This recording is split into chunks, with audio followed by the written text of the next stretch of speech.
right. Good morning, everyone, and welcome to the December 9th, 2025 regular Board of Supervisors meetings. We're going to call to order here at 9 a.m., and we'll start out with a moment of silence. Go ahead. Yeah, in November, Shirley Coyne passed away at her home in Cobb, and she had been bringing her family up to Pine Grove since I think the 70s or early 80s, and they had a trailer there. And then they moved to Cobb full-time in the early 2000s, and she was my neighbor during the Valley Fire, helped her and her husband evacuate. But one of the incredible things about Shirley was when she married her husband, who was a veteran at the time and worked for Vallejo Fire Department. He had a stroke, and she ended up taking care of the family and working for the unions and helping people navigate their union benefits. And so a lot of people throughout the generations that she did that work really rely on those benefits now. She really had an incredible life, and she will be missed. Her daughter, Kathy, is chair of the Cobberry Council and runs the Blackberry Cobbler Festival every year. So this spirit of volunteerism and giving back, she's definitely passed down to her children. And she'll be missed. She'll be missed. Supervisor Sabatier, did you have one? Yes, thank you, and I apologize. I have, it's been a while since we've met, and I have two that I would like to provide. One is for Benjamin Vega. I'll read the last portion of his obituary that his family put together. Benjamin was a simple man with an enormous heart who taught us all how to love better and be better. His light will never fade in the hearts of those who knew him. Ben's passing is a big loss to his family, who miss him endlessly. Ben was 30 years old. Definitely lost way too early. I knew his brother, Jorge, very well. He worked at the senior center for a long time, got to know the family, and that is a huge loss, especially for somebody so young in our community. Then we also had a great loss in the community of Clear Lake of Carl Webb. Carl Webb was a Marine Corps, a sheriff deputy, helped to build and lead the jail that we currently have today. His history in the community of Clear Lake is vast. He was the only sheriff deputy in the area of the Clear Lake area before it became a city, and was one of the leaders that helped create the city, saying you need your own police department to be able to really serve and create public safety there. He was a Rotarian, and just everything that he did was for the community. And he passed, I believe, last week. And so his loss will be felt in that community as well. Are there any others? Okay.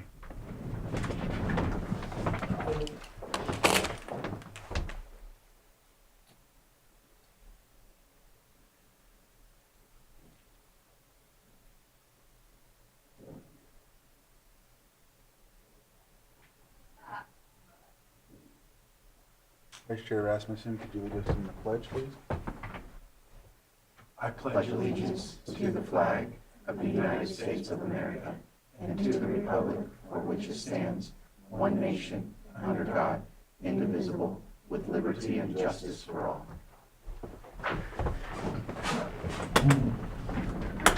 Item 4, consideration of extra items not appearing on the posted agenda. Chair, we have no extra items. 0. Okay. Item 5, approval of consent agenda. As you know, consent agenda items are non-controversial items, or they're considered that, but if there are questions, anyone from the board or anyone from the public can pull one. Is there anyone from the board that would like to pull one? Supervisor Sabatier? Yes, I would like to pull item 5.2 and 5.3, please. 5.2 and 5.3. Are there any others? 5.5. 5.5. All right. Okay. I'll open it up for the public. Is there anyone in the public that would like to pull an item from the consent agenda? All right, with that, I'll bring it back to the board for action. Mr. Chair, I move to approve the consent agenda with the exceptions of 5.3, 5.2, and 5.5. Second. I have a motion and a second. All in favor? Aye. Aye. Any opposed? That motion carries 5-0. Let's see. Next, we will move on to 6.1, public input. If there's anyone that would like to come up and speak during public input, you will have 3 minutes to do so. Just know that we will not be able to engage according to the Brown Act, but we will do our best to direct you to whoever the department is or your district supervisor that can help with that issue. Is there anyone from the public that would like to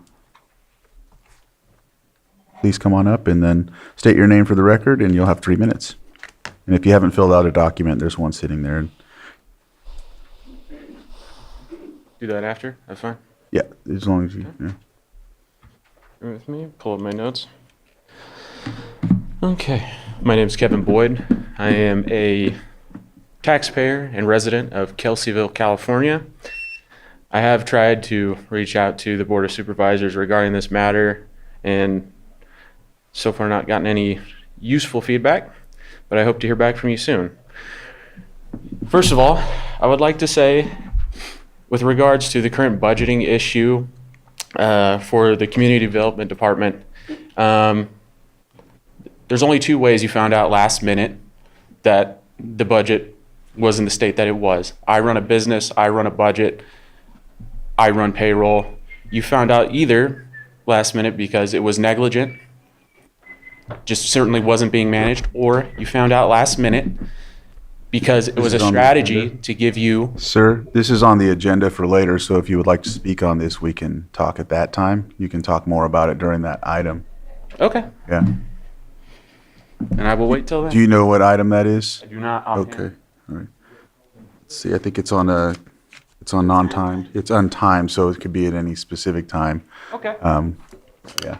Well, that is part of the reason why I figured I would speak now, because it was unclear. Right, you know, but if it would be addressed. If it's on the agenda, then we can talk about it then. Then we can have back and forth and you can ask questions. Yeah, and we have been in contact. We just haven't set a time yet to have our meeting. Okay. 7.5. 7.5, so when that comes up. Any other public input? Come on up.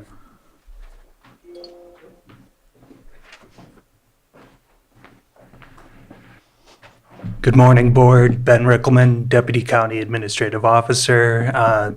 In November, I was here with the Gwinnett Mixed Use Development Team regarding the Community Facility District. I'll take less than 3 minutes. And so we had a workshop regarding that and mentioned I would come back with a resolution. We do have a resolution ready, back and forth with the development team and their consultants. But they also want to have an acquisition agreement ready, and we do not have all the information for that. So in consultation with the development group and their consultants, probably in January, again, it's dependent on them providing the requisite information to get that acquisition agreement ready, but just wanted to give an update where that process stands. Thank you. Thank you. Anyone else in the chambers? Anyone on Zoom?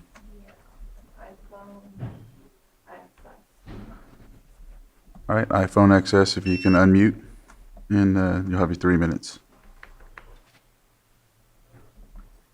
Sky Lewell, Pillsbury Family Farms. I speak today because public service carries responsibility. And when that responsibility drifts, the most vulnerable in our county feel it. We hear the repeated need for youth programs that are supposed to keep young people out of crisis and create a positive environment for our youth. Meeting those needs requires something harder than good intentions. It requires this board to say no. No to unnecessary spending, no to unchecked expansion, and no to budgets that favor enforcement over care, prevention, and stability. With that, my first issue concerns Zoom and public process. I submitted a complaint after my face was hidden during a Zoom meeting earlier this year, and County Council responded by stating that Zoom is for convenience only. That statement does not reflect how the county actually operates. Since March of 2020, Zoom has been used consistently at nearly every meeting, treated as an integral part of the county's government meeting infrastructure. However, when Zoom was introduced, this board did not certify or vote on its use. The record reflects there was one single comment noting that it was useful, but there was no formal board action approving it. It raises legitimate questions about the oversight and authorization. And I want to remind the board of its own County of Lake Code of Conduct. That code commits the county to public service in the interest of the public interest, honesty, integrity, fairness, impartiality, active listening, and transparency. Those are not aspirational values. They are the obligations that this board has agreed to uphold. My second concern involves the Community Development Department and the Cannabis Enforcement. We have county staff doing their best to keep folks with expunged criminal backgrounds out of the cannabis industry, and I have submitted formal complaints regarding staff directives that conflict with state cannabis law. Those complaints went unanswered, and a second complaint was also ignored. When I spoke during public input on November 18th of 2025, the Community Development Director is able to respond partway through my public comment while still refusing to formally respond to my other prior complaints. To other cannabis operators watching, this sends a clear message. Staff directives override written law, silence replaces due process. On a normal day, under the Community Development Director, regulation has replaced leadership and is being exercised in a way that intimidates rather than ensures due process. Budgets and enforcement priorities reveal values, and the funding flows to punitive enforcement systems while the youth programs are treated as a pipe dream rather than a priority. You as the board are choosing reaction over prevention and control over care. This board needs to recognize the pattern, ignore complaints, off-record responses, and pressure without accountability, and to reconsider whether those actions reflect the ethical standards and the public service obligations that this board and county claim to stand for. Muleham. Thank you. Any other public input on? I do, if there's no one else. Go ahead. Okay, so I just want to, because there were 4 of us at the fairground event yesterday with Senator McGuire, I just wanted to share kind of some background on that funding. We had applied, groups with the Risk Reduction Authority for several years trying to get funding to address these long overdue needs, leaky roofs, moldy walls, all kinds of things. And the reason this funding coming from him is so critically important is because it doesn't fit in any of the grant boxes that we've been searching for. So there were a few different grants, I'm pretty sure through Strategic Growth Council that we cooperated on to try and get funding. So it's really, this is a huge win, and this is an example of really great support from our leadership. So I just wanted to explain that to you all. And then the other thing is Friday night, the football game in Middletown for the Northern California Finals was absolutely incredible. It was a great run, a historic game for our county, and it was just really wonderful to see so many people out there with their families really celebrating with this team, and also a big deal for our fellow colleague, Chairman Simon. So that's it. All right. Thank you. All right, if there's no other public input, I'll close that portion and move on to 6.2, our pet of the week. Good morning. I'm Wences Rojas with Lake County Animal Care and Control. This is Sista. She is a unaltered shepherd mix. She's just over a year old. She originally was from 2nd Street in the Upper Lake, but she ended up getting dumped with her brother up on Middle Creek campground. And we ended up picking her up from the park rangers up there.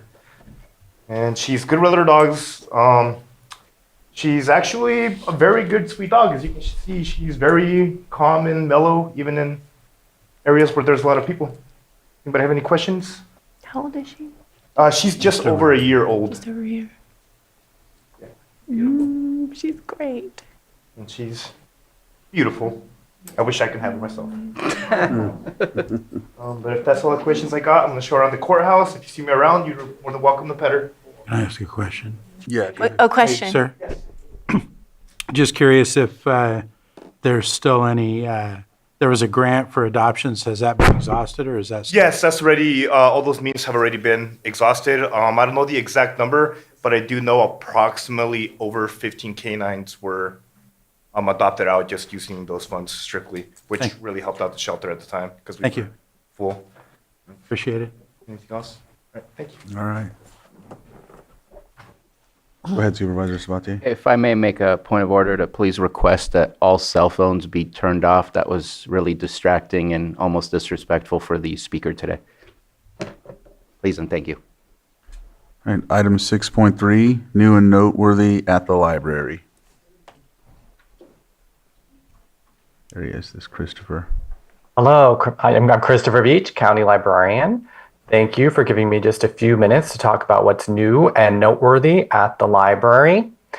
So this month, I wanted to highlight The Correspondent, a debut novel by Virginia Evans that has become a national bestseller. This is the author's first novel. Virginia Evans lives in Winston-Salem, North Carolina, with her husband and 2 children. She has a master's of philosophy and creative writing from Trinity College in Dublin, Ireland. The Correspondent tells the life story of Sybil, an opinionated, retired lawyer in her 70s, whose journey of forgiveness and self-discovery unfolds entirely through the letters and emails she writes to everyone from her best friend to Joan Didion. Holly Spurty writes for the Southern Review of Books, The Correspondent explores some profound themes, finding solace in literature, forging connections across distance and time, confronting past and present trauma, the effects of lingering grief, and ultimately seeking and receiving forgiveness. Evans' writing and the beautiful way she tells the story of a life will leave you awestruck. The Correspondent is available now in print, large print, audiobook, and ebook through the library system, and you can request this book or other materials through our online library catalog, which has the combined resources of Lake, Sonoma, and Mendocino County library systems. Requesting items is free, and items are sent to your local branch for you to pick up. This month, the Lakeport Library is closed for in-person service due to construction. We are keeping service going with curbside pickup of requested materials. So please call the Lakeport Library at 707-263-8817 to arrange for a curbside pickup. In addition, on Fridays and Saturdays from 10 a.m. to 4 p.m., you can visit the library bookmobile in the Lakeport Library parking lot to browse materials or pick up holds. All due dates for items checked out in Lakeport have been extended, but the book drop remains open if patrons want to turn them in while the building is closed. The construction is to install a new fire suppression system at the library. Everything is currently on track for Lakeport to reopen in January 2026, and of course our other branches remain open. So to learn more about our library system, you can visit our website at library.lakecountyca.gov or come visit your local library branch in Lakeport, Clear Lake, Middletown, Upper Lake, or on the bookmobile. So thanks again for listening to what's new and noteworthy at the library. All right. Any public comment? Go ahead, Supervisor Sabatier. Yeah, I just want to thank our librarian, Christopher Veach. I was a little hesitant on the closure of Lakeport for the whole month. I think what you're doing with the bookmobile and still providing service from inside to the folks that are coming to you is great. And luckily, the weather is going to make it a whole lot easier because looking at the rest of December, including the holidays, looks like the rest of December will be easy for you to be able to provide that service. So just thank you for being flexible like that and still providing the best service you can. Thank you. Anyone else from the public? All right. We'll close that item, 6.3, and move on to our next item, 6.4, consideration of presentation of the 2024 Crop and Livestock Report. Agricultural Commissioner Catherine Vanderwall is coming up, and we'll present this item. Morning.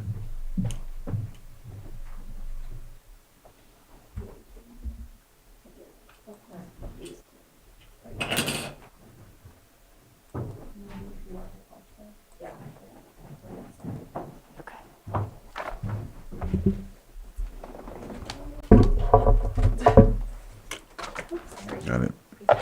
Thank you. Thank you.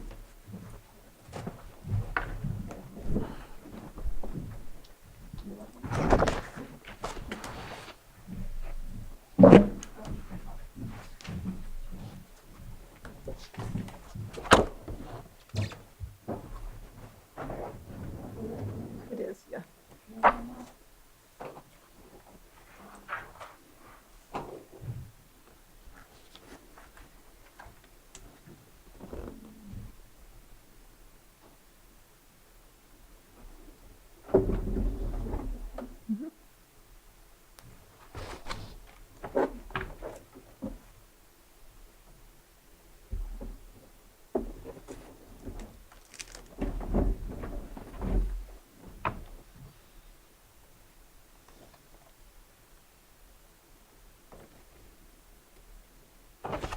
Thank you.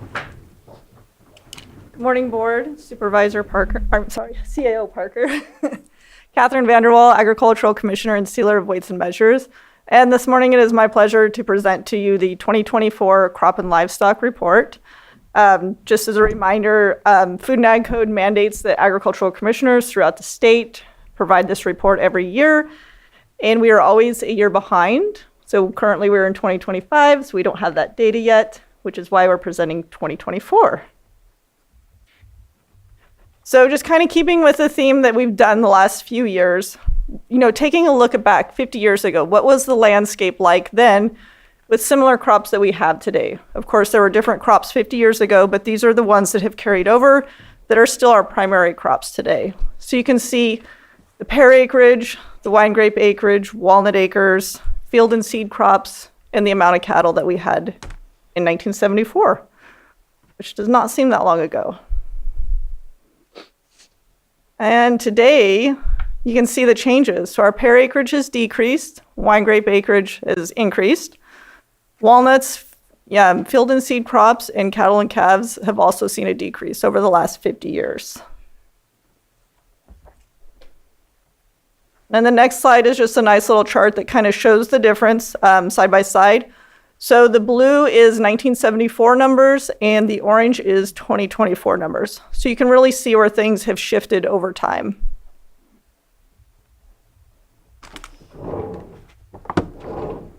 In our 20-year gross value comparison, as you may recall, 2023 was a record year for the county. Of course, we saw a dip in 2024, kind of as expected with the current market. But as any industry, you're going to see your highs and lows. So the previous record in the county was established in 2017.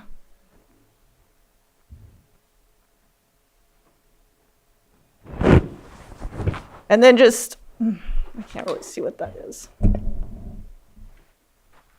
Oh, thank you.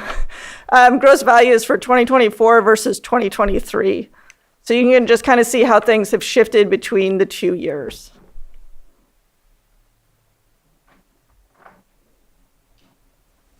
So 2024, what were our top 5 commodities?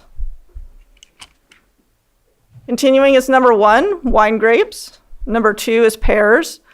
3, 4, and 5 have shifted. So number 3, we have cattle and calves. Number 4 is our miscellaneous livestock. So think of every other farm animal besides cattle. And then number 5, for the first time in quite a while, we're seeing walnuts. So that's pretty impressive. In 2024 cannabis production, again, I just have the reported acres that was grown. This is not permitted acres. This is what was reported to be grown. Do not have any values. My office sent out 115 surveys. We had 7 responses. 4 of those had no production for 2024, and 3 provided us values. So 3 responses is not enough to represent an entire industry. So those values are not there for 2024. And does your board have any questions? Supervisor Sabatier? Well, while I know that it kind of provides a little bit of a dismal outlook on what happened last year, I think we've all known especially our grapes are struggling. The price is almost down to $1,200, sometimes less than $1,000. I think it was the Malbec variety that was 700 and something per ton. That's kind of insane to see it that low. That's got to be a real struggle that our farmers are dealing with. But I have to say, while small, I am excited that we are growing more vegetables and other types of crops that is leading us to a variety of food production. Let's keep that going. It actually doubled, so that's great. That is great. Go ahead, Supervisor Pyska. Yeah, I agree. That is a good sign. Do you have numbers to share on the acreage of? I know it's from 2023, but do you have acreage culling of the wine grapes?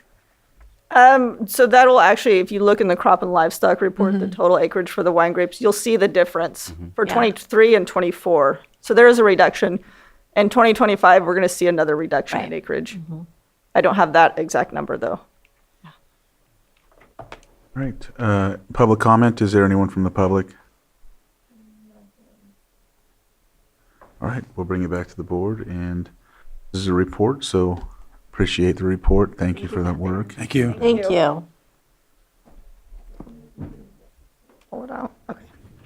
6.5, public hearing, consideration of an ordinance amending section 56.3 of chapter 14, personnel of the Lake County Code to establish a county council attorneys unit and add attorney positions to the district attorney unit to reflect changes in membership. And CAO Parker is going to have Pam Samick from Human Resources present this. Go ahead. Good morning, Board. Pam Samick, Human Resources Director. This morning, we want to look at amending the ordinance to create a county council unit and make changes to the district attorney unit to reflect changes in the membership. They have submitted all petition materials required, and this is the first reading of the ordinance. Any questions? All right, don't see any questions from the board. Supervisor Sabatier.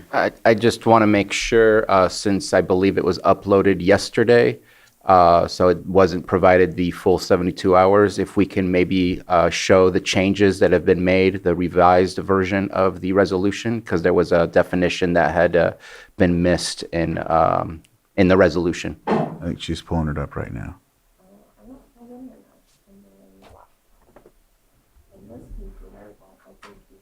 I had the same problem, Joanna. I had to reconnect. I did too. Reconnect.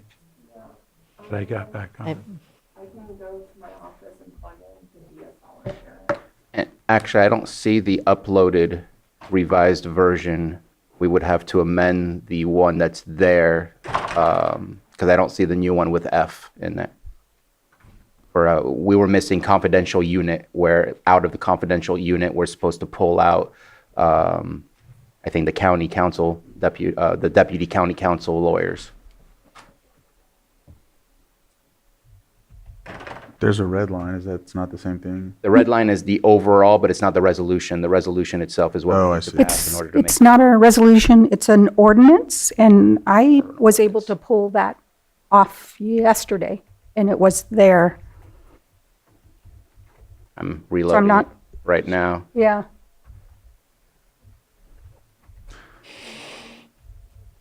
Go ahead, Lloyd. Thank you, Mr. Chair. So one option for your board is to trail the matter so that it can be posted up on the screen. The other option is I could walk your board through the changes, which is just in a few places, really. Let's walk through it. Would be consistent with what was initially uploaded within that, in compliance with that 72-hour period. And I'm looking at the exact label of it.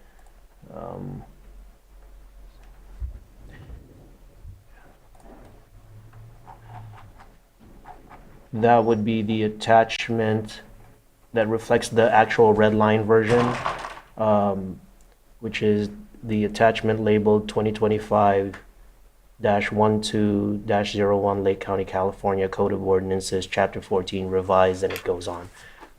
That with that particular red line. So really, the latest amendments, the revisions, is the purpose behind that is to make it consistent with the red line versions of that attachment that I just mentioned. So for purposes of walking your board through that, the actual ordinance document, the amendments, the latest amendments to that would be under section, there would be a new section 3. And that section 3 would state subsection F of section 56.3 of chapter 14 of the Lake County Code is amended as follows. Then it would quote subsection F, confidential unit comprised of all employees who in the course of their duties have access to information relating to the county's administration of employee relations, excluding members of the Deputy County Council Attorneys Unit. And then what was previously section 3 would now be relabeled as section 4 because we have a new section 3, so that's immediately below. And then what was section 4 would then be relabeled section 5. It's basically just a renumbering. And then lastly, the last amendment would be to delete right below the new section 5 is to delete the phrase or clause, now therefore the Lake County Board of Supervisors ordains as follows, because that is redundant. It's already located at the beginning on top of the ordinance. So those are the amendments, and if your board, for your board's consideration, you could approve the first reading of the ordinance as amended based on those amendments. Just a quick question. Sorry, I didn't catch this in reviewing it. In section, what is now section 5, it says on this day of 2026, but at the very bottom, it uses both dates of 2025. Do we need to do a second reading of this? Is this going to be passed in 2020? It'll be passing next week. So should we change that to 2025? So the effective date of the ordinance would be typically 30 days after the second reading, so I think it would fit the references as stated. Thank you. Any other questions? I'll open it up for public comment. All right, I'll bring it back to the board. And I think you would like to see it posted just along with is that what, go ahead. I was going to take action. Oh, okay. I move to approve the ordinance read in title only. Help me out with it, please, County Council. And that is correct. Thank you, Supervisor Sabatier. It would be approve the first reading of the ordinance to be read in title only, and then after that, the clerk will read the title for the first motion. Second. So I have a motion and a second. All in favor? Aye. Any opposed? Motion carries 5-0. It's I need to say as amended. That is true. a second. Do I need to I amend my motion, or I apologize. Because there was a vote that already took place. All right. So we have to rescind it. It would be a motion to rescind the I previous move motion. to rescind. Apologize. Second. I have a motion and a second. All in favor? Aye. Any opposed? All right, motion carries. And then the first motion would be moved to approve the first reading of the ordinance as amended to be read in title only. So moved. Second. I have a motion and a second. All in favor? Aye. Any opposed? Motion carries 5-0. Ordinance amending section 56.3 of chapter 14 personnel of the Lake County Code to establish a deputy county council attorney's unit, add positions to the district attorney unit, and update and change the title of the district attorney unit to attorneys to reflect changes in membership. All right. And for your board's consideration, the second motion would be to approve the draft ordinance as amended be advanced to the next Board of Supervisors meeting for consideration and possible adoption. And that would be, next board meeting would be December 16th. And I would like to add to that on the consent agenda, please. So moved. Second. I have a motion and a second. All in favor? Aye. Any opposed? Motion carries 5-0. Thank you, Pam. Thank you. All right. That's our 6.5, right? And so we have till 9:45 on the other. Let's look at the consent agenda items. Go to 5.2, approve amendment number 1 to the agreement between the County of Lake and Canocotai Native Wellness Incorporated for fiscal years 2025 to 2030, authorizing a one-time advance payment of up to $65,000 for the purchase of an approved program vehicle and authorize the board chair to sign. Supervisor Sabatier, you pulled this? Yes, I did. And not sure if we have somebody from behavioral health. I know that this is only changing from a reimbursement to a upfront for the $65,000 for the purchase of a vehicle, which was already approved in the first place. I have issues with us purchasing vehicles or buildings for other people. So I will continue to vote no on this because I just don't think that is an appropriate use of our funds. Especially what happens if the car crashes on day one, what happens if it breaks on year one. This is a 5-year contract. They get to keep the car after the 5 years. I just have concerns about how this is processed. And so want to make sure on the record that my vote is there. All right, any other comments?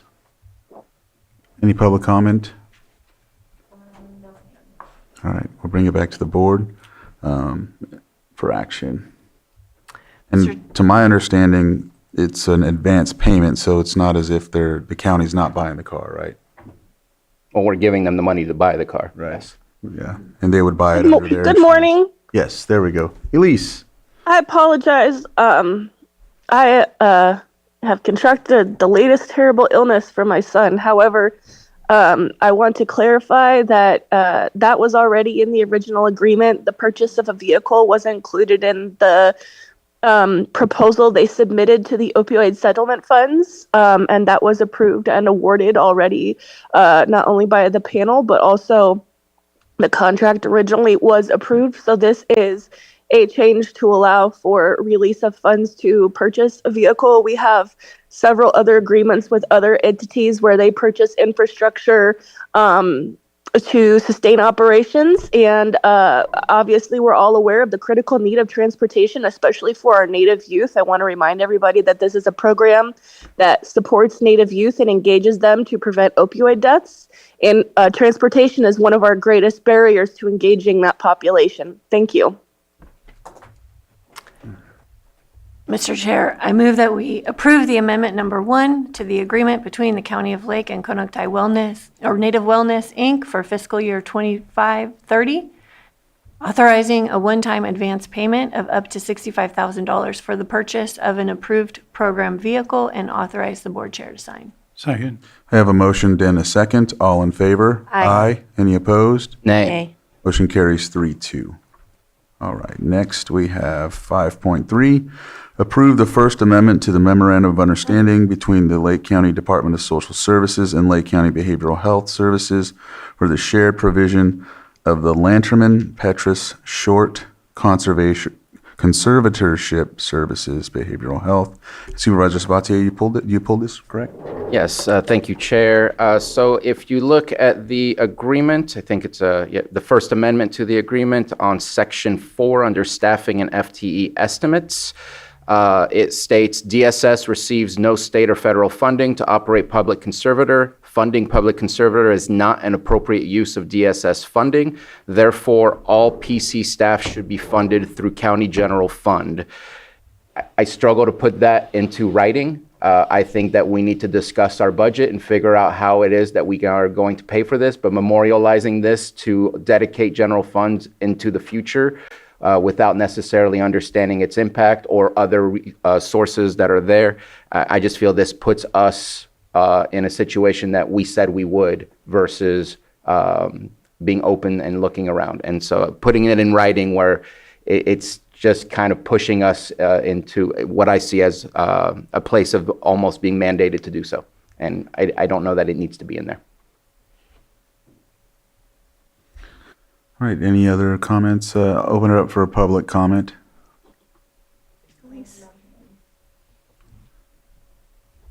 And just wanted to see, Elise, if you're still on, did you have anything to add? I do not. I defer to the direction of the board as to the language. It remains true that there is no dedicated source of funding for this in either social services or behavioral health. Thank you. All right. So we'll bring it back for action. So you just want that language stricken from? Yeah, just the last part from therefore on. And County Council, does that change anything? Your board has the option, discretion to approve the First Amendment as amended with whatever changes your board has, because this essentially is a contract MOU. Well, if there's no consequences, I'm fine with it. Move to approve the First Amendment to the Memorandum of Understanding between Lake County Social Services and Lake County Behavioral Health Services for the shared provision of Lanterman Petrus Short, LPS, conservatorship services as amended, which is Section 4, striking, therefore all PC staff should be funded through county general fund direct fees to conservative estates and or BHS funds. Second. No. Go ahead, Lloyd. Authorize the board chair to sign. And authorize the board chair to sign. Thank you. Second. All right, I have a motion and a second. All in favor? Aye. Any opposed? Motion carries 5-0. Next, we have 5.5, second reading, adopt ordinance amending Chapter 21, Articles 11 and 12 of the Lake County Zoning Code to implement General Plan 6 Cycle Housing Element Policy HE 58 pertaining to affordable housing community development. Supervisor Owen, you pulled this? I did. I believe, Bruno, didn't you ask for which parcels that was going to affect? Because I didn't see it in there. I did ask that, but that will not change the fact that this needs to be what we need to move forward with. Okay. So I do hope that we can get that map to see which parcels are going to be affected by that. I feel like we're not really given a choice by the state that we have to be able to move forward. If I remember the conversation correctly, I appreciate you bringing that up. That is something I would still like to see. I think it would be helpful for all of us. But today, as is, I'm willing to move forward. Okay, I just felt that we needed to see what it affected, was the reason.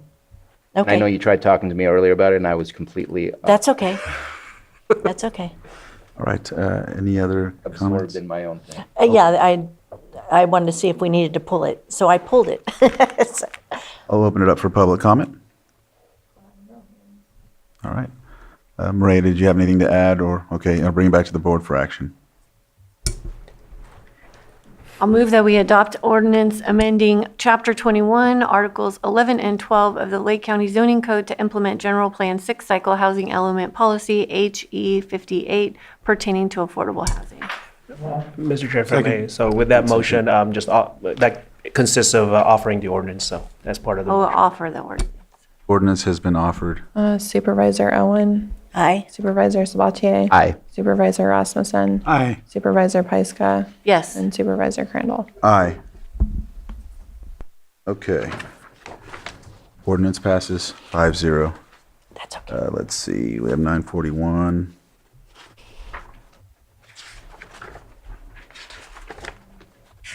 Sorry, I'm trying to get to this. I articulate. Let's do 7 point,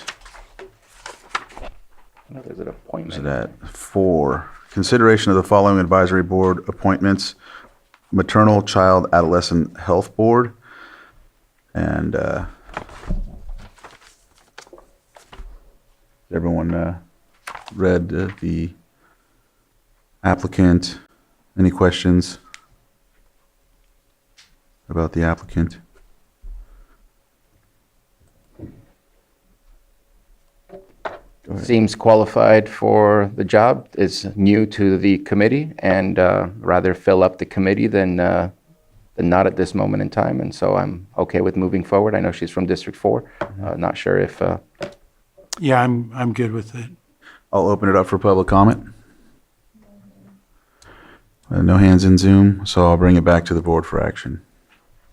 Mr. Chair, I'll move to appoint Laura Sullivan to the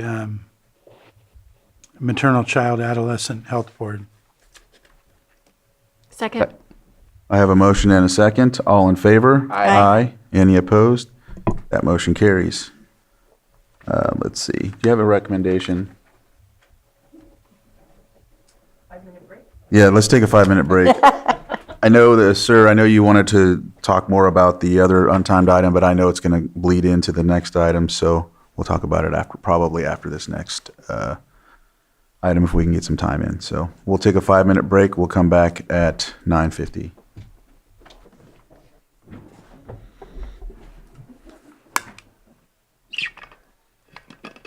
All right, back from the break, we'll move on to item 6.6, second reading, consideration of ordinance amending Article 6 of Chapter 18, Lake County Code to include enforcement measures and associated due process requirements for cannabis cultivation-related taxes. Treasurer Tax Collector Patrick Sullivan is here to present.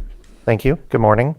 So this is the second reading of the cannabis cultivation tax ordinance. There were only a few small changes from the last time your board saw this item, both of which were discussed.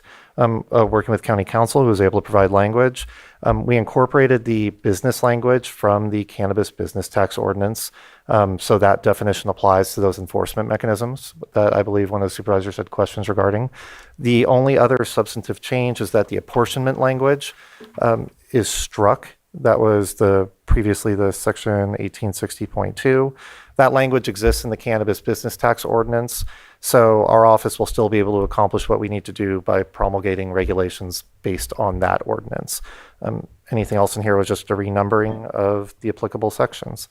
So I'm happy to answer any questions. Supervisor Sabatier? no questions. Thank you very much for bringing this back so we can move forward with it. All right. All right, so I'll open it up for public comment. No hands in Zoom. We'll bring it back to the board for action. I offer the ordinance. Ordinance has been offered. Supervisor Owen? Yes. Supervisor Sabatier? Aye. Supervisor Rasmussen? Aye. Supervisor Pyska? Yes. And Supervisor Crandall? Aye. Ordinance passes 5-0. Thank you, Patrick. Thank you. All right. There we go. Should we do,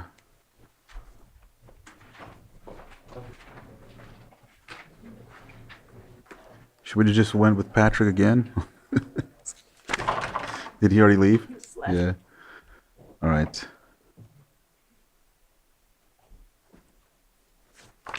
Recommendation?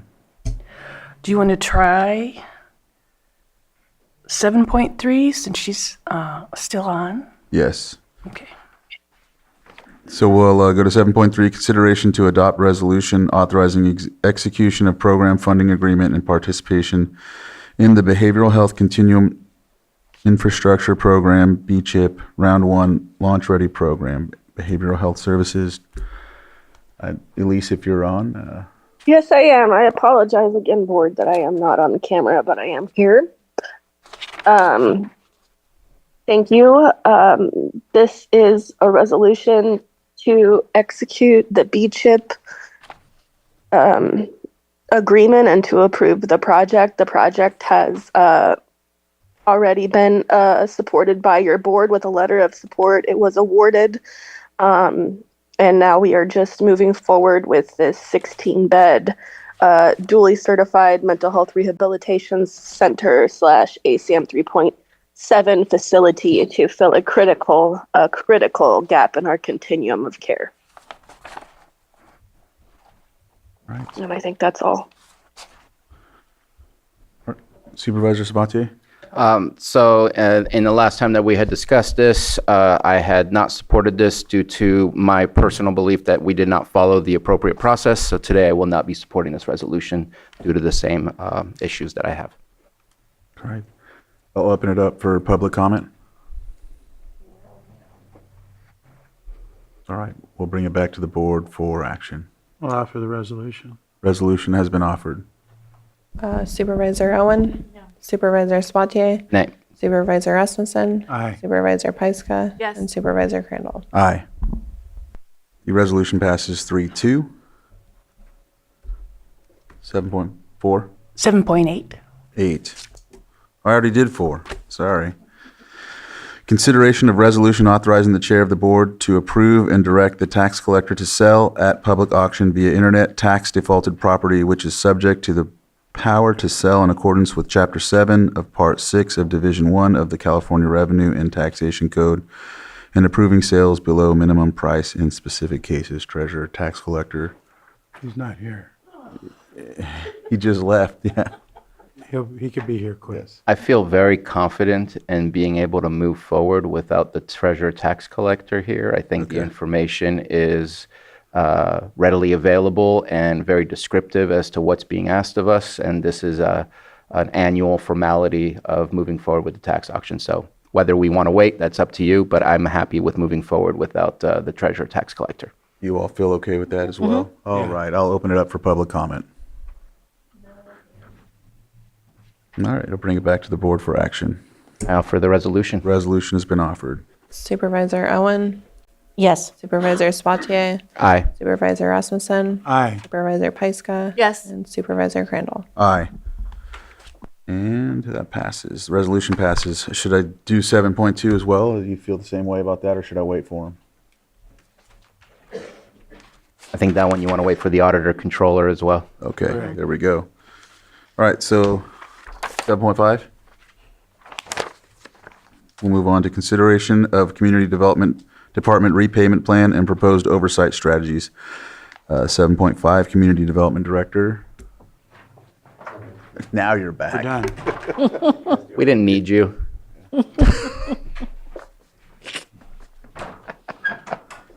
We were joking. We do need you. the 7.2. For the 7.2. He's good. That's He's good who for knows when now. that will be. I know, I just thought we had somebody waiting for that. That gentleman's waiting for this specific. Yeah, Oh. he is. I thought that his was the repayment. Can't get rid of this darn download. I somehow hit the download button and I can't get rid of it. Where? There's no escape. Apple.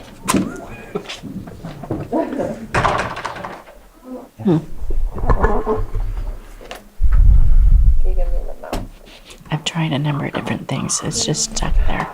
It's been stuck there for a while.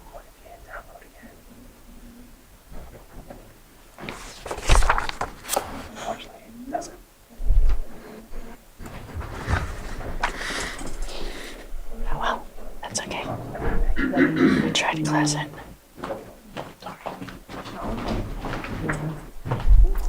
I can read over it, around it. Yeah.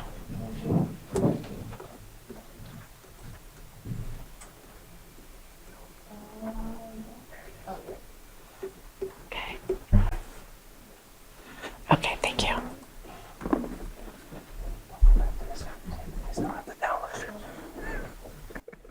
Good morning. Mireya Turner, Community Development. Excuse me. Elise is catching. Community Development Director. The item you have before you today stems from the discussion we had at the last meeting regarding a request for a loan for the Community Development Department. The board had questions that in the last couple weeks we have worked diligently to find answers. So the presentation that you have before you today is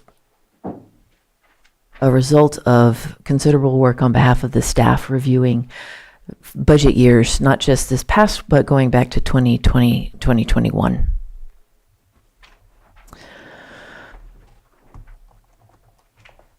Community development has a shared vision, which I have shared with this board and with the community at large. But what I haven't talked about was that we share core values as well. One of which being transparency, the other being a recognition of the high value of maintaining public trust. And so I think you'll find that the presentation that we have today is consistent with those core values. I know that the board did not appoint me because I'm a government budget wizard, but what you did do was appoint me to uphold the shared trust that we have of the value of public trust. I will turn this over to our deputy administrator to present, but first I wanted to address the information that's been swirling around in the media since our last meeting, because I think it's really important to note that in order to be consistent with our core value of transparency, we be accurate, as thorough and as well researched as possible. And so regrettably, we were unable to answer all of the questions that were posed within the timeline that is within the media, which is a quick turnaround, because we were working to make sure that what we present for you at this requested board item is as thorough, as vetted, and as accurate as possible. And so we do regret that we were unable to work with the timeline with the media like we usually do, because it is important and they are a vital part of maintaining that public trust. But I think that the questions that were being sought at that time will be answered today. I will turn this over to Deputy Administrator Shannon Walker-Smith. We also have our accountant available on Zoom in case there are questions that you have that we need to bring him in on. Thank you. Good morning, Board. Hoping that this presentation will answer a lot of the questions that were posed to us. Post the November 18th meeting where we presented on this item previously, we've done significant analysis of building safety division revenue, permit data, quite a lot of data, and we kept having more and more questions. So we ended up analyzing data back to the 21-22 fiscal year, and what we found is although revenue is starting to trend down slightly, revenue projections are not the source of this problem. What the source of this problem is a slow and steady trend of reserve spending, which started in 21-22. And most of that is due to contributions to code and planning department operations that were began in 22-23. When building reserves had gotten significantly high up to the $900,000 range. And so community development was directed to start spending down those reserves as was appropriate at the time. Unfortunately, that spending continued. So this is kind of a summary document. We do think we can recover and rebuild this budget within a 3-year period, and we're going to talk a little bit more about that at the end of this presentation. So just to answer some of those questions about what kind of fund this is and what kind of rules there are governing it, the Building Safety Division is a special revenue fund as defined by the state. And the goal of a fund like that is to isolate specific revenues, usually because they come through a fee or a grant, so that there's transparency and accountability back to the public about the use of those funds, so that revenues in special revenue funds are legally restricted and committed to specific purpose. So they must be spent on the intended purpose of the building safety and community development operations. Fees, of course, are developed and adopted through your body, through the master fee schedule, but are mostly built on the ICC's building valuation table. So there's not a ton of room and flexibility for the department to determine what kind of fees, although it's something that hasn't been analyzed in quite some time to my understanding, and it's something, again, at the end of the presentation we can talk about as a next step. This is a citation that shows that all community development operations, these revenue funds are dedicated towards are legally appropriate to be used. It's just that the building reserve should have been preserved more greatly for building operations than the services of the other divisions, but that we weren't doing anything inappropriate when we made those contributions to the other divisions. And this basically just talks about the state code that outlines the jurisdiction's responsibility towards the community development department, saying how it may collect fees in order to support services, but that generally the county is responsible for making sure that the funds are available for services provided by the department. So we started with looking at a lot of 25-26 numbers in comparison to 24-25, and we looked at permit numbers, permit categories. We were doing comparisons, a little bit apples and oranges, because we've transitioned from Acela to OpenGov over the 24-25 to 25-26 year. So categories of permits and things have changed in our data system. So it was not an exact comparison across. We also looked at revenue accumulation from, rates last year and this year, and then obviously previous years, which you're going to see on this slides coming up. And we just found no significant deviations of note in this particular year, and that's what led us to discover that this problem goes back a little bit farther. So now we're going to look at some data. This slide shows what we projected revenue would be when we submitted budgets, and then what the actuals of revenue ended up being over multiple years. So you can see that our projections were pretty accurate until last year, where revenues did take a little bit of a decline and quite a bit of reserve spending happened at the end of last fiscal year because of an unexpected kind of decline in revenue. But other than that, the department has been projecting revenue fairly accurately over a period of time.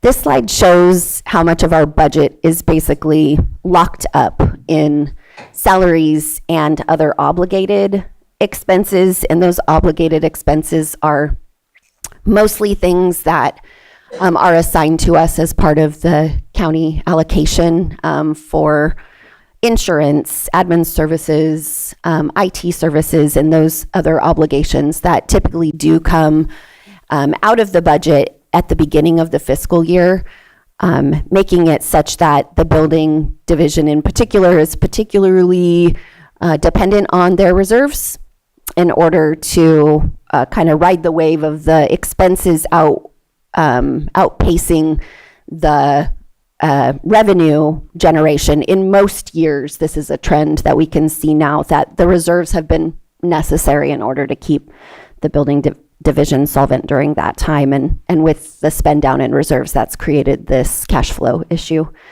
But this slide is mostly there to demonstrate that we have really actually very little flexibility in course correction once we notice that there's a challenge happening in the budget, which we did know reserves were spending down at a rate that was unsustainable. But it's very difficult when most of the budget revenue is locked up in salaries and other obligated expenses. It makes it very difficult for us year to year to kind of make these shifts towards more fiscal health. This really starts to point out when things started to need course correction but didn't get it. So reserves were going up, peaking in at the beginning of 22-23 with I think a little over $900,000 in reserves. And so at that point, community development began to spend down reserves. And the way that they mostly did that was through this increase in contributions, as I mentioned before, to the planning and code enforcement divisions. And so then you see the lines crossing here in 23-24, which would have been a good time for us to start looking at course corrections, but unfortunately that did not happen. And so contribution kind of leveled out here, and reserve spending, reserves continued to decrease. And then this graph shows kind of all four things, the reserve and the expenses again, and then also, the reserves and the contributions again down here, showing basically that same graph line, but also revenue and expenses up here. So you can see that there's these couple of crossing points that we should have strategized around a better way to spend down revenues, maybe more in one-time services and things like that, rather than dedicating those contributions to staff positions that made it such that we couldn't really change position very quickly. So in terms of our plan and moving forward, immediately we have a pause on all intra-departmental funding, so no more contributions from building to code and planning beginning this entire fiscal year, so you won't see any of those contributions in 25-26. We've ceased all non-vital spending and hiring. We're planning to schedule monthly meetings with admin to check in and continue to strategize around these issues. And we have all purchases being approved by admin currently. Planning to make regular reports to the board as we work towards repayment, and we could do that as often as you prefer, but at least twice a year. And then this is kind of the beginning of our ask that we would like to extend the period of time over which this loan would be repaid to 3 years. And the reason for that is because we have a responsibility to also start rebuilding reserves so that we don't end up back at the beginning of next fiscal year asking for cash again. We need to have some reserves available at the beginning of the year. So this is our plan to try to take a balanced approach to both rebuilding reserves and repaying the loan. And then beyond immediately, additional plans that we have for mid-year and beyond are our mid-year building safety budget will reflect the change of no contributions to planning and code, which is going to go a long way, kind of leveling out the building division. Code and planning will also need major mid-year budget revisions, which is going to spur the conversation about some additional general fund contributions to cover that difference. We're of course focusing on being frugal, reevaluating our priorities, looking at all non-revenue generating activities to see where they fall on the priority list, while continuing to provide quality services to the community. And we have a constant focus and will continue and double down our efforts on cost recovery in the other divisions, as well as grant funding that becomes available. And then just in next steps and looking kind of for direction from your board today, we realize that we have some additional kind of more substantial options we can look at to help this department recover to a really healthy, robust budget. And so those options for your consideration are looking at fees through a robust fee analysis. As I mentioned, hasn't been done for the building division for a bit, and but could be done for all three divisions. But it could, potentially result in fee increases, which we know, there's the community has a lot of input about.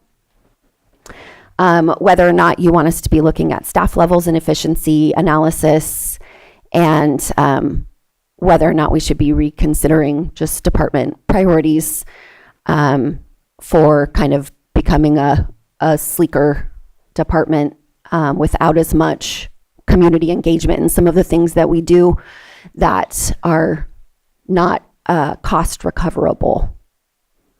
That is what I have, Director. Thank you. And before we go on to the conversation, I just want the board to recognize that the review that the staff has done has shown me that my error in this, as I'm the department head, was to take on the direction of spending down the reserves without a proper full circle understanding of where that stops and like the long-term use of those reserves. So I do apologize for that. And we will hand it back to the board in case you have any questions. Supervisor Sabatier? Do I have to be first? Thank you very much for the presentation. Thank you, Mr. Chair. I feel like a lot of this is already kind of what was stated in the past of being frugal, having hiring freezes. I think the most important section that we're here is the 1 through 3, is what are the next steps. And I feel very skeptical, I guess, maybe, that this board will be the best participant to tell you specifically what to do. We're not the experts in the field. And I would like to see more of those 3 options. How do they align in options for the board to look at, which has potential impacts on staffing, which has potential impacts on budgets, and then with those options laid out in front of us of at least 2 separate options, it would be nice if we can get 3, which one do we want to move with and which one do we want to support, rather than giving you answers to 1, 2, and 3, which may not result in the outcomes that we're looking for.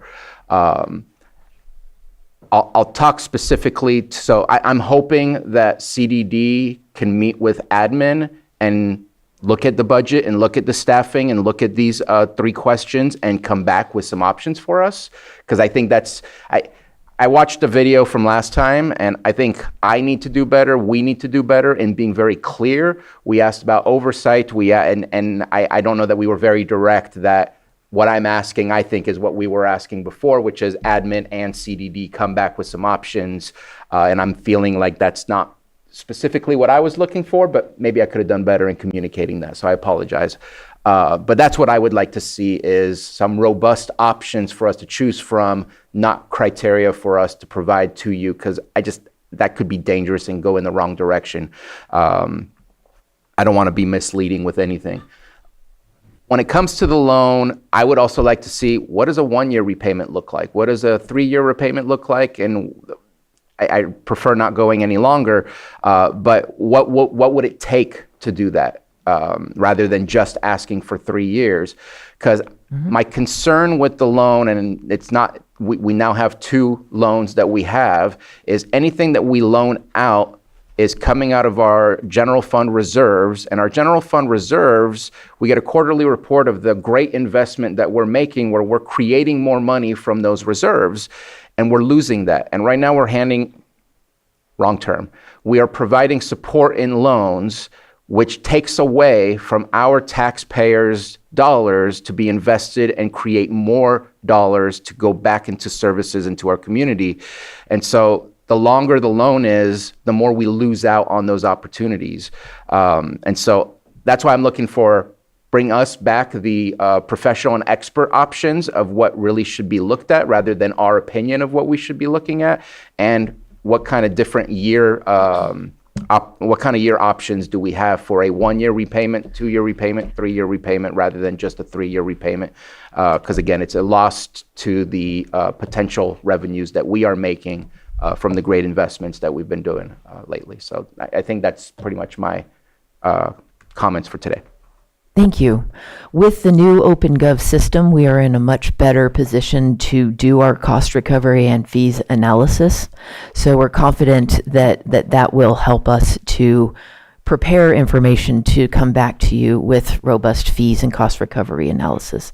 Additionally, in preparation for this meeting, we have had a number of meetings with admin that have been productive and helpful, and we were able to have the types of discussions that we don't usually get to have when we're preparing a budget, because they're busy with everybody's budgets, and so we get a little bit of time. So I'm confident that continuing meetings with admin will be productive. And I apologize, Chair. I forgot one main thing. I just had a strange conversation out there. I won't name names, but they're thankful that since OpenGov, it seems to be cheaper to go upstairs and ask for the same thing they used to ask. So I'm wondering if you can maybe look at doing an audit to ensure OpenGov was properly activated with the right fees, because maybe that's part of the problem, is this new OpenGov, which is fairly new, which would kind of coincide with the term that we're looking at, and maybe you're not collecting the fees you should be collecting. I don't know. I don't want to increase them, but at the same time, if it was improperly inputted in the software, then that could also be a shortfall in the revenues, which would explain some of the issues. We did double check for accuracy to the master fee schedule, but we will go back and take another look. Thank you. Supervisor Pyska. Yeah, I appreciate this plan and this background. I do wish it was part of the agenda so that we could have looked at it closely, at least yesterday. I do agree with Supervisor Sabatier. I thought that we were going to be getting a joint presentation with admin. So I think next time when you come back, I would really appreciate that so that we can hear from both sides. I'm glad that you're working together and having these conversations. We have been talking about CDD and the divisions being self-sustaining for a while now. And that just needs to be the ultimate goal right now. And we are adopting our master fee schedule today, so I just have to ask, because I don't see any increases there where they're clearly needed. So what type of, are you getting up to come up here? Or we can come up.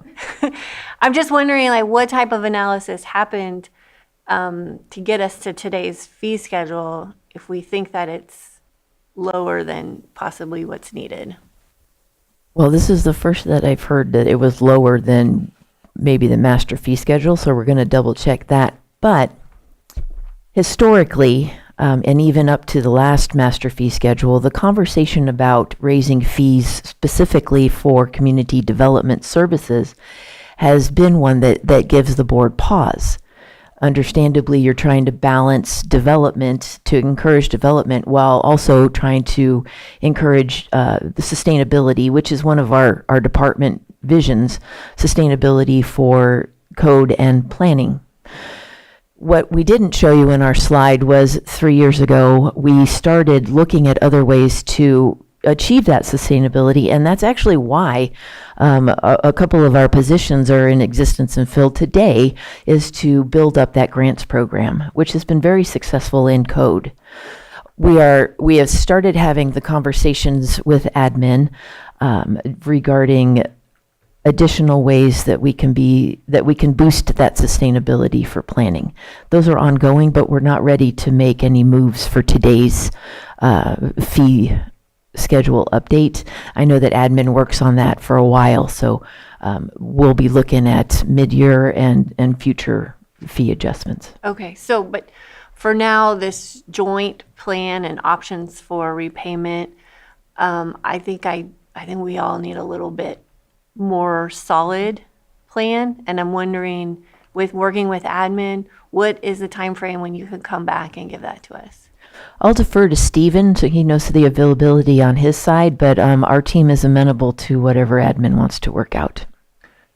And we did do a considerable amount of thinking to get to that 3-year program, so it's kind of just like you're asking us to show our work, which we'd be happy to do. Yeah, I think we need to see work right now. Sure. Stephen? Stephen Carter, Assistant County Administrative Officer. It would be very difficult to have the kind of plan you're looking for in 1 week, so I would ask for the first or second meeting in January. There is a lot of details that we have that weren't presented here, but I'd like to present it as a whole. Because like one thing you guys need to be very aware of is when we stop or cease the contributions to planning and code, that's a direct 100% hit to general fund that obviously we don't necessarily have. So we need to work out part of that plan at the same time. So I would suggest that we come back with a CDD plan, not just a building plan. Right, that's what I'm asking for, all of CDD, all the divisions, the interplay between them, and well before mid-year budget. And I did want to say one more thing. The reason for the 1 to 3 years, admin is on board with more than 1 year. And the reason why is even if they could pay, just for background right now, even though they may unlikely be able to pay by the end of 1 year, every July, they'll have a cash flow problem to where they would need a loan of about 2 months worth of salary. So that's why at the same time as paying us back, you need to put a little bit in reserve so that they don't have to come back right away at the beginning of every year, asking for more money for a short-term loan. Yeah, it would be really helpful for us to get visuals of what that looks like. Correct. Well, we'll do a whole presentation. Okay, thank you. Vice Chair, and then Helen, you can go after him. Yeah, a few comments, starting with the, if we're able to, well, first of all, I'm comfortable with the 3-year repayment because I think, it's important to be able to build reserves while at the same time paying that back. I know we have a resolution right now that says it's supposed to be paid back by June 30th, which is not going to happen, and so I don't know how we deal with that resolution, but I know this is somewhat of a complex budget in that a lot of times, we might be getting fees paid a year or two, before projects actually happen, and then that money, so there's a lot of accounting that goes into keeping track of all that. So it does get complex, and I want to make sure that we're not putting too quick of a deadline on repayment. To me, it's more important to have a good plan and rather than the actual timeline. In looking at these up here, I do want to be careful with jumping to any additional fees and stuff with community development because I think that like you said, Director, we want to encourage development. We don't want to get too high on fees. So me, that's one of the last things to look at. I think one of the most important things is looking at our staffing levels and efficiency and seeing how we can be more efficient with what we have and potentially save funds there as well. And yeah,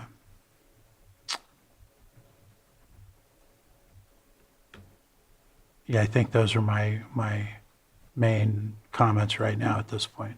Thank you. Supervisor Owen? Thank you. I'm going to echo much of what all of my colleagues have said, and I'm glad that Brad brought up the increase of fees. I'm not one that wants to increase our fees because I feel that our fees are hindering our community from being able to do things that they want to do. So I'm wondering, as they had mentioned, both Bruno and Jessica, there was, I would like to see all the attachments attached. So not just myself, we can see it here, but there's other people that go through our agenda as well, and they would like to see this as well. So I would like to have the data and the information attached, if possible. And I know not today, but for the future. Just to make sure I'm clear, at this point, we'd be happy to send the PowerPoint for uploading. The data that we're preparing for the next meeting will all be available publicly. Okay, perfect. And there was, let me put on my glasses so I can see my notes.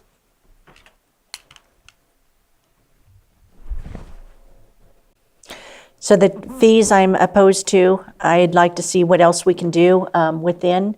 I would like to know, when you bring in your fees, I would also like to see the comparisons, of course, so we would like the community to be able to see them as well.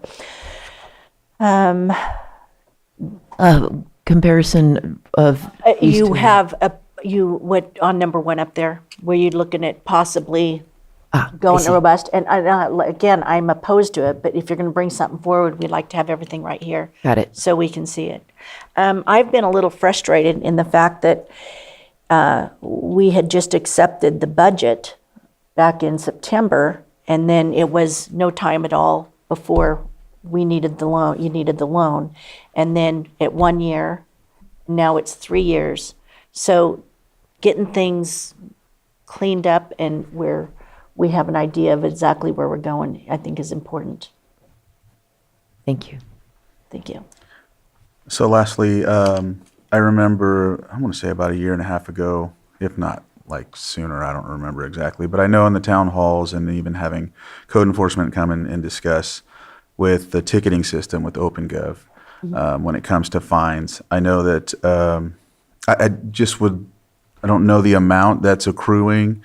I know, in my opinion, that it's quite lenient. There's lots of concessions and time more given. And in some instances, even with cannabis. And so I think that could help, if there's a little more stringent and timely fines and ensuring that we collect those might help.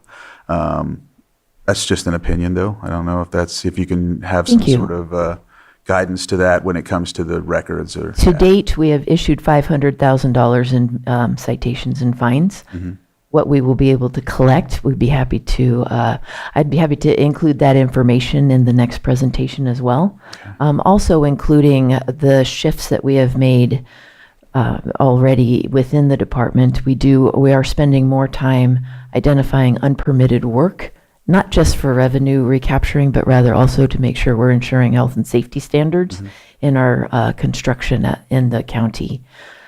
Additionally, but we would be happy to include measures that we have taken to help with sustainability. And I'm more talking about the side of like code violations, because I drive around with people who just show me, these different code violations, and I know that code has a lot to do around the whole county, and I get it.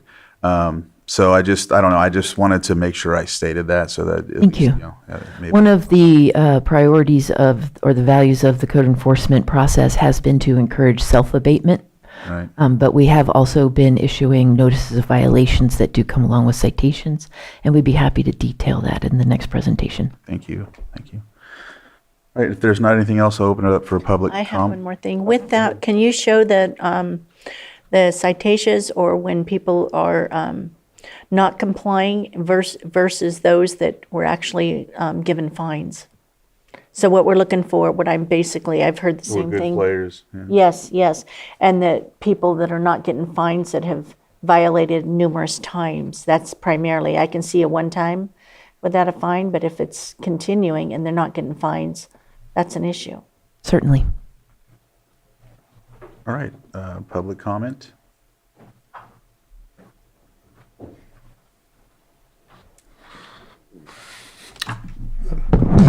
Good morning, Chair. Good morning, Board. Tom Lasik. I'm going to speak to you from experience.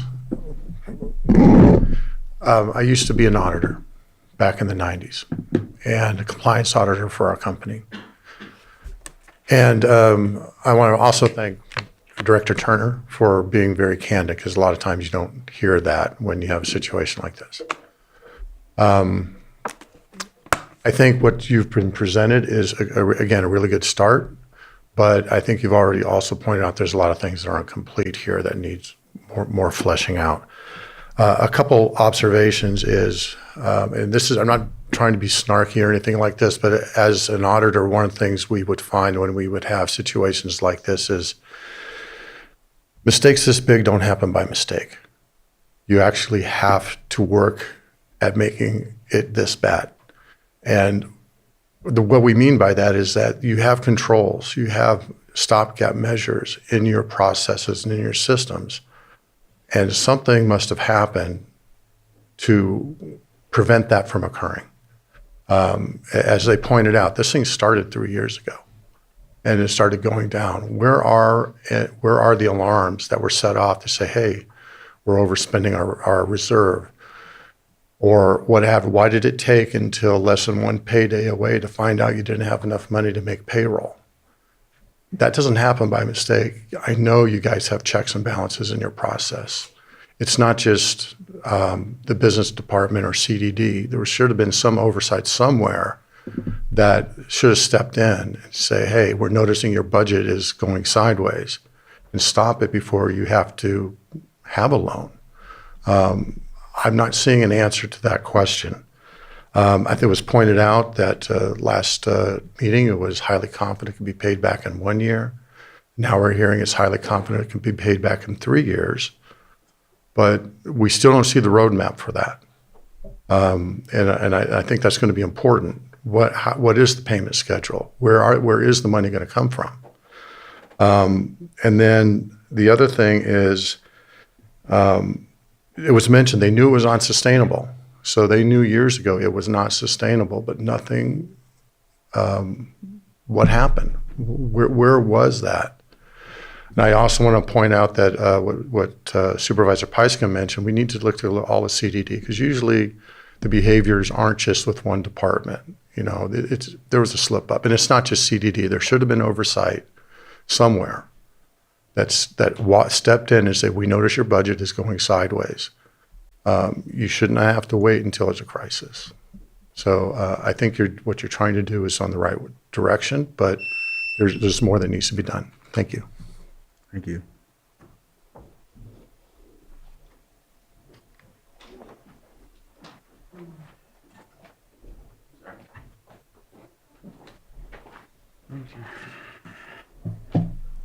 Okay. I want to apologize for my earlier faux pas. I didn't have a lot of time to prepare for today. Again, my name's Kevin Boyd. I'm a resident of Kelseyville. And I will say this presentation, comments by the gentleman before me, make it pretty clear that mismanagement is seriously at play in this situation in terms of the funding. I would like to expound upon that a little bit. I do believe that you found out last minute as a strategy to pigeonhole your available options. As somebody who runs a budget, I would know 6 months in advance that I'm going to have a cash flow shortage, especially of this magnitude, because you would just not be hitting your numbers consistently. You would have to run some projection that says you'd have to overperform by some number in order to make it up by a certain time. I can tell you week to week, if I'm making payroll 6 months from now. There were some comments in the previous meeting regarding this situation about how they would make the money. A lot of conversation here today is about how they will make the money. The way that they intend to make the money, as far as I can tell, is by extorting taxpayers for supposedly unpermitted work that happened at such a time frame in the past that they have no reasonable way to remediate the issue, especially in a timely fashion. My family is currently being extorted for a permit that happened while I was still in high school back in 2008, 2009 timeframe. There's been 2 changes in ownership of our property in that time. There's no way for me to have documentation to support what happened. And so somebody shows up and gives you a 30-day notice to pay them. My experience with that department has been desperately disorganized. I could not make any progress calling in and trying to figure out what was going on. It was openly antagonistic. I heard this line, "You bought the problem," a lot. As somebody who worked for a Fortune 200 company twice, I can tell you people do not make up those lines on their own. They're coached. And then most recently, I've been harassed by an employee. I've already submitted a formal complaint, but I don't have any expectation anything will be done. We need to look at not just what fees they're collecting, but how they're doing it. There is no way for taxpayers to be held responsible for 30, 20-year-old permits that they could not reasonably have documentation for. It's simply not practical. And it's simply not a good idea in terms of maintaining property values in Lake County. My purchase tripled the assessed value of the property. I am paying a lot more taxes. I believe that there's a nefarious. If you can wrap up. Yeah. I believe that there is a incentive for the county to not have records and then go back after the fact and try and collect on permits. Because now you're locked into a property that's got a higher assessed value. You have no means to adjudicate the issue. If I get a speeding ticket, I get to talk to a judge. Kevin, if you could wrap up. We need to take a look at the processes, not just the accounting. The whole thing, top to bottom, has a problem. Thank you for your time. Thank you.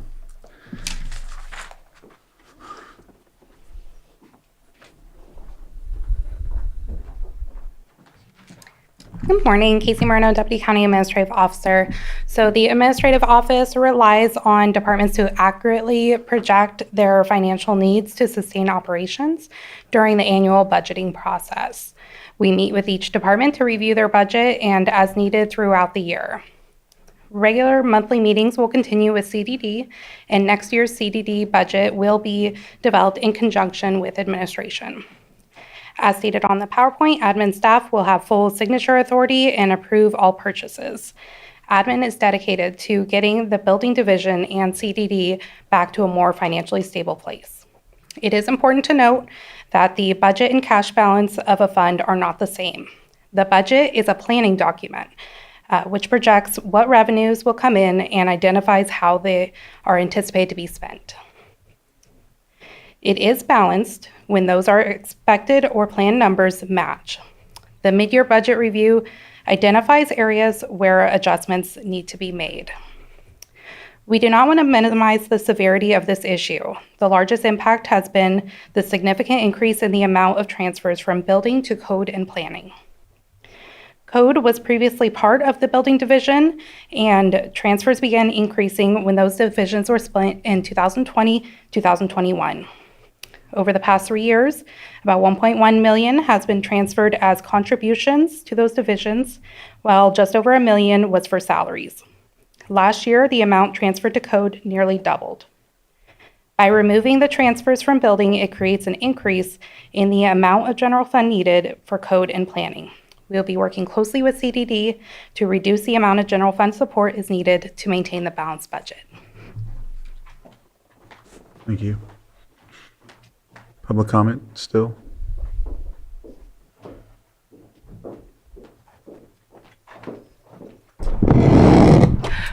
Good morning, Board. Margot Kambara. Thank you for your attention to this serious problem. And thank you for being good stewards of Lake County fiscal resources. Just to add a few suggestions to what previous speakers have commented on, and that is taking a look at the projections for the fiscal year 26 income. So, and forgive me if you already have this in mind, but I would strongly recommend that you ask for a detailed breakdown on what that income is going to include. Does that include the Gwinnett Valley mixed-use project?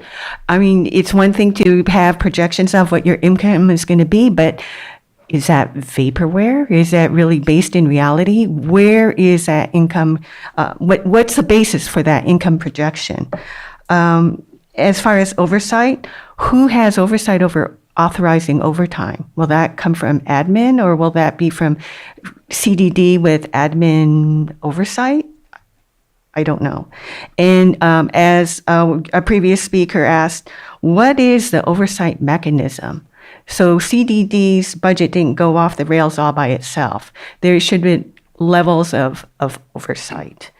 And it would be helpful to have a postmortem, so we can have lessons learned, not just for CDD, but for other departments in the county, saying, what are the warning signs when a budget is going sideways?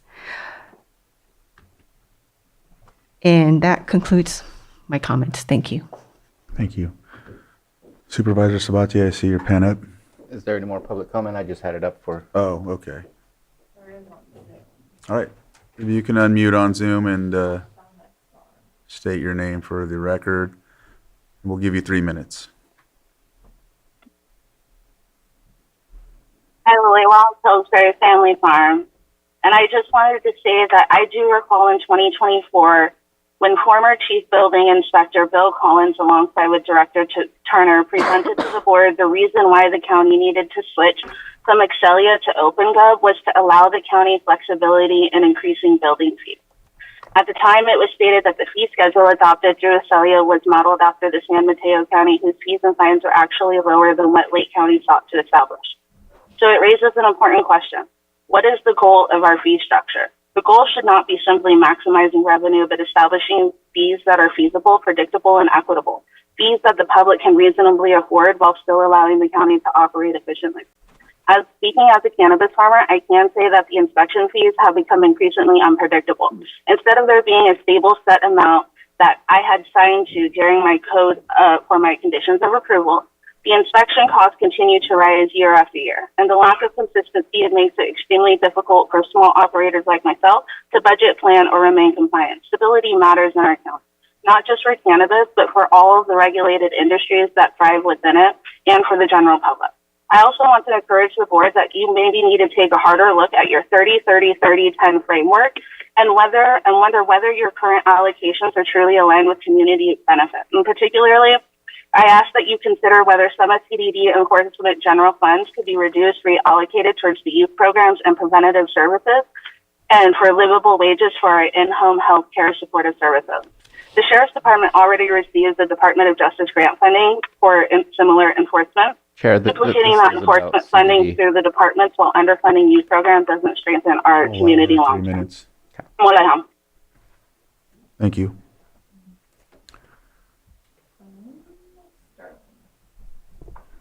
If you can unmute. Good morning, board. My name is Sterling. After listening to this presentation and being a long community member, I would suggest looking into how many people have applied for permits and how hard it is to get the permits, because things are so hard in the county to be able to build.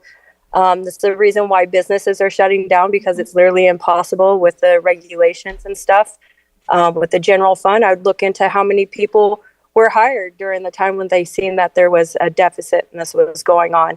Anybody that has common sense in business, when you are running into knowing that you're not going to be able to do payrolls, or you see that you're going to start running into a deficit, why would you hire new employees? I do agree with most of all the people that did make a comment. I really hope that this board looks into this and looks into that, because these are taxpayers. And, you know, even with businesses, I've been hit with assessments on my property taxes 4 years down the road, 8 years down the road. And it's just constantly adding. And where's my money going at this point? If it's going to them and they're not managing the money correctly, then you guys as a board should probably step in and ask where all these funds are going. Why did you employ more people? How much of that overtime is going to those people, and how much is really going into all of their wages, their benefits, their overtime pays, their sick pays, their holiday pays? Anyway, thank you guys for looking into this. Thank you. Kyle? Yeah, thank you. I really do value the board's insight into this. I was curious to Chair Crandall's point.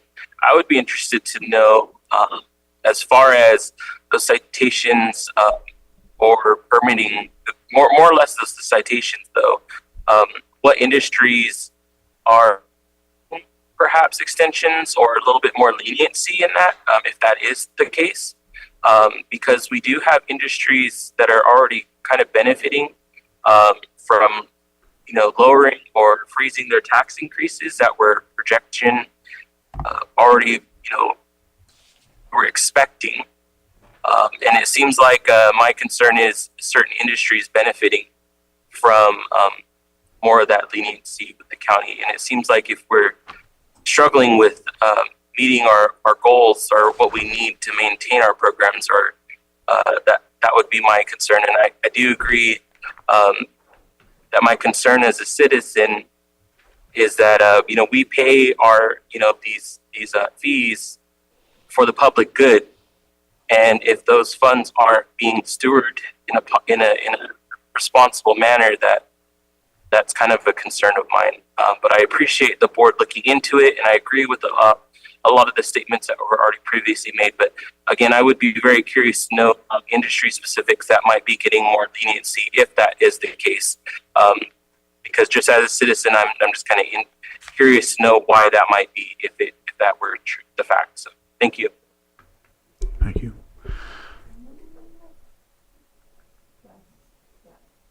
Guest. Thank you, Mr. Chair and Board. Angela Amaral. One suggestion I'd like to make is that maybe considering a threshold limit for reserves, that once it gets to a certain level that it triggers a review. If we have a threshold that needs to be above this, and once it hits that. Another thing I saw on there was that there was an employee review of what the employees are doing. And I think that's, since this is so heavily weighted in salaries, I think that's a wonderful idea. Because I think in some instances, highest paid employees are doing work of other employees that could be the work that could be done by aides or extra help employees. And in some cases, you have the highest paid employees doing those jobs. The last thing is, there's talk about, in October, your board heard from Mr. Rickelman regarding the Lake County is exploring potential tools to incentivize housing and commercial projects, which included a consideration of development fee deferrals. So how will that, if the fee deferrals do go into place, how will that affect the revenue for CDD, or will it? Thank you. Thank you. All right. We'll close public comment and come back to the board. And Supervisor Sabatier, you had your pen up. Yeah. So our job is to review and consider a budget every single year. Our job is to thoroughly go through that budget. I personally failed to see what we're dealing with today.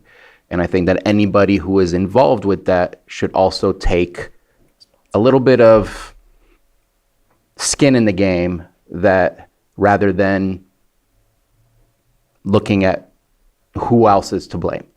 I heard a comment today that it struck a nerve.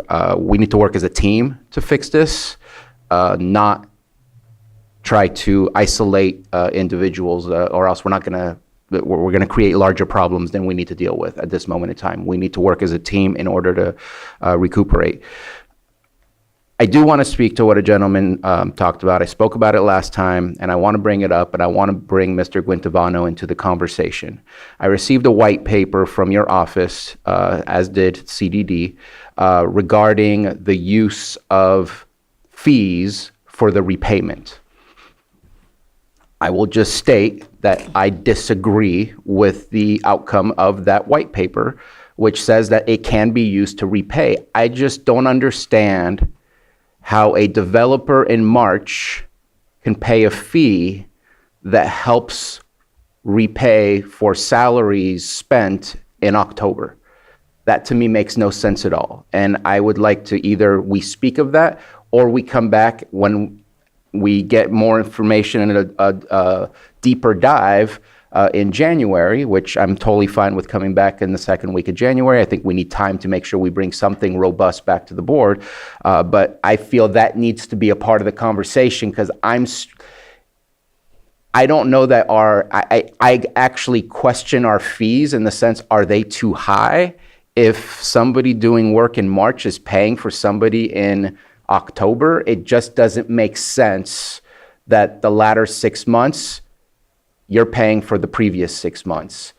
You're supposed to be paying for the service and the time spent. That time spent is a complete package. You're paying for the electricity, you're paying for the payroll, but it's a portion of it. It's not a large portion of it.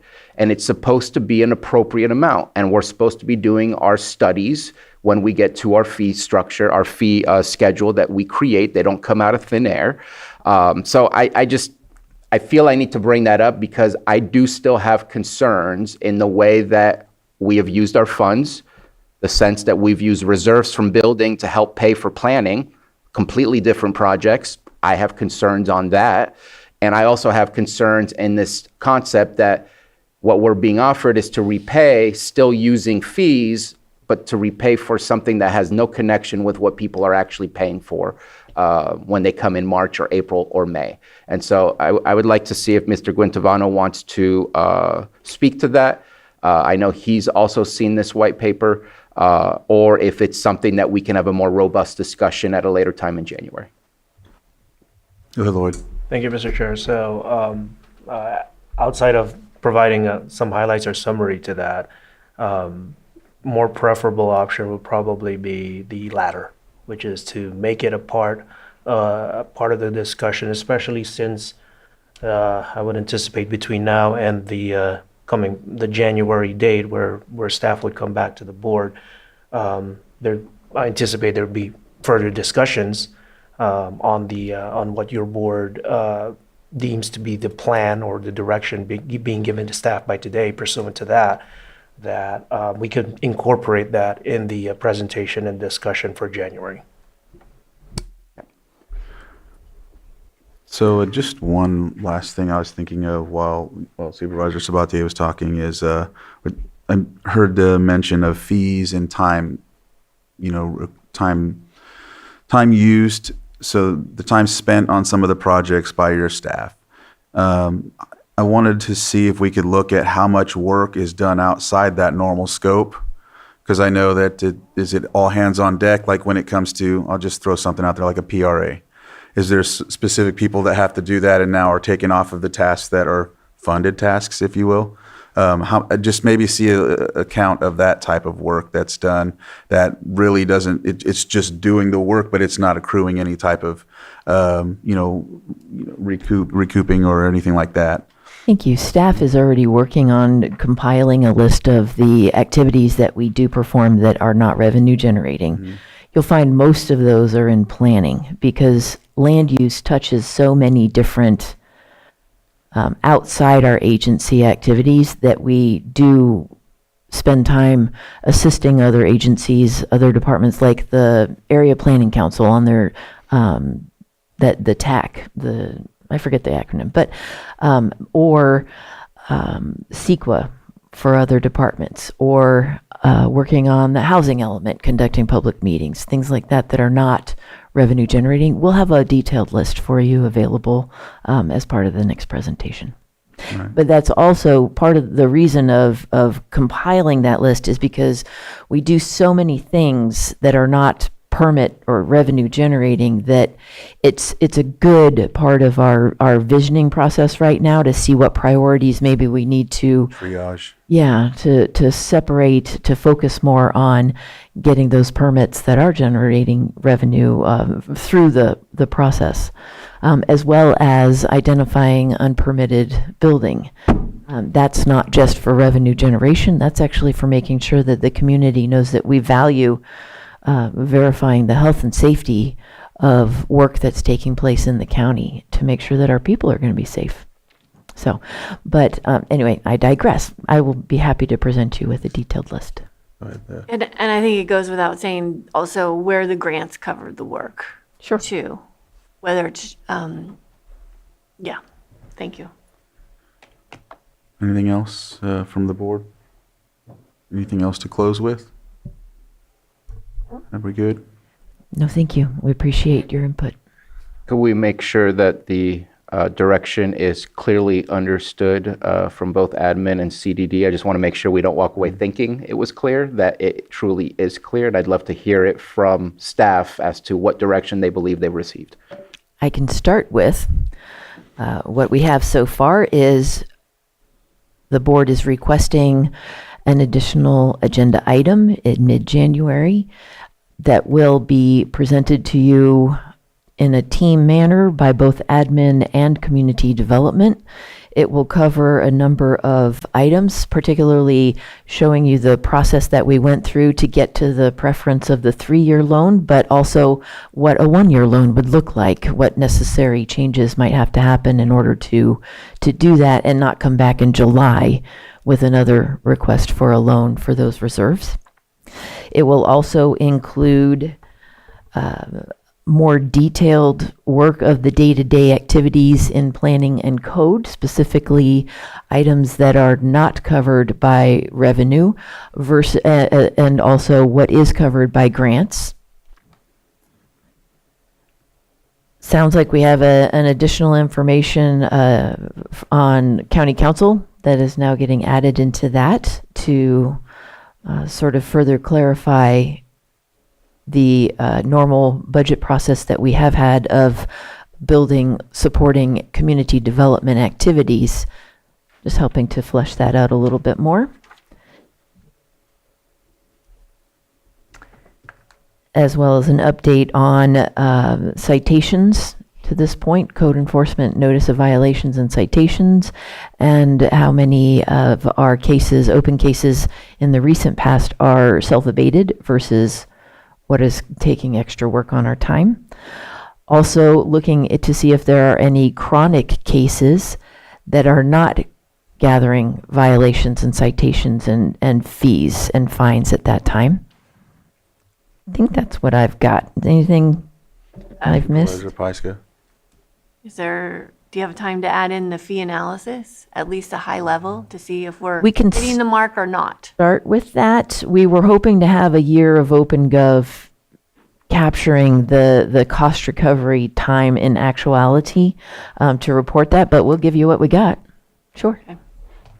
And just for clarification, not just a team presentation, but a team approach to looking at the options and bringing back that as a presentation. Thank you. I considered that implied, but I appreciate the clarity. I thought it was implied last time too, so I thought I'd clarify. Lloyd, did you have anything that looked like? Okay. All right. With that, I think you have a direction which has been stated. Thank you again for this discussion. Thank you. Mm-hmm. All right. We are past our 10:30, so we'll go to that. 6.7, consideration of Lake County Behavioral Health Services Fiscal Recovery Plan, status update, and board endorsement of ongoing implementation. Elise Jones, if you... Yes, Yep. I am here. I apologize. Johanna, would you be able to bring up the presentation?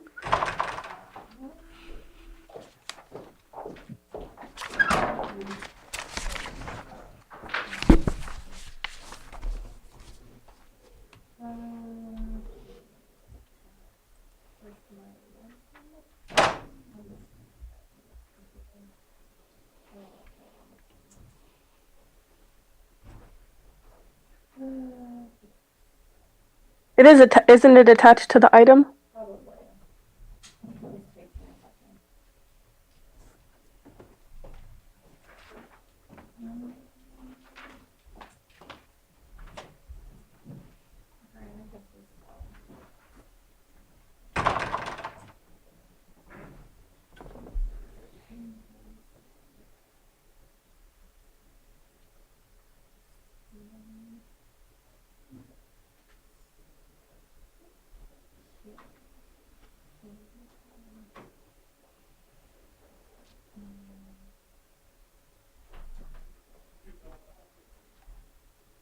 All right. Thank you. If you wouldn't mind, if you're, yeah, oh, you're so good. Okay. Sensational. So this is an update on our fiscal recovery path that we promised. We have been working really hard with a couple of different consultant entities to bring this to you. Next slide, please. Okay.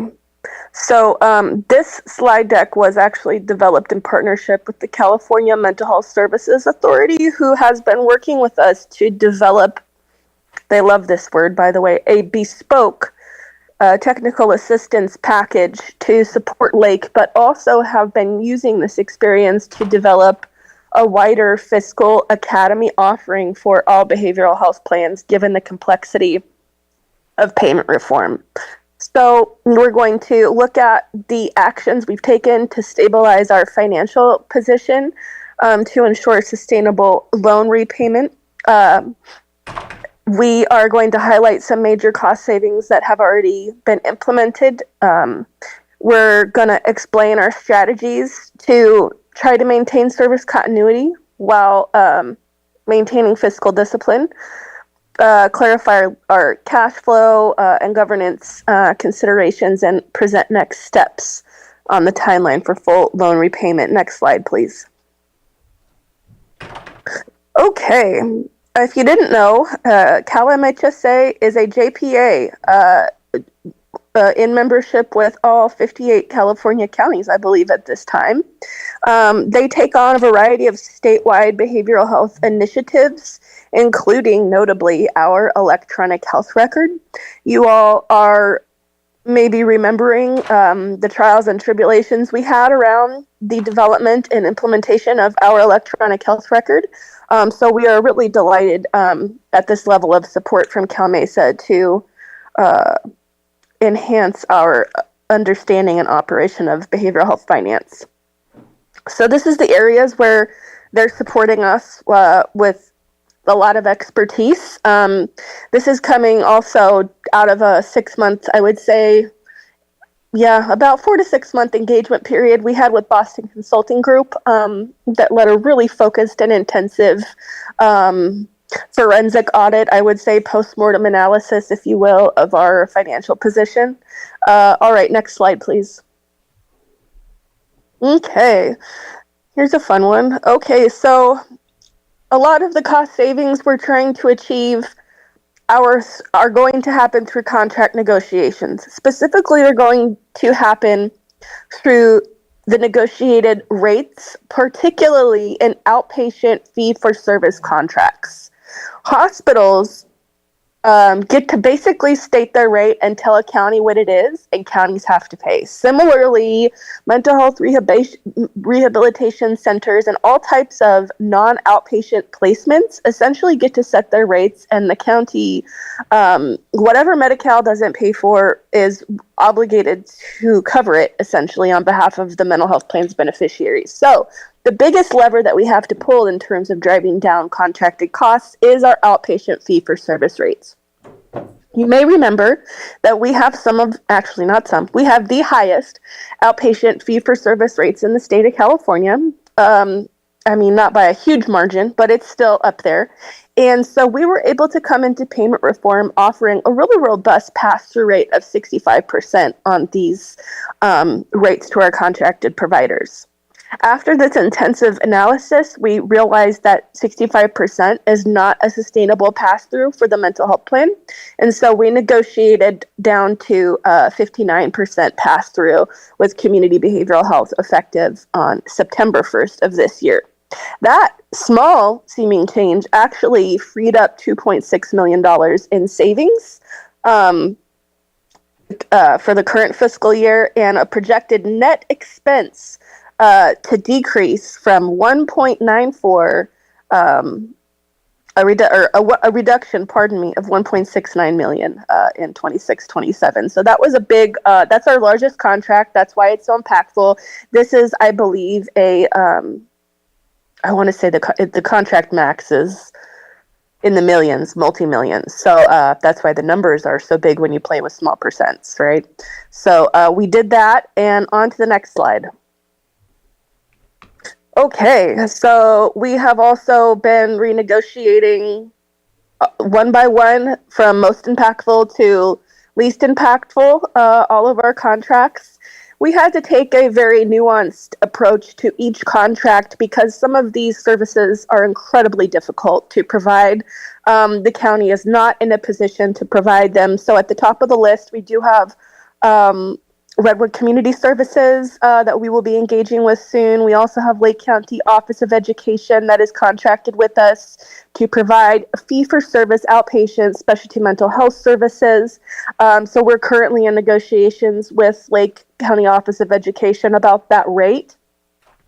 Phoenix House is a crisis stabilization unit, so not a lot of leeway there. However, in these placements, Paradise Oaks, Creative Alternatives, EA Family Services, those are all programs known as short-term rehabilitation facilities, aka group homes. And the group homes, we have successfully offered a pass-through rate at 45% of our fee-for-service. They do provide select fee-for-service services to youth who reside in these group homes that can be billed to the mental health plan of that youth's county of origin.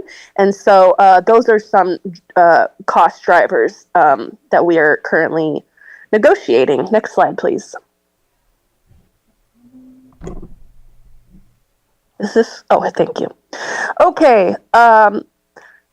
We've really been pleased with Cal Mesa stepping up to provide us and develop literally advanced analytic tools around Medi-Cal revenue in particular is incredibly difficult to track from soup to nuts, like as you watch the dollar. And so they're building dashboards to help us better visualize that because it's very difficult to predict when you have a hard time seeing where the cash flows up through the state, the feds, and then back down.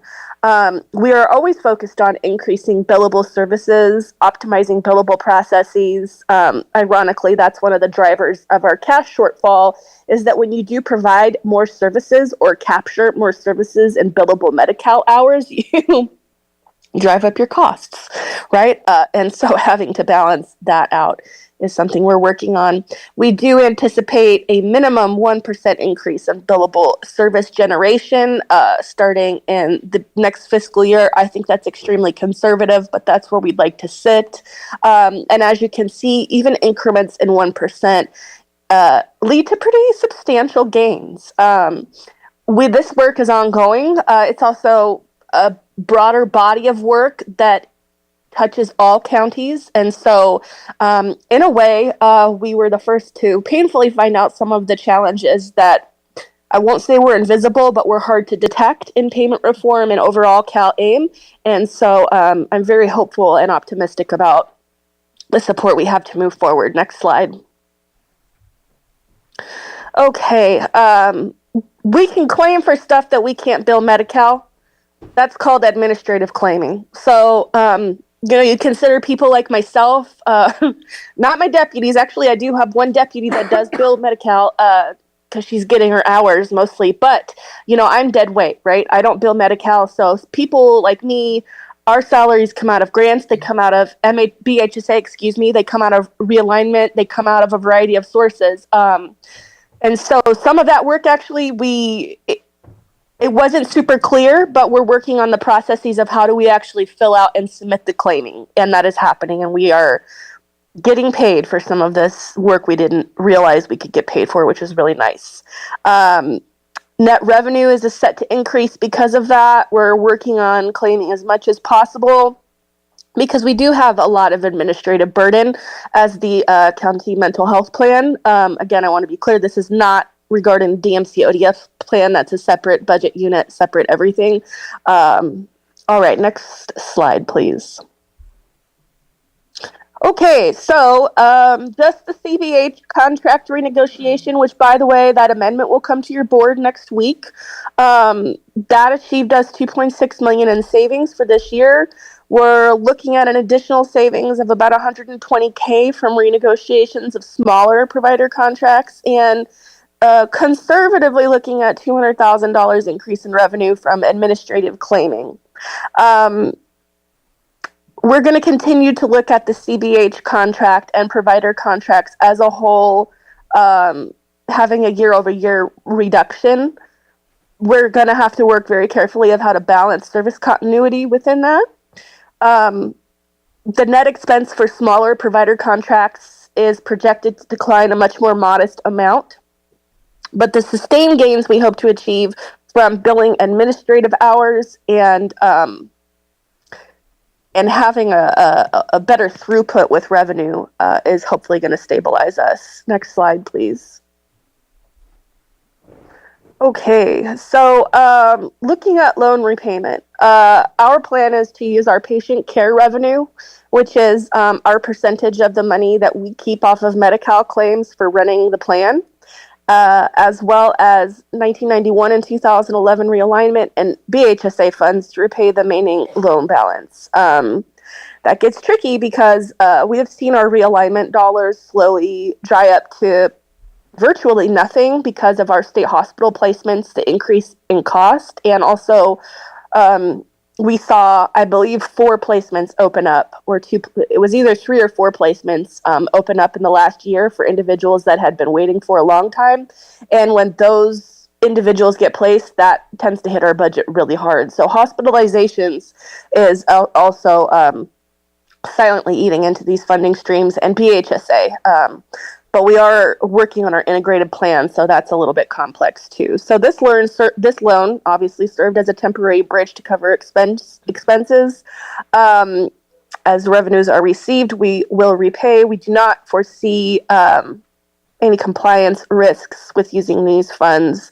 We note that it was brought up at the last meeting to consider using opioid settlement funds. We do not believe that is an allowable or acceptable use of OSF funds, nor are we able to identify other grant funds that could be used for loan repayment. Next slide, please. Cash on hand. This is updated and it's a little bit higher, and I apologize, I don't have the number right today. But as of the 1st, we run it every week. Just to look at our cash on hand, it was $745,000, and that's unencumbered. So that's taking out payroll, and that's taking out some other match funds that we have to have for grants. We are still anticipating patient care revenue here any day now, totaling a few million. What we are doing differently that has been painful, I think, for contracted providers and a change of business practice that probably should have happened a long time ago. But because of the claims lag, essentially, as you all know, we had been paying providers and fronting the money essentially before we got paid. So we're not going to do that anymore. You only get paid once we receive the money from your claims that's attached to those services. So we'll have to wait for that invoice to be fully reconciled first before we can issue payment. And of course, the contract rates, right? And looking at that regularly. So we've been working very hard with our providers on figuring this all out in partnership together. Next slide, please. Okay. I think we covered most of this. We've made a lot of rapid changes. We have long-term support from Cal Mesa's fiscal optimization team at no cost to us. Certainly the valuation of that is at least in the thousands. If we got hundreds of thousands of dollars of free support from Boston Consulting Group. But that's where we're at. And I would also just like to, or next slide, actually, please. Next slide, sorry. Okay, thank you. I would also just like to make a note that when we're considering the lost interest, which I know was around $80,000 a year, behavioral health, as we've been doing an audit essentially of where all of our, very closely following all of our dollars. Part of this led to the renegotiation of the DSS MOU. We're not able to support LPS conservatorship services with DSS to the degree that we had prior, and nor are we required to. We do a lot of work, including financial contributions with other departments, because out of a shared sense of community, or it's the right thing to do, or it seems to align, even though that's not a statutory regulation for us. So we're looking very closely at what our mandates are and shoring up where we need to identify where we should focus our work. I think that's all I have. Thank you. Thank you. Thank you. All right, questions from the board? Supervisor Sabatier. I appreciate the update. A little disappointed that we have to wait till March 2026 to really get a timeline of when things may change. I was hoping that the 10 weeks where somebody who is contracted to help with these types of situations would provide that level of detail. I guess my first question is, I'm glad that we're doing contract negotiations. It makes me question what was the negotiations in the past, because these are huge drops. And I guess my question is, but we're not expecting to see a decrease in services, just a decrease in what our expenses would be. Is that correct? No, not entirely. There is going to be a decrease in services. At this point, it looks like our therapists, our licensed therapists, we're having to consolidate that.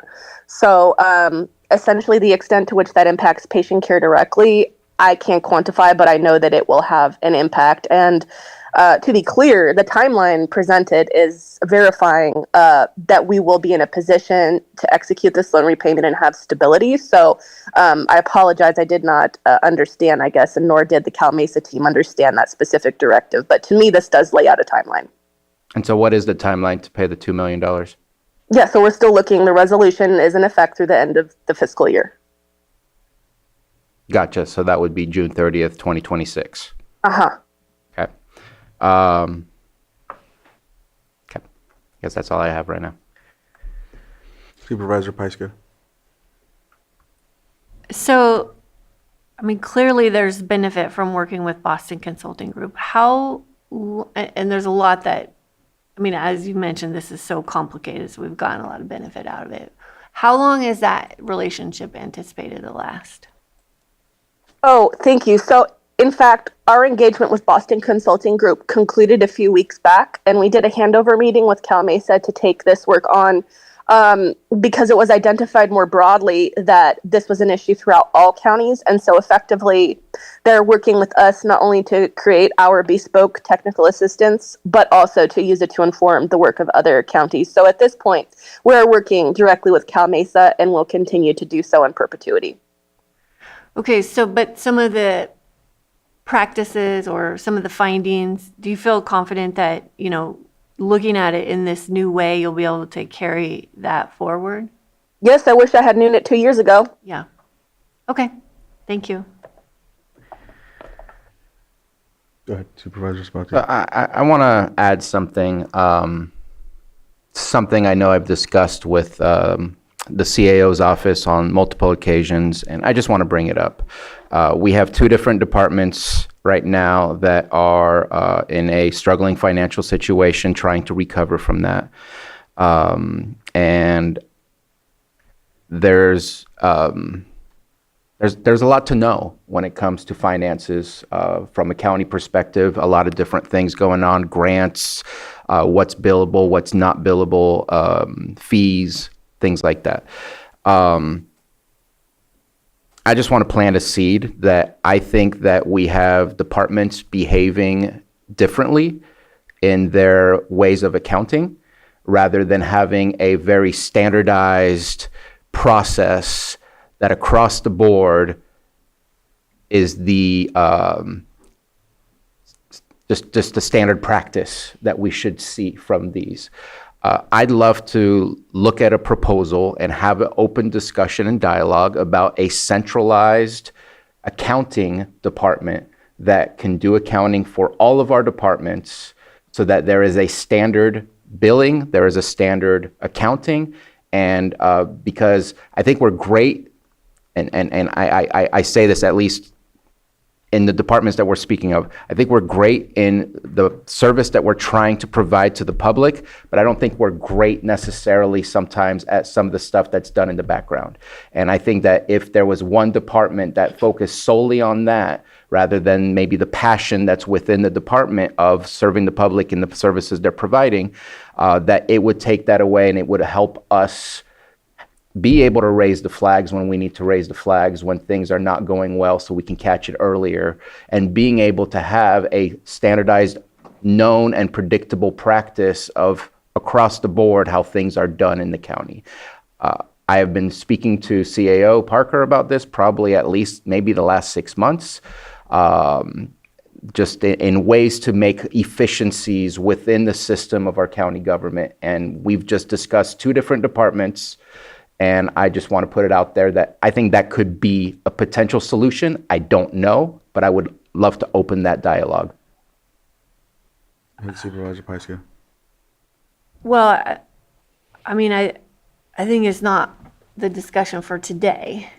But it is something to consider. We've also talked a lot over the last 2 years about training in our in department head meetings, and trying to give those department heads, get everybody working with the same tools and along the same line. So I think there's work to be done to improve it, but I don't think that's the conversation for today. And I think it's very related in the sense of the future stability of our finances is part of this discussion, as well as part of the CDD discussion that we had. And so just something in the future that I think will be coming down the pike. I just want to plant the seed because I think it's a potential solution. It may not be the solution, but just looking to make things easier for the future. All right. Anything to add? Did I open it up for the public? Not yet. Public comment, if there's anyone that would like to provide public comment on this item. All right, with that, I'll bring it back to the board. Lloyd, I know that we have a series here of I'm not familiar with. Yeah, so thank you, Mr. Chair. There's 5 items as far as the requested recommended actions. I believe items 1 and 2 can be achieved by board motion, if your board's willing to consider it. And then I believe 3, 4, and 5, and Director Jones can clarify this, 3, 4, and 5 can be provided via board direction just by consensus. So there would be a separate motion for item 1, motion for item 2, and then 3, 4, and 5, if Director Jones is amenable to that, can be provided to staff via Director Jones by consensus to your board. All right. Sure, thank you, Council. I'll start with the first motion to receive the staff presentation on the Lake County Behavioral Health Services Fiscal Recovery Plan and accept the status update. Second. I have a motion and a second. All in favor? Aye. Any opposed? Motion carries 5-0. And number 2, move to endorse the ongoing implementation of the fiscal recovery plan, including subsection A receipt-linked disbursement policy, sequence provider payments to state receipts. B, a 2 payroll cash reserve floor as a operating guardrail. And C, use of payment waves and partial payments to maintain essential services, patient safety, licensed placements, and core partners. And D, contract controls, which includes spending caps, ceilings, tune-ups, and monitoring of speed versus cap. Second. Supervisor Sabatier, I see you were, I cannot speak intelligently to what receipt link disbursement policy is. I don't see a policy in front of me. I cannot speak specifically to the two payroll. I see words. I can't explain if somebody asked me what we're endorsing specifically. I know we just had a presentation, but to endorse something that I can't explain right now with words that I don't know that I heard receipt link disbursement policy in the presentation. Maybe I missed it. But I'd say right now we have a resolution, needs to be paid back by June 30th, 2026 is what I heard. In March, we're gonna get more information, but it's hard for me to endorse something that I really cannot explain to you intelligently what that is. So I cannot approve this because I just don't understand it. I don't know what it is. There's no documents other than a memo and the presentation that we received. loud and clear. Okay, so I have a motion and a second. All in favor? Aye. Aye. Any opposed? No. Motion carries 4-1.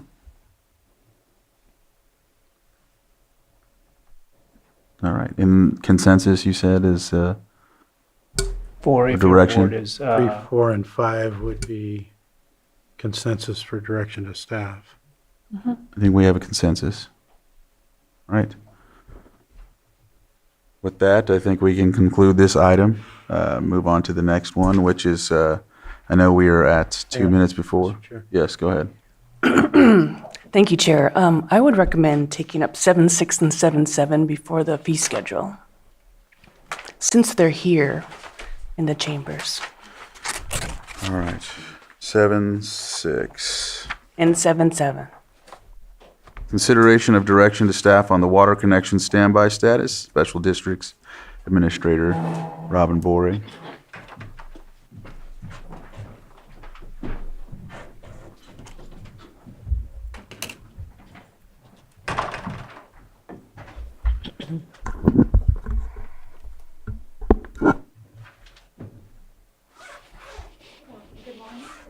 It's not Yeah, there you go. Good morning, Board and CAO and Attorney and our constituents.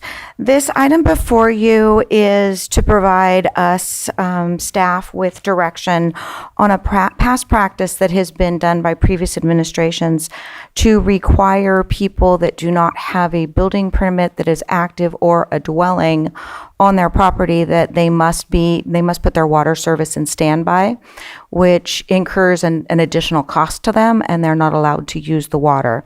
So we reached out to the attorney's office and got a ruling from them that our ordinances and our rules and regs are permissive to allow residents or property owners to request to be put on standby if there's no use for 4 months. However, there's nothing in there that says shall or we can require, and that is what the past practice has been, is that administration has required these people to be on standby. So this item before you is to provide us with direction as to which direction you would like us to go, either continue to enforce the shall or resort back to what the ordinance and our rules and regs say and allow the property owner to determine if they want to be on standby or not. And to give you a magnitude of costs, the Findlay district is $5 bi-monthly for it to be on standby in addition to the base rate. Conotehe is $37.20 bi-monthly in addition to their base rate. Kelseyville is $5 bi-monthly. North Lakeport is $34.76 bi-monthly. And these are all in addition to their base rate. So they're paying for the regular water service plus these additional amounts. Soda Bay is $22.32 and Spring Valley is $12.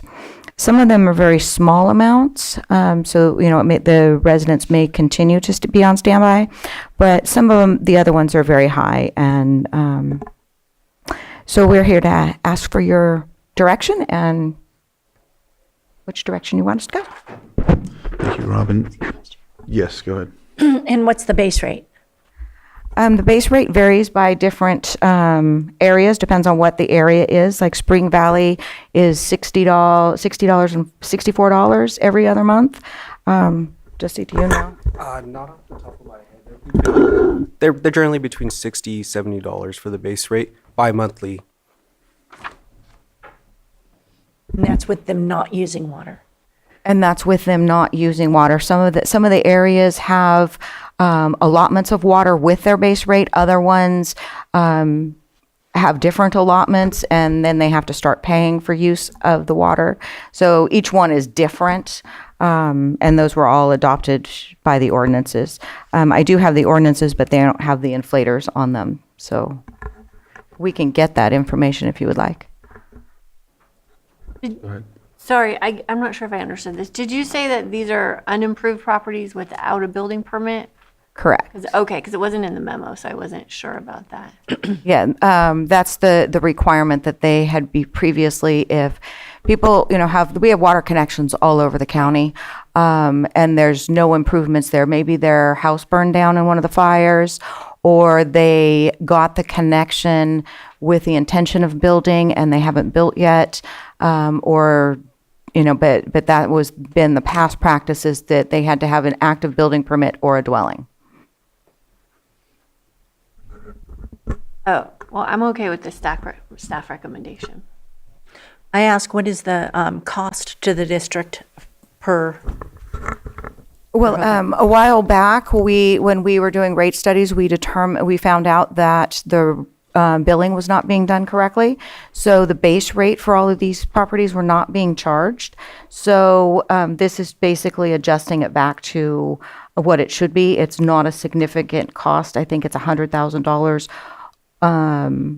increase from what we were collecting or weren't collecting on the base rates. That was about $100,000 countywide, so all the different districts. So this won't be much. Like Spring Valley, I believe there's 100 of them in there. And so 100 times 12 connections times 6 times, it's not a significant dollar amount. Okay, but I meant, what cost is it to the county? The cost to be on standby? Yes. There's really no No cost. cost, so it's pure profit. Correct. That's what I was asking. Yes. That's what I was looking for. Vice Chair? No, I was going to ask a similar question. So Okay. Supervisor Spottier? Just a couple of things. Appreciate you giving me the ordinances. Would be really, I think, helpful to attach the ordinances so that the public can read through as well and understand exactly what we're talking about. I even mentions as attached, but there's nothing attached. So I'm not sure if that was the intention or not. So I just think it helps in the conversation, especially to invite people to comment on that.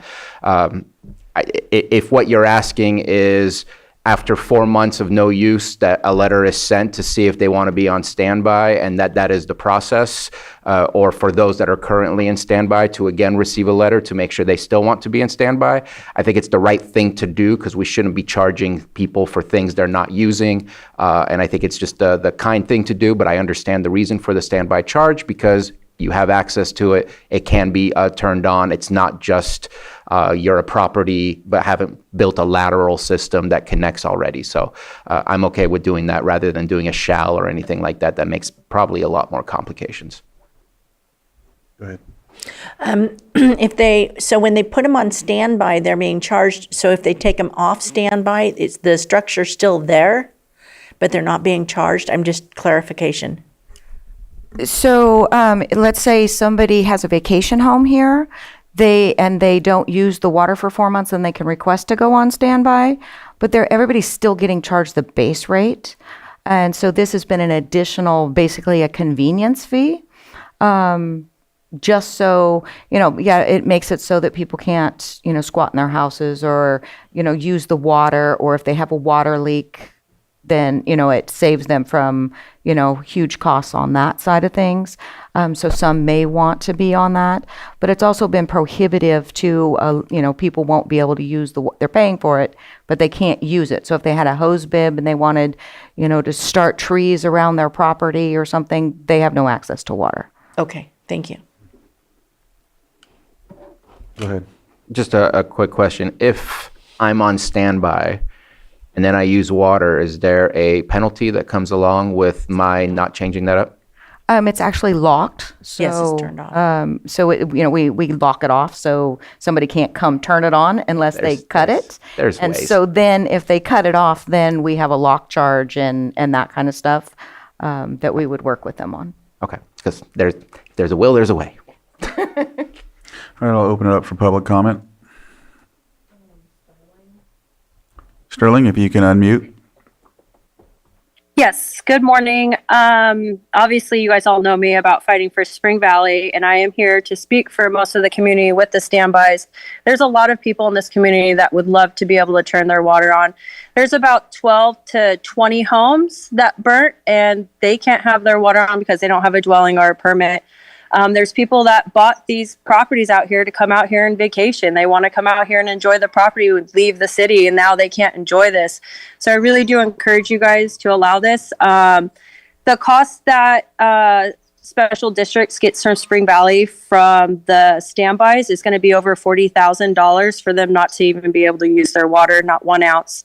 So, plus you got to look at the fact that people pay over $25,000 for a meter in Spring Valley and then be told that they can't turn it on. So as a Spring Valley community member and the person that has been fighting with the water for out here, I would highly suggest to allow the community members to be able to turn their water on and start making their property more valuable, more fire, protective. That if they had a hose bib there and say something happened and they're on their property mowing, they'd be able to put that fire out. So it is more than just a convenience. It is for safety. And then I just hope you guys do approve this. So thank you.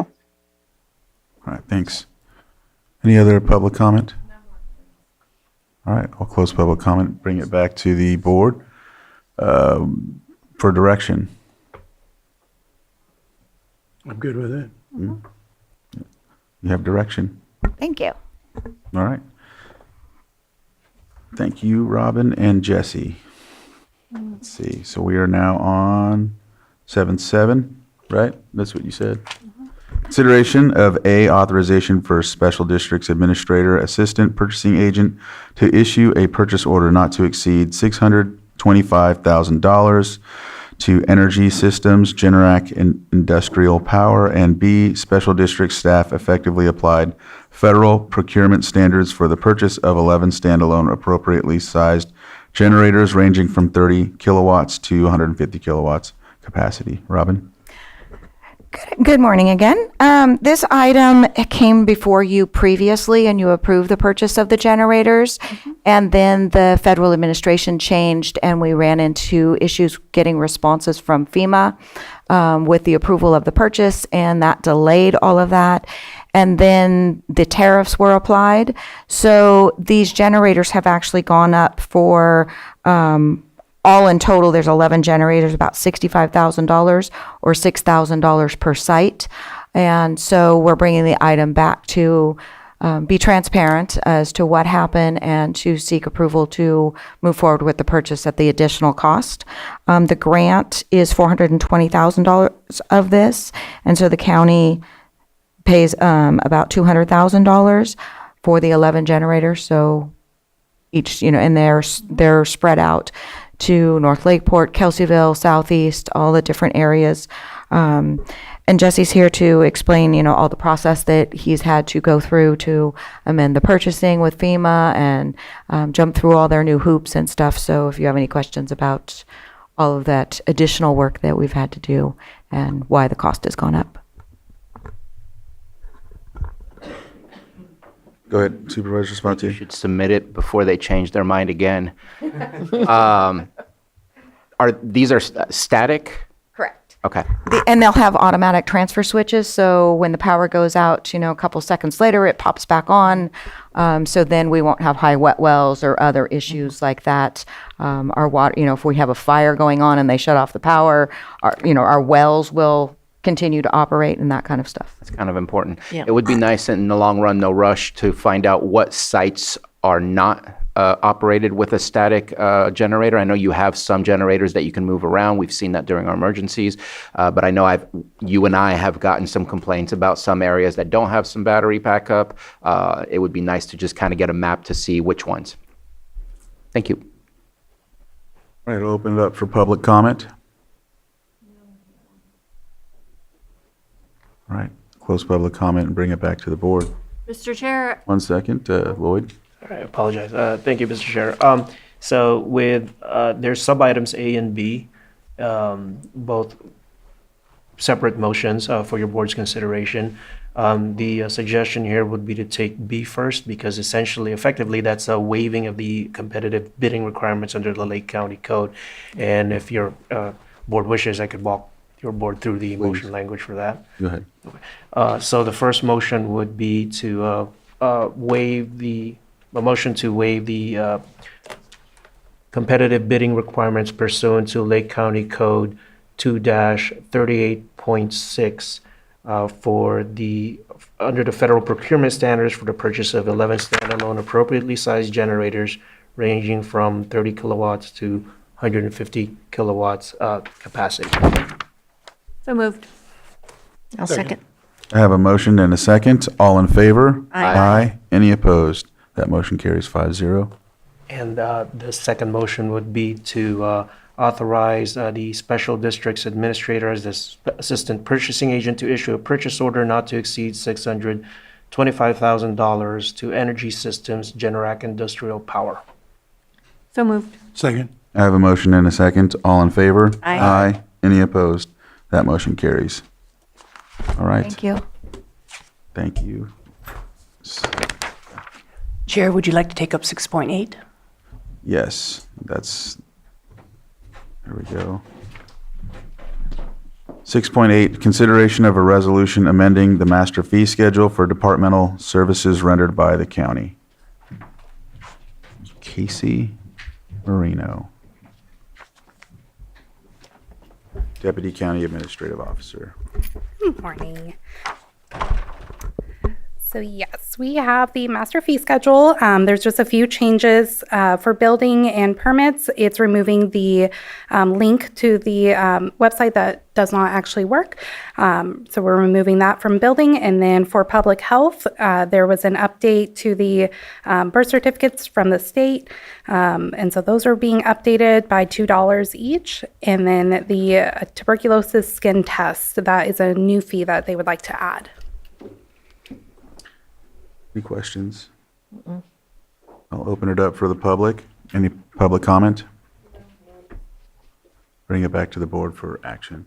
Offer the resolution. Resolution has been offered. Supervisor Owen? Aye. Supervisor Sabatier? Aye. Supervisor Rasmussen? Aye. Supervisor Pyska? Yes. And Supervisor Crandall? Aye. That resolution passes 5-0. And then we have, thank you.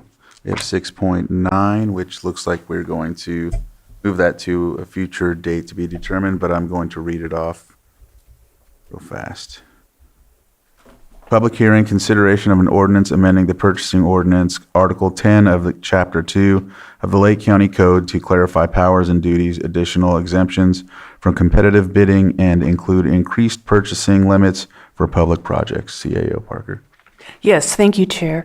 We'd like to move this item to a date and time certain in the future, and I recommend January 13th at 11:30 for your board's consideration. Johanna, does that work for you?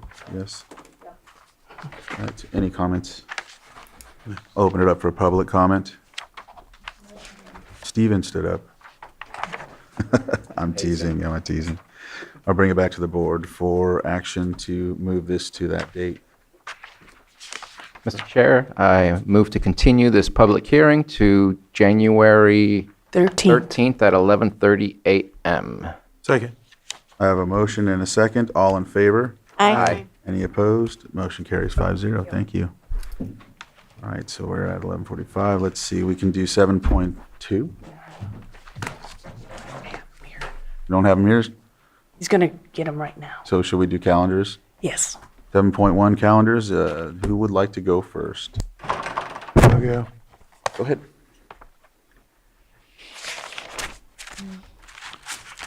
Let's see, we haven't reported for a while, but last week was all spent at CSAC, which was a good learning experience for me, so I'm glad I went. Previous to that, I attended LAFCO and First 5 meetings. I worked the Gleaners Food Distribution, the second one in November, which was a very, very high attendance.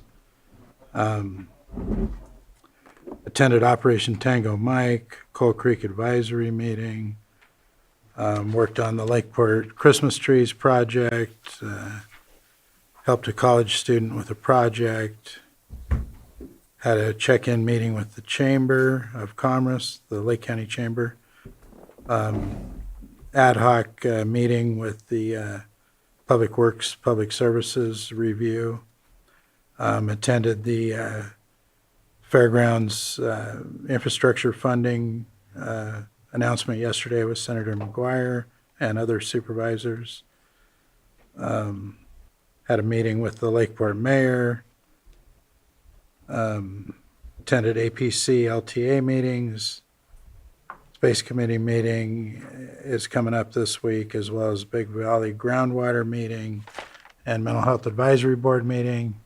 Also a meeting coming up with City Manager, a Clear Lake Hitch Summit, First 5 Commission interviews for candidates before they come to the board. And then I'll attend Reefs Across America this weekend and participate in a simple gesture and also attend the Gleaners Benefit Concert that Mr. Rothstein and others are organizing. That's it. Thank you. All right. Yeah, last week at CSAC, it was really productive. My policy committee meetings were 2 parts, and I think some of you were there. So one day was talking about Sigma, groundwater, and ag, and the other one was talking about the Wildfire and Forest Resilience Task Force.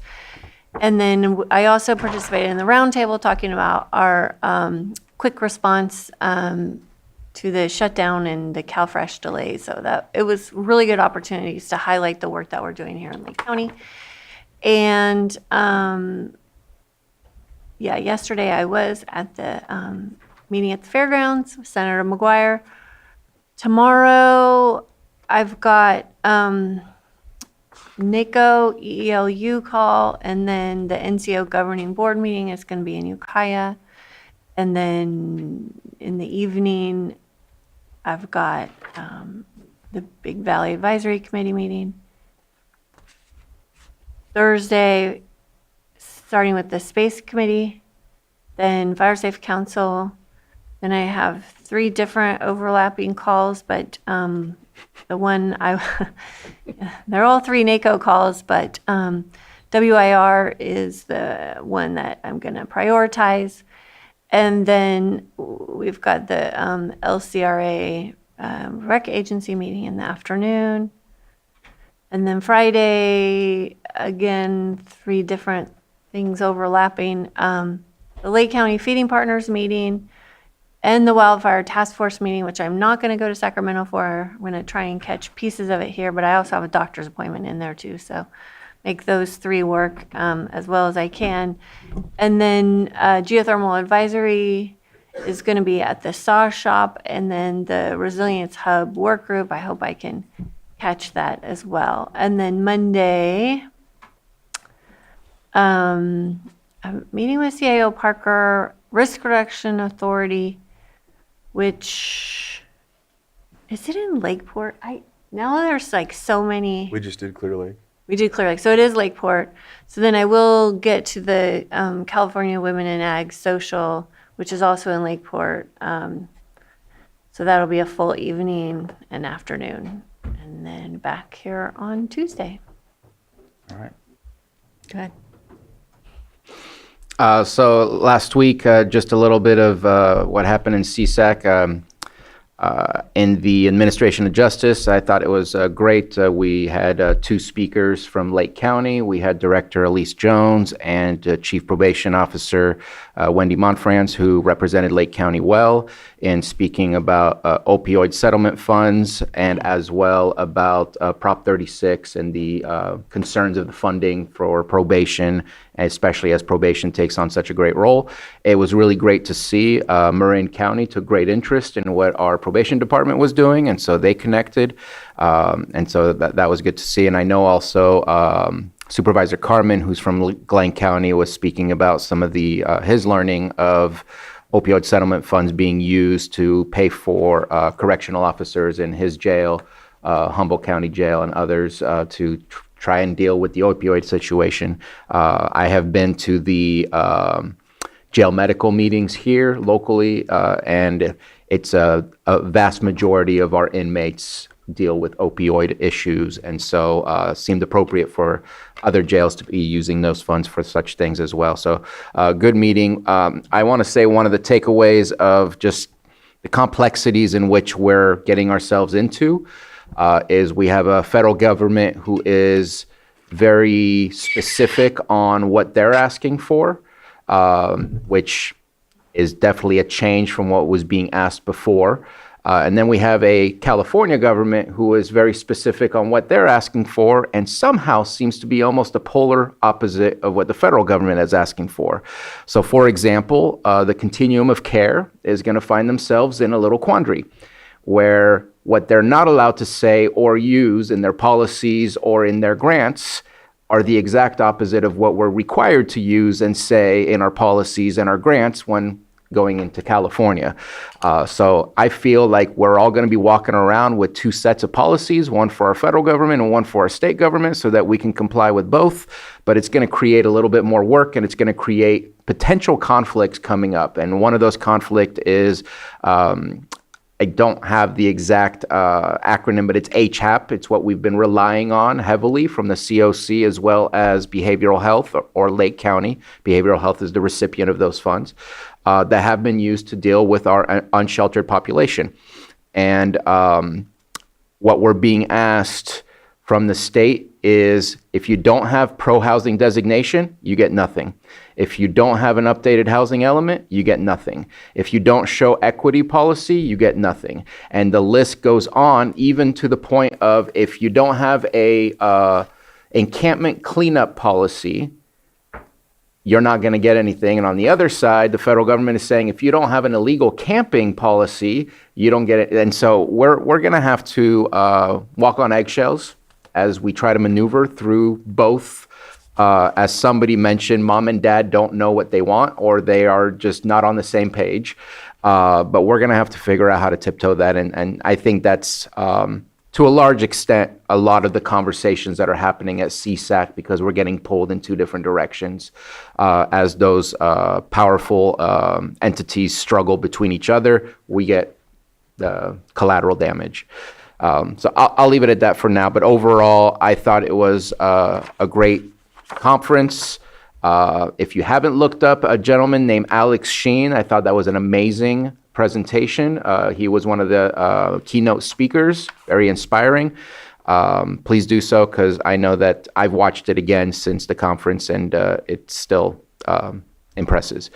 Tomorrow I have APC LTA board meeting in the city of Lakeport.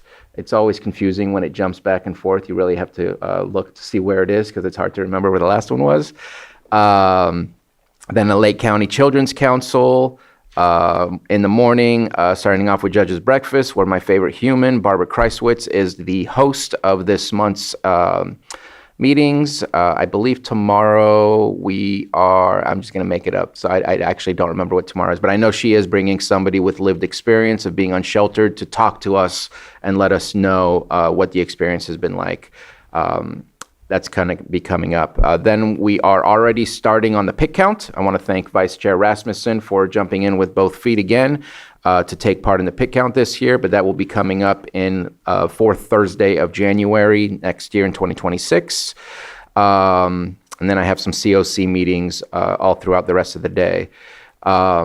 On December 12th. I still have Lake County Feeding Partners meeting. Is that happening? I'm looking at Supervisor Pyska. I've got it too. Okay. I'm guessing that we are still meeting. So that's still on there. And then I had a random coincidence of a situation. Not sure if you all received the same email or not, but the CSAC president is Susan Ellenberg from Santa Clara County, who's amazing.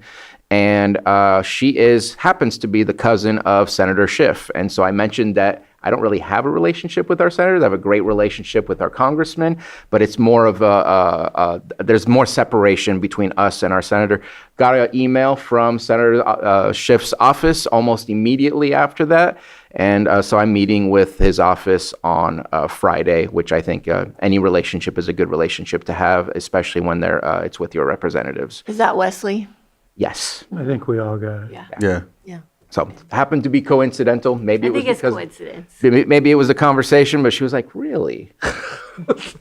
So we'll see. Anyways, then I will be joining my friend Joyce on the radio later on that afternoon, and I'm just going to stop there. But it was great to be with my colleagues last week. I think it's always a good opportunity to learn. Supervisor Owen?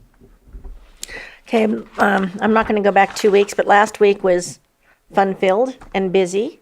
I would like to say kudos to Supervisor Pyska. She is leading or chair of the agriculture, and I was able to attend one of her meetings, which to me was really important as it pertained to water. So that was a great meeting, and I'd also like to give kudos to Supervisor Sabatier as well, and he was the chair, so we, out of the 5 committees, right? We had 2 chairs up here at the dais. So that was really cool. And he was with the what was it? Which committee? Administration of Justice. Administration of Justice. And I didn't get to attend your meeting, so I apologize for that. He is also our rep for CSAC, so I did get to see him in action. So that was pretty impressive that we are in some leadership positions. It was a really busy week. I learned a lot. It was amazing, and I had a great time. So I want to thank you and thank everybody for going. And coming up this week, let me see. I've got the South Deal, which is our Caltrans meeting. I have Lake County Recreation, and I believe the agriculture, women's agriculture. Is that right? And I know that there's a few issues with constituents that I'm going to be dealing with as well. Some of that I'm not going to go into. So. All right. Tonight I travel to Sacramento for our RCRC meeting tomorrow, and then I'll be coming back. Let's see, Thursday. You both announced LCRA, right? So you don't need me. I'm an alternate, but if in case you need me to step in, I'm always ready. So either way, I heard you both announce it, so I don't have to go. So I do know in the afternoon I'll have tentatively right now I have a meeting with Carter Jessup for the Superfund site discussion. We'll see how that goes. If I do get to meet with him, if not, definitely need to figure out more about that and coordinate. Friday, Chief Ciancio is retiring, so he has his retirement party at the Running Creek Casino in their conference room. So definitely going to go check in with him on that. Let's see. Monday we have of course, our CAO meeting, but also a Lake County Risk Reduction Authority, and that will be in Lakeport for sure.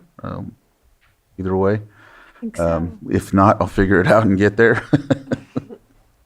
And back here Tuesday for the last meeting of the year. Anyhow, that's concludes our calendars. Let's see, what time do we have? 12 exactly. Should we do 7-2 or should we just go to lunch? All right. We will go ahead and go to lunch starting now and be back at, let's say, 1. Do we need to be back at 1?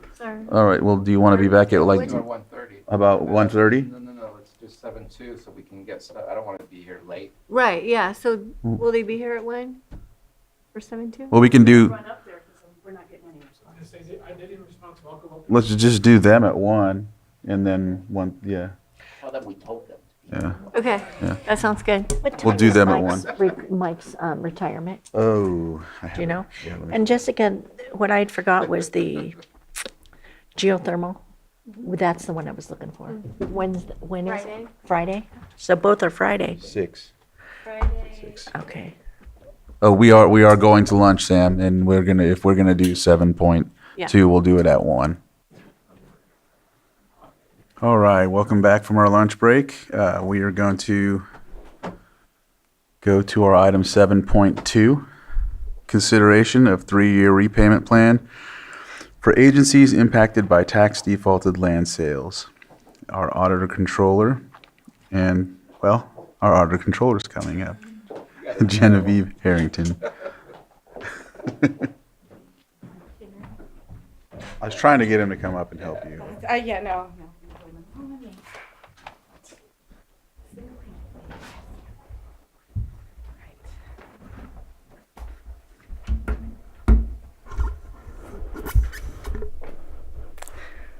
Good afternoon, Board of Supervisors. Genevieve Harrington, Auditor Controller.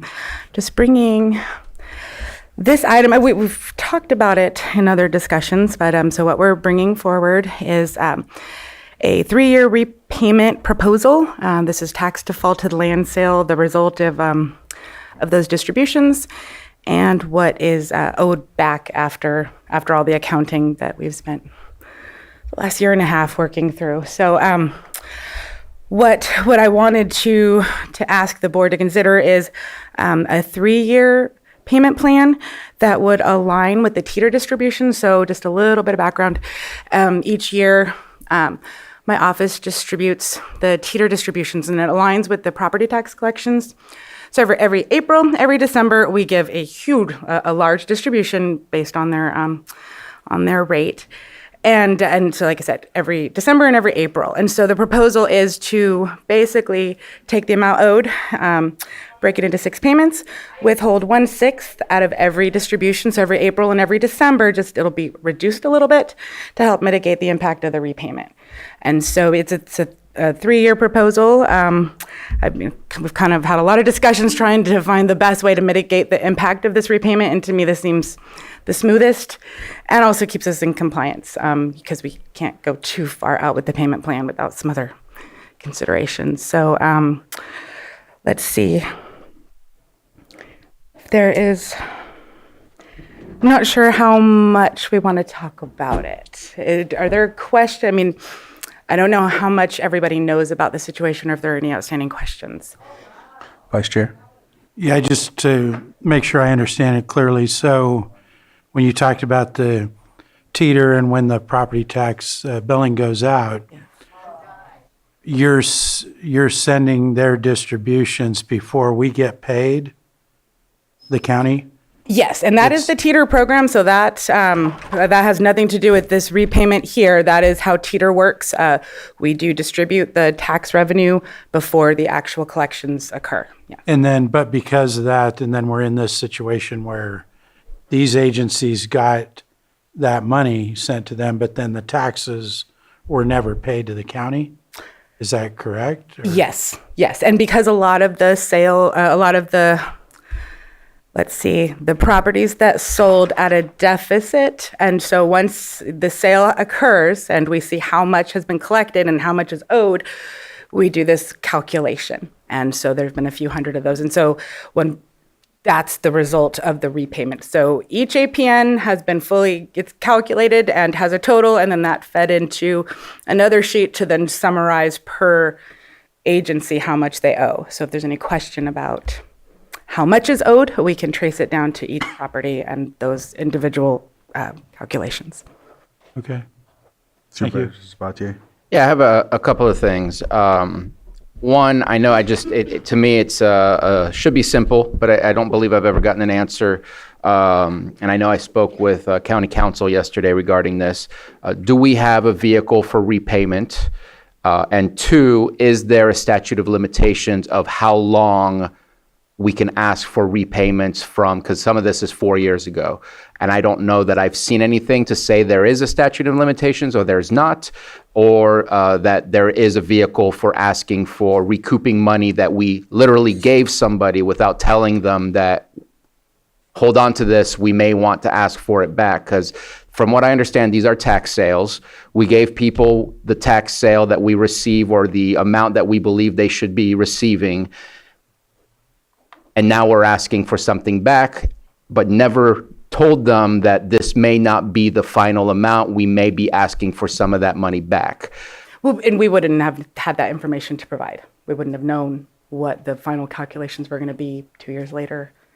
So I guess some of that is, I want to see if there's an answer or if there's a way for But county I do council. want a couple of things. So when you say 4 years ago, we've done 2 repayments already. So my understanding is this is only about 2 years. I'm not sure about the statute of limitations. I can't answer that, but I can tell you that the amounts, these aren't 4 years old.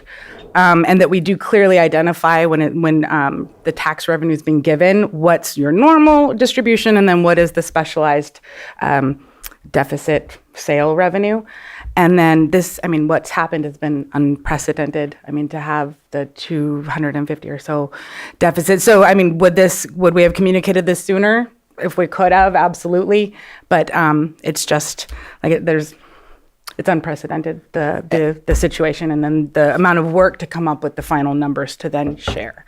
And so I respectfully disagree, because tax land sale 160, we just approved 164. So that's 5 years removed. So I don't know if there's nothing left to recoup from 160, but every year is a new version of it. So this is at least 4 to 5 years worth of back stuff that we're trying to resolve, right? So I just want to check in and make sure that we have the legal statute to be able to request it. If we do, Has there been any, because I haven't found any government code that would prevent this. Everything I find tells me that I should be recovering this as soon as possible. and I'll let Mr. Guintavano respond to that. I know we had a conversation last evening, so I don't know if there's any new information. And just to clarify too, it was, I think when the information was communicated to my office, it hasn't been that long, but from the initial sale, probably, Yes. yeah, sorry. So that's probably something that my office would need to research as far as the statute of limitations issue, if there is one. That may require some time to look into. It's not something that's could be easily readily available, because it spans, I would think, at least 2 code sections, 2 sets of code sections, government code and revenue and taxation code. So that may take some time. And then if I can continue, how do we ensure that this doesn't happen again? Because we just approved the deficit sale now. Are they going to receive something and then we recoup again later? Or is there a way to just wait till we know exactly what they're supposed to receive? Because that seems more appropriate. But then maybe they I'm have wrong. to wait for the distribution. So the teeter is designed to help the agencies with their budget, because otherwise you have to wait for the money to come in, and then you don't know when it's going to come in. Not everybody pays right away. So to help them, we just give it to them all up front so that they can do their operations, and then we recover. And so it's a cycle. So yes, but I don't think that would help them in the long run. And as far as how to fix it, that's kind of why we keep going back to the low value, because I believe that's one aspect that's attributing to this, not the whole issue. But I am definitely motivated to figure out how to fix it. Okay. And then my last thing is, this is my suggestion for how to recoup, if that is, we have all the vehicles to be able to make that happen. We are doing tax sales where there's going to be a revenue of sorts, and each jurisdiction, taxing agency are going to receive some level of funding. Let's just say somebody owes us on an annual basis $80,000. Can we create a way so that tax sale is done, we figured out what you're supposed to receive, you're going to get a check for $60,000, here's the check, and you owe us $20,000, instead of sending, because nobody budgets for tax sales. Right. So I think it will have less of an, I mean, we owe, as a county, we owe you $850,000 back into the teeter, right? And so I think from a county perspective, I would rather not see the revenue from a tax sale and help pay you back than figure out how to come up with $850,000 to pay you. It's the same in the long run, but I think it's Completely easier. agree. It was, And yeah. so if there's a mechanism to be able to do that, that would be my preference, because it feels like it's the least impactful, because nobody in their right mind should be budgeting for tax sale revenues.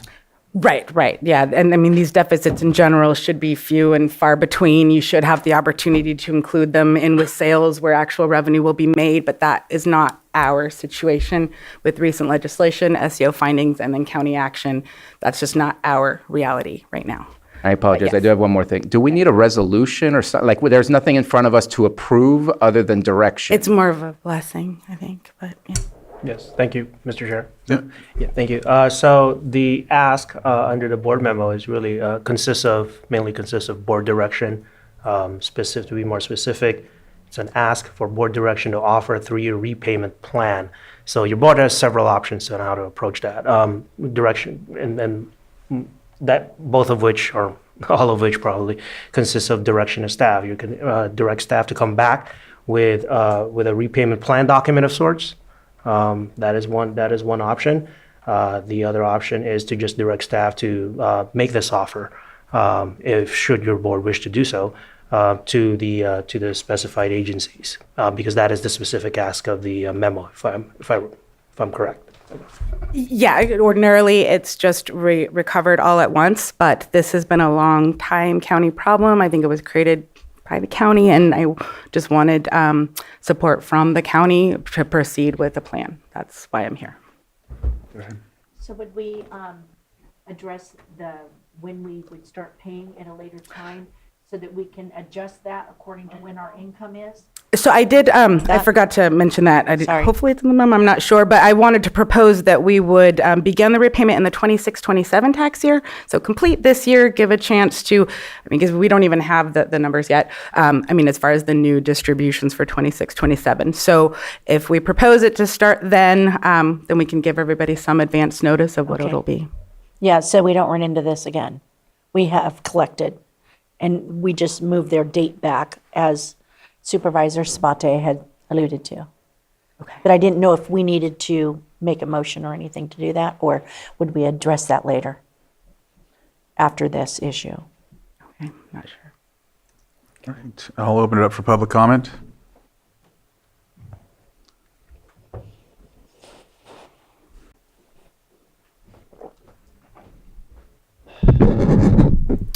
So Patrick Sullivan, Treasurer Tax Collector.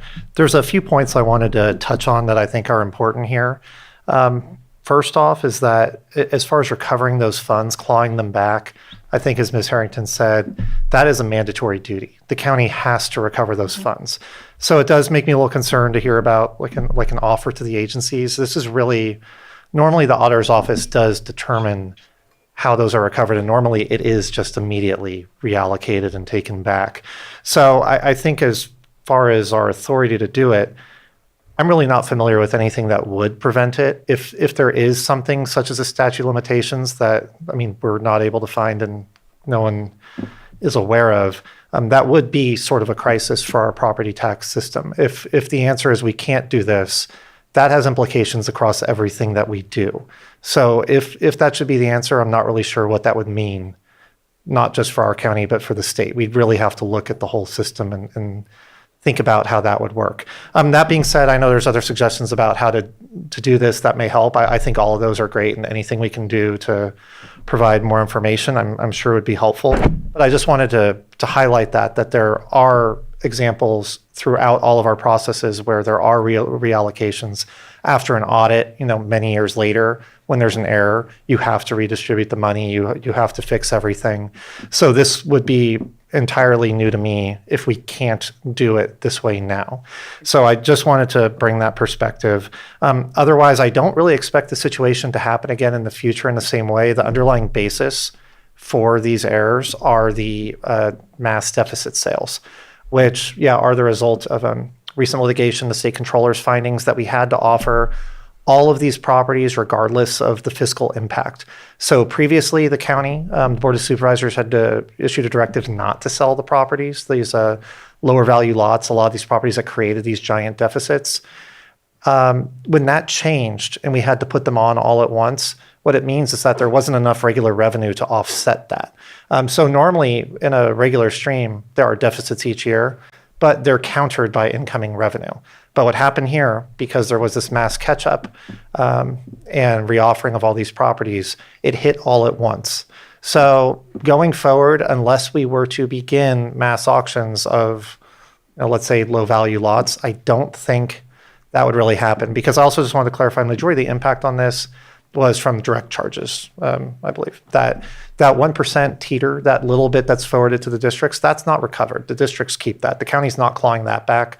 They're clawing back the direct charges. So and correct me if I'm wrong. No, you're correct. And in a normal situation, that is paid with the bill and should be distributed. But in this rare situation where we have to wait till later to see how much was collected and how many of these revenue buckets can we pay, prorate, see what's left owing, and then you see what the repayment is. And so, yes. But normally, we would be collecting all the direct charges, and so it would be appropriate to pay them. This is different. Well, I just wanted to share those points. Thank you. Oh. Go ahead, Supervisor Spati. Just a quick question. So you have payment plans for property taxes. Is there paperwork that goes along with payment plans? There is a set of paperwork that goes along with payment plans, but each of those is dictated by statute. Okay. I think that I would like to see something more in writing of what we're approving if we're not going outside of our norm, which is typically you just ask for the whole thing. That way there's something in writing as to what we're doing. And there are some statute of limitations when it comes to property taxes. For example, our assessor has only 2 years to do the Prop 8s or certain things or we lose out on future tax collections. So I think there are certain places where there are statutes. Maybe you're correct and in the fact that there is no statute of limitations for this. But I would like to get a response from our county council as well about that and speaking to the board with paperwork to show here's what it's going to be each year that we're going to be asking so that then it's very dictated as to what the next 3 years will look like. The only point I'd raise in that is, as far as an agreement goes, I don't know how you can do an agreement on the apportionment. You're talking about just an agreement, just advisory. a resolution that Okay. here's what we're doing. Okay. That's just me. Putting it in writing, I think, helps to support you guys in continuing to collect and makes it very public as to what we're doing. All right, thank you. Just my opinion. And if I could get a little clarification, I think that's the spirit of the day. So I've provided how much they owe, what the installment amount would be, the 3-year repayment over the teeter. What additional information would you want? I just proposed using the tax sales as a way to buffer the pain in some way, shape, or form. If that can be put into writing as to our intention on how to make the request, the timeline of when the request is going to, Is that going forward or for this repayment amount? For these repayments, because I'm only speaking about the 3-year payment plan for those things. Okay, so you're saying I don't know if you're planning to send out a bill tomorrow. I don't know if you're planning to send out a bill in 3 months. It's very random. I'm saying yes to what, other than they're going to repay. The specifics are. That's just me. Again, I'll let the board speak because if they don't want to follow through with that, then there's no reason to have a continued conversation. Well, and I'm fine to add more. I just want to make sure I understand. I opened it up for the public already, I think. I didn't close it. Is there anyone else? All right. Close public comment and bring it back to the board. I think it says approve, but you said that he needs direction, so Lloyd, sorry. Yes, so that's why staff, at least from this side, is construing this as more of a direction. Unless your board is willing to settle with just a reference to a 3-year repayment plan for the agencies, that can be done by motion, as outlined by the other attached document labeled Tax Default Land Sale 160-162 Repayment Summary. However, if your board wants more detail as to the repayment plan itself, or wants to ask staff to come back to your board at a later point in time to propose or recommend certain details as to what this plan would consist of, in addition to what's already being presented to your board, that would be direction by staff as well. Go ahead, Supervisor.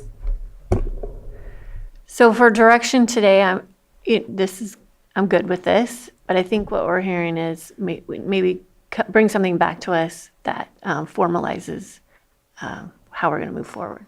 So make the offer, see if it works for them, come back, let's put it in writing. Offer, like you mean? I mean, well, all the individual jurisdictions and ask them if they're I okay guess, to repay? okay, not make the offer, but I mean, Just so clear. yeah.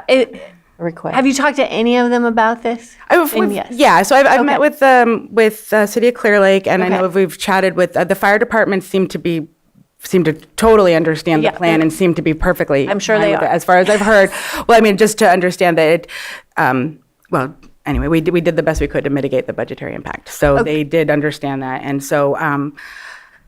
I guess what I'm not clear on, because I don't send a bill, so I guess but I can. I just want to make sure that I understand the deliverable that's being asked of me right now, because I did lay out the plan and then the amounts, and I'm fine if we want it in a different form or like a resolution, but I just want to make sure it has Yes. what Okay. we need in it. So I think viewing this as getting our direction today and come back and formalize it. Okay. I just want to say, we're not always all going to be here tomorrow. And so I think formalizing it ensures that there's continuity over the next 3 years, that this is what we're going to do in order to complete this process. And I just think it's helpful to have things in writing. Sure. Now, on some of the ones, those that are smaller, they have the option of paying it all at once, or they can pay it over 3 years, as I understand it. Is that correct? If anyone asked to pay it all at once, we wouldn't say no. But Okay. I was just going to proceed with, it is a lot of work to try and go and handle them individually. This is generally one large distribution. The system helps with it. So right now we're going to be doing the manual. So ideally we would just cut everyone into sixth and just withhold 1/6 per. But sorry, one more. Are we expecting a bill to go to each agency, or just the formalizing the document here, and we would just share the board document? How do you expect them to pay? They don't really It's pay being us. We withheld. pay them. I'm just going to withhold a little bit. Withhold. So it's just when I go to pay them, and there's no billing at that point. They just get the distribution. It's based off the megabyte collection And then report. it notates that when you give it to them? Yeah. So there'll be a note in there showing the slight reduction. For their records, would it be best if we go ahead and send them the bill so that they have it? Well, there isn't a bill. I would need to create something. A letter, maybe send the resolution, a letter explaining what's going to happen with the timeline. And if the city of Lakeport wants to have theirs all taken out at once, because it's really tiny. Right. Fine. Well, we weren't planning on going to send a bill or take anything. Just like I said, trying to help by just withholding at a distribution. And I think bill or letter, eventually it's the same thing. I do want to check in with the board. I really feel that using the tax sale revenues as a basis to start from, reduce that, and then get the rest off of the teeter or whatever it is that we provide, would probably be the least impactful to all of the agencies that are there. And I'm hoping that that can be memorialized as well into the document, so that this is the process that we will use. Now, with that, we don't know how long that's going to take, because normally that is the process. You would want a couple of deficits and then a lot of revenue. That's not our situation right now. So If there's no revenue, we're taking out the full amount for this year. If there is revenue, like for example, if they owe 80,000, but there's zero on the tax sale for them, then they owe 80,000. If there's 60,000 in the tax sale that they're going to make in revenue, now you're going to take $20,000 off, as well as keep the sale tax revenue. Okay, and if there is no tax sale for a year or two, we just start. That will not happen. Well, I guess I'm a little unsure, having the formalizing a repayment that is based on something that is, I don't know, a little fluid, or, not on schedule. We don't know if that won't happen. In It's the just past, a it first comes from this, second comes from this. Absolutely. And that way, everything that's on the list means eventually we'll get the money we want. We're just trying to reduce the impact so that it doesn't hurt people as much. Just so you know, that is the natural flow of things. That's how it would happen. Yes. Okay. So as long as there is revenue, they will automatically net it out. Yeah. Okay. All right. I got it. You have it, you said? You got it? Yes. All right. Are we on the same page? Do we want to? Yeah, I'm coming back with something, but I'll probably provide a sample of what I'll send to the agencies. That way you can see what's going out. Right, yeah. And then, but pretty much the same. I mean, the rest of it shouldn't change. Okay. But we're still on the same track. I'll add in if there's any revenue that it would be netted out, but yeah, just know that would happen. Lloyd? Thank you, Mr. Chair. So your board may want to clarify if your board still wants to direct staff to come back with a resolution as a way to formalize this, or because that was raised a couple of times. I think that would be us saying yes to what is being proposed through a resolution that doesn't require the other agencies to sign. That's just us agreeing to something. So I think resolution would be the best and easiest document to put together. Into reference. Okay. All right. All right. Thank you. Thank you. All right.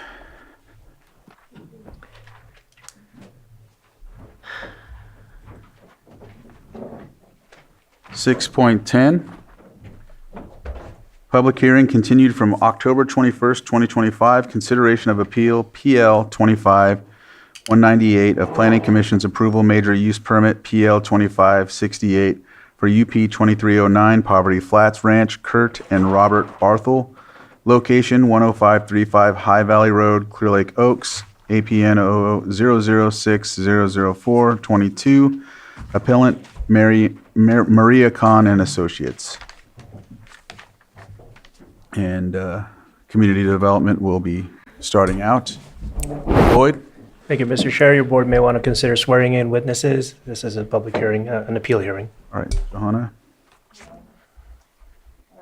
If you're here and you're going to provide testimony, or just you might speak or you might not, stand up. If you're in Zoom and you're going, raise your hand in Zoom if you're going to speak on this item. All right, and we got Donna in Zoom. Okay, do you solemnly swear that the testimony you're about to provide will be the truth, the whole truth, and nothing but the truth? Thank you.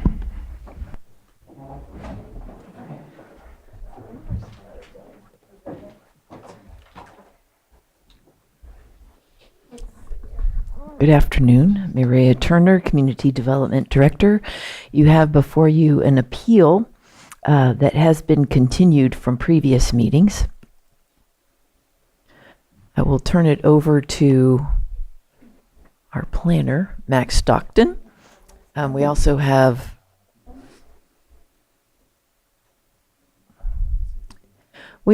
Senior Planner Michelle Iris here to help support staff responses, as well as representatives from both the appellant and the permittee. And I will turn it over to Max in one moment.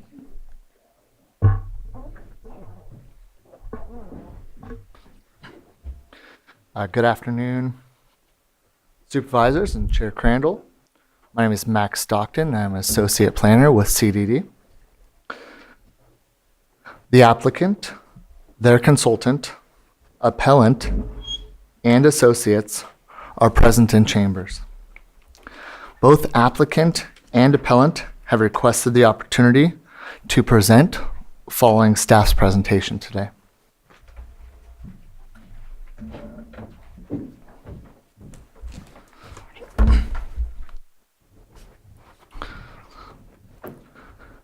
This project was approved by the Planning Commission on May 22nd, 2025.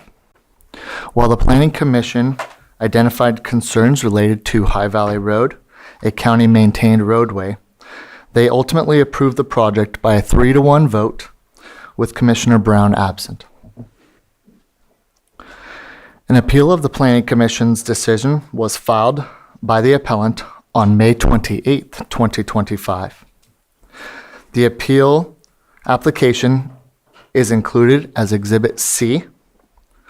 All public comments received are included for the record.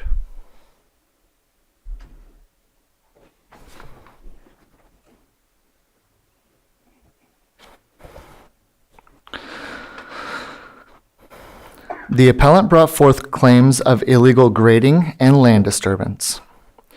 In 2022, following the Mendocino Complex fire, the applicant submitted a grading permit to facilitate the clearing and maintenance of the existing fire break, along with improvements to the access road and to meet Public Resource Code 4290 standards.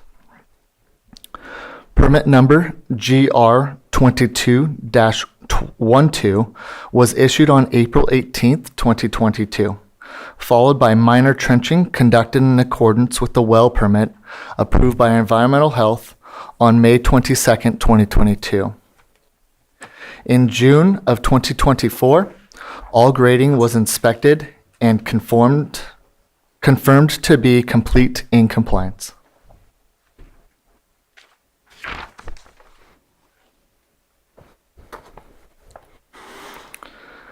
The appellant brought forth concerns pertaining to road safety. High Valley Road, a county-maintained road, is a prescriptive right-of-way. The road is open to the public. Public Resource Code 4290 requirements must be met on interior roadways of the project parcel, with county-maintained roads not requiring alterations by the applicant. The applicant has proposed interior roadway improvements on the project parcel as required by Public Resource Code 4290 and 4291, and has proposed the use of box trucks for delivery services rather than the use of semi-trucks for the proposed cultivation operation. Additionally, staff measured across portions of High Valley Road around the U-curve, as seen in these images, from the shadow line to the edge of the road.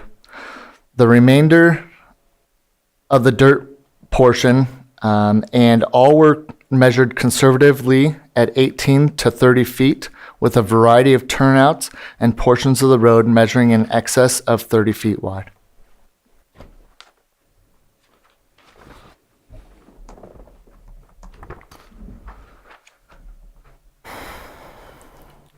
Biological, hydrological, and archaeological studies were prepared for the project in compliance with all requirements.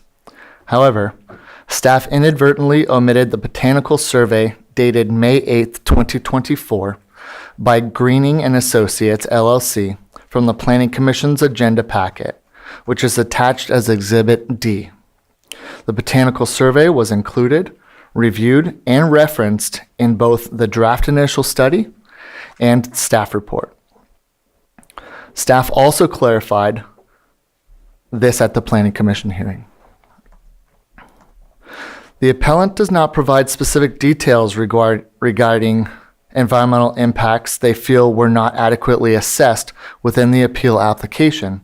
However, in compliance with CEQA, a draft initial study mitigated negative declaration was prepared and circulated from January 9th, 2025 to February 7th, 2025. Mitigation measures were identified for aesthetics, air quality, biological resources, geology, soils, hazards and hazardous materials, hydrology, water quality, noise, transportation, tribal cultural resources, utilities, wildfire, and mitigation findings of significance. All impacts were determined to be reduced to less than significant with mitigation measures implemented. All CEQA regulations have been met, and the draft initial study was adopted by the Planning Commission on May 22nd, 2025.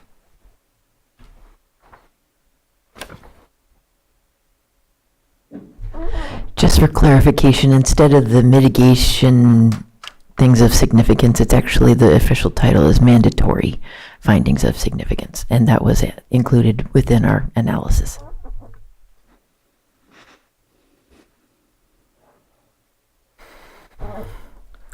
The appellant brought forth claims of potential inconsistencies with general plan, land use, and zoning policies.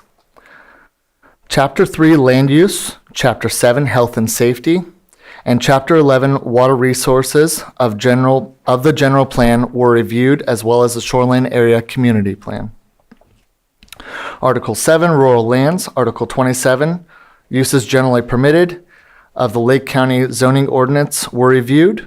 A detailed analysis of conformity within the general plan and zoning code is included in the staff report. The proposed use of commercial cannabis cultivation is a permitted use in the rural lands zoning upon issuance of a major use permit. The project meets the development standards, general requirements, and restrictions as specified in Article 27. And the applicant has submitted a property management plan outlining compliance with all regulations pertaining to cannabis operations.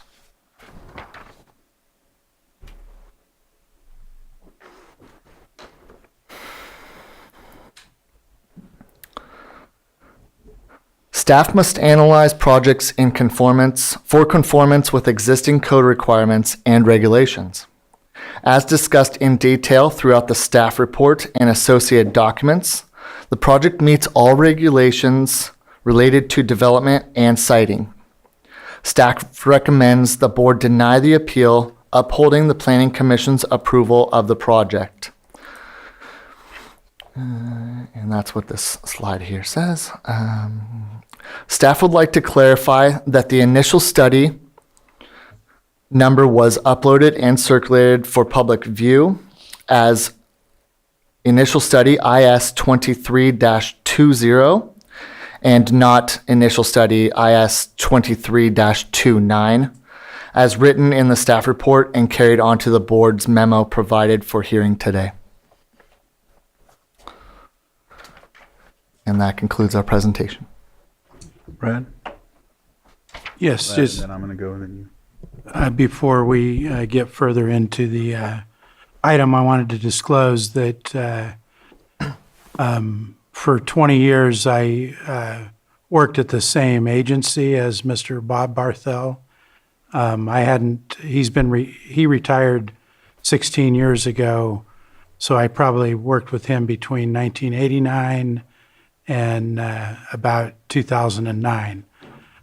We were at different agencies inside the city of Lakeport, but I just wanted to make it known that we did know each other. We did interact in a professional capacity related to the joint work of Public Works and Lakeport Police during that time, but I had no personal relationship with him outside of work and didn't associate with him outside of work. So I just wanted to make that disclosure and also make it known that I did go personally to the project site a few days ago and look it over because I felt it important to understand what it looks like, see the roads, see the location where the project was going to exist. So thank you. And a quick question. I'm pretty sure I know the answer, but I'm going to ask anyhow.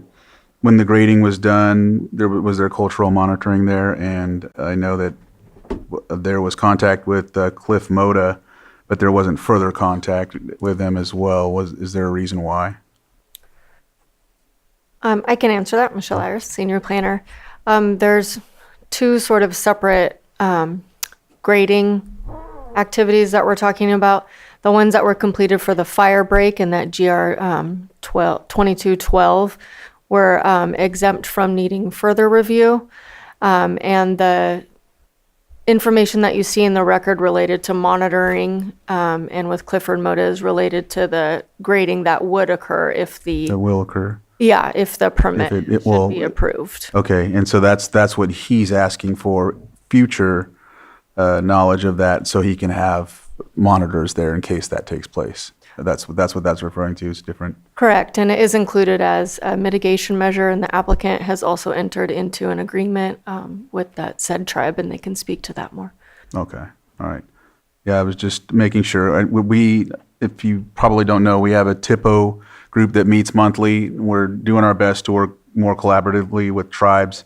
I think it's very important that we keep these things intact or do our best to make these agreements, or at least ensure that project folks that are doing projects are at least, in this good faith effort, because, it's been a long time and we've been dealing with, we don't want to have to go back in time where we're not contacting them or keeping that ongoing consultation if possible. I know that there's specific CEQA guidelines and there's also, exemptions and whatnot, but at the same time, good faith makes a big difference. And I don't want to do that work and, and jeopardize it. And we have a hard time getting enough trust from these governments, and we just wanted to make sure I asked that and put that emphasis on it as well.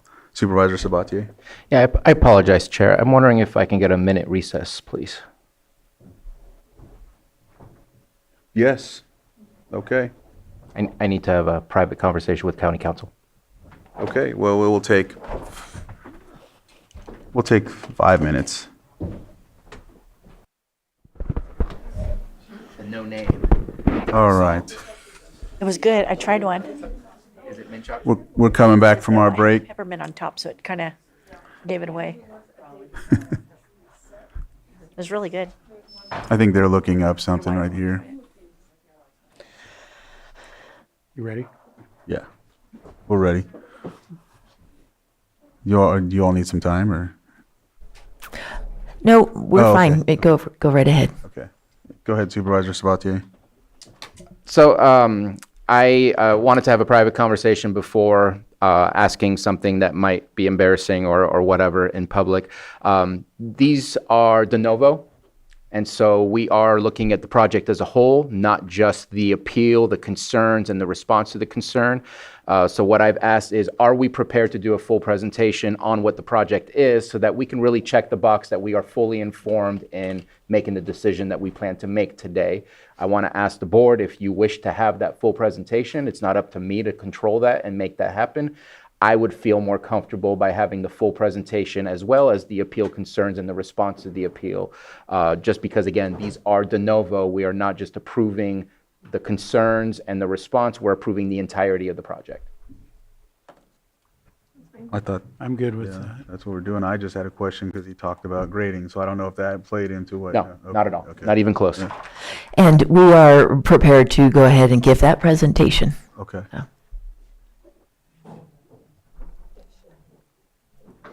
And we're happy to make that, Okay. I was like. we're happy to make that as a standard part of our appeals going forward. We just never have done it before, but it's fine. Okay.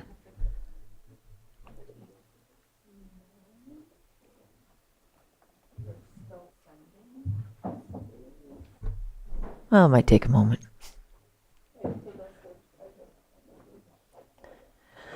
Right.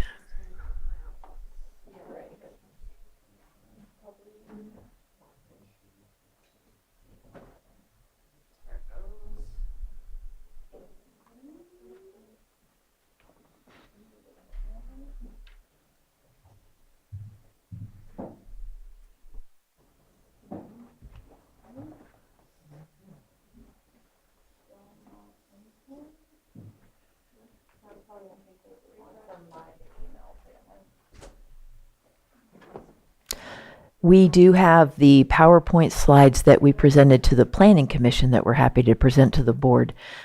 We're just transmitting it over a sludgy cyber system here. Just got it.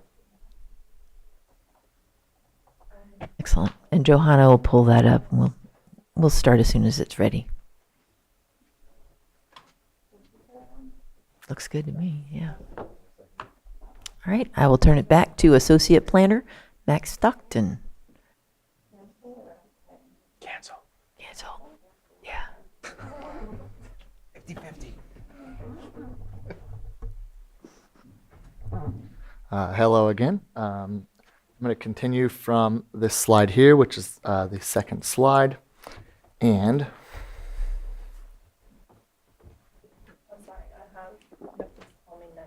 you got it. Nope. Go back.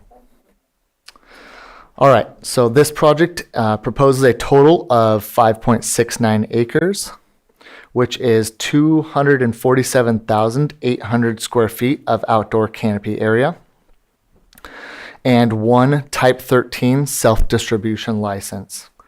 The total acreage for the parcel is approximately 196.7 acres. Next slide.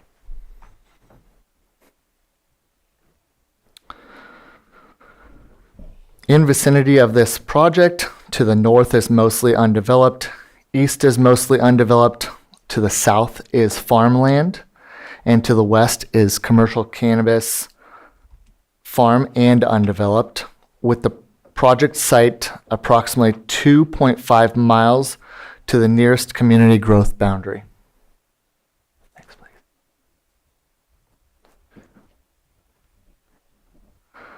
Zoning for this project is rural lands, as discussed previously, with the full zoning being RL for rural lands, WW for waterway, and SC for scenic combined, and is in within the Shoreline Communities Area Plan under Supervisor District 3. One thing to note in this imagery on our screen is that the blue box is approximately where the cannabis will be grown, is proposed, and the yellow lines above outline the scenic combining distance from High Valley Road, showing that the proposed cultivation will be outside of that scenic combined corridor.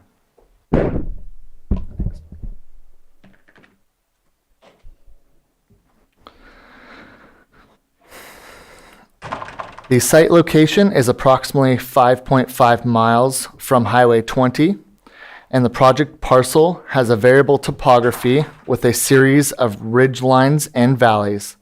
The proposed project locations are located in areas that are between 0 and 30% slope.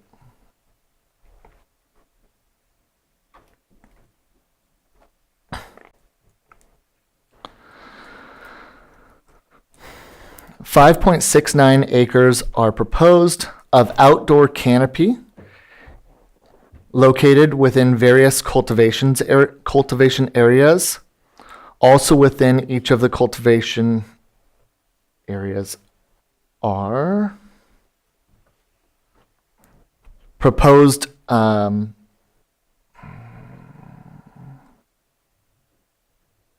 above ground propagation. Next, please.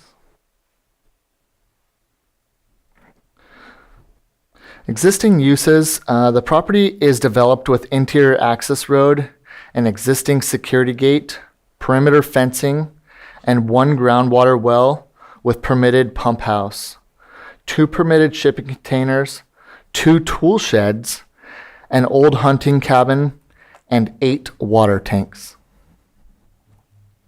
Next, please. Under project analysis, as previously discussed, the project has been reviewed through the Lake County General Plan, Shoreline Community Area Plan, Lake County Zoning Ordinance, and state regulations. Next, please.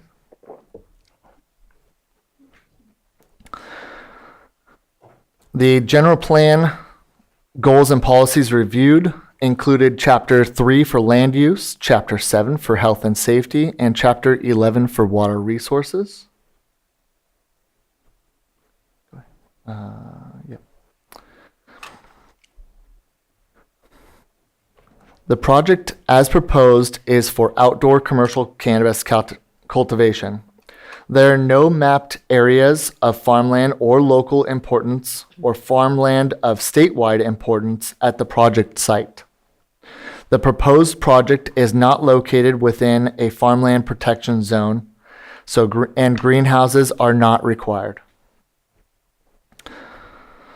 The applicant has provided a water availability analysis and drought management plan and is required to adhere to the State Water Resource Control Board Cannabis Cultivation General Order requiring runoff to be retained on site to mitigate impacts. Next, please.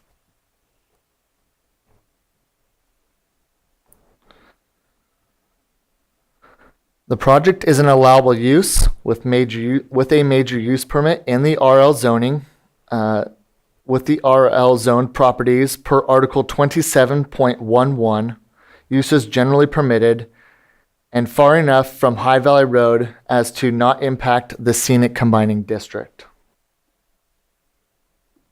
Next, please.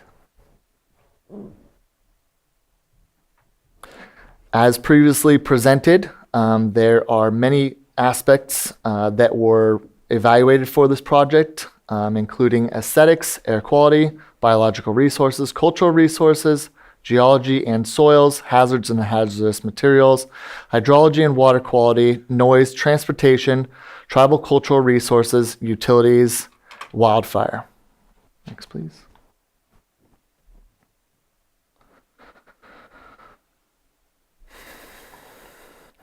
The California Environmental Quality Act looked to mitigate pardon me.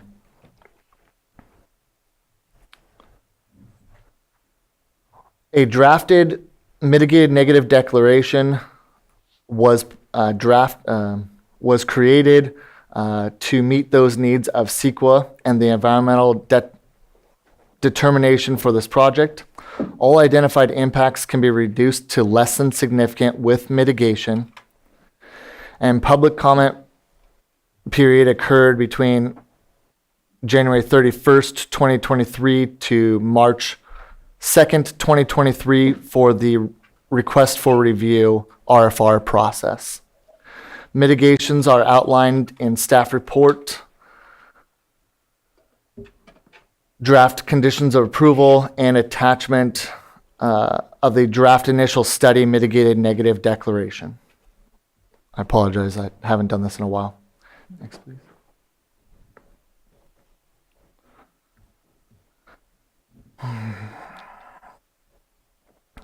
The Elam tribe contacted former staff involved in the project via telephone, and staff coordinated a meeting between the two parties, applicant and tribe, to come. An agreement was not reached between the applicant and tribe, and staff concluded that consultation that same day. Although we clarified that previously at the beginning of this presentation, that the tribe and the applicant have been in touch and have come to an agreement at this time. I wanted to just add a little information to clarify AB 52 requirements. A request by a tribe for consultation of a project is a meeting between the two governments.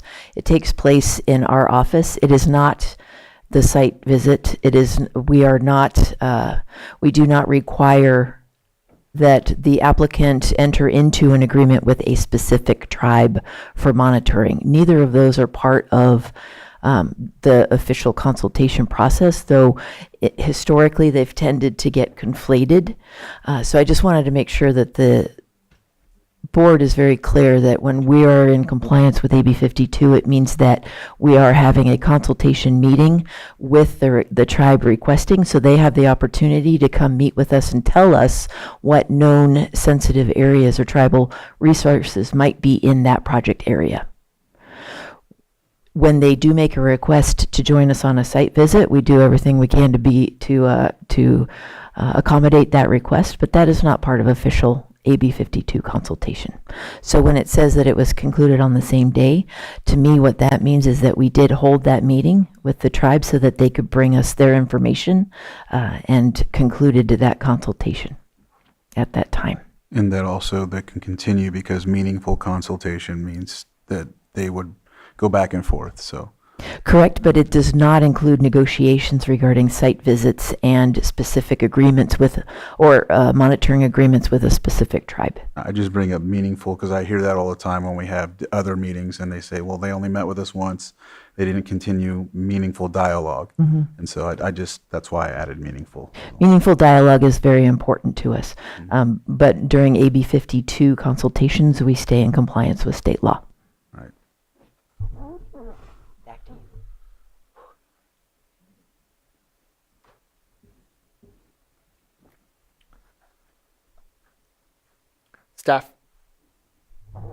Staff has included 2 tribal cultural resource mitigation measures regarding tribal sensitivity training and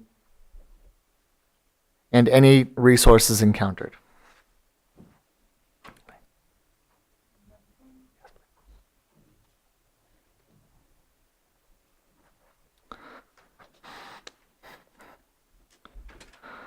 Do you mind if I interrupt and ask a quick question? April 9th, 2020, is that date correct? Because I thought the project was only submitted to you guys in 2023. I was just kind of curious as to where that date came from. That is a good question.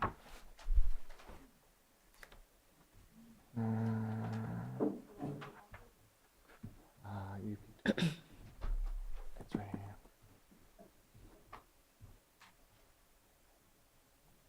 Johanna, is it possible to go back a slide?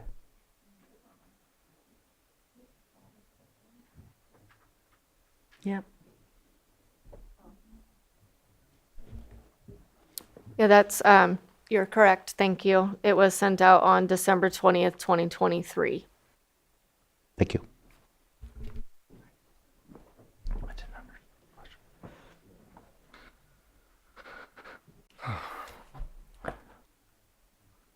Total projected water use for cultivation operations is 11.2 acre feet annually, or 3,650,000 gallons of water per year. A drought management plan is included with the hydrology report as attached to staff's reports and outlining water conservation measures during the declared drought emergencies. Next, please.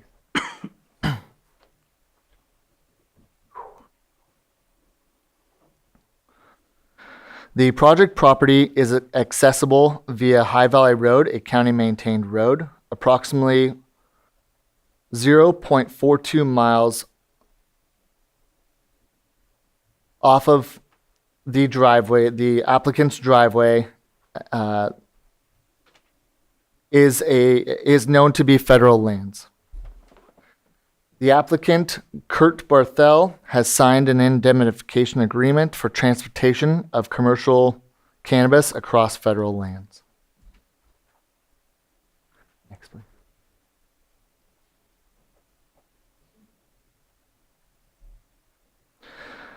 Following the Mendocino Complex fire, a grading permit was submitted for clearing and maintenance of the existing fire break, along with improvements to access roads to meet Public Resource Code 4290, 4291 standards. Grading permit GR 2212 was issued, and the inspection confirmed that the grading was conducted in compliance with grading ordinance. Next, please. If we could go back one slide, please, Johanna. I just wanted the board to know that staff has conferred with County Council in the past regarding driving over these federal lands. We currently also have 7 other approved permits that have a similar crossing over federal lands that have all successfully been granted state licenses.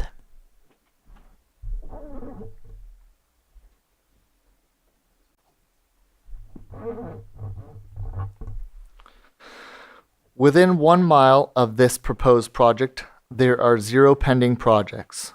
Within 3 miles of the project, there are 2 pending projects and 2 approved projects. Next, please. And before you are the recommendations to the Planning Commission, and those recommendations were to adopt mitigated negative declaration, initial study, IS-23, and the typo as mentioned previously was that is IS-2320 for use permit PL-25-68 with findings found in the staff report. Also, to approve the use permit PL-25-68 for UP 23-09 with the proposed conditions of approval and with the findings in the staff report. And that concluded that presentation for the Planning Commission. All right. Okay. I'm not hearing any questions, so I think the appellant.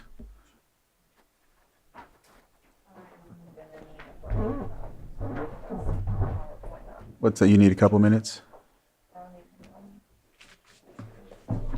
She's going to try and pull up your.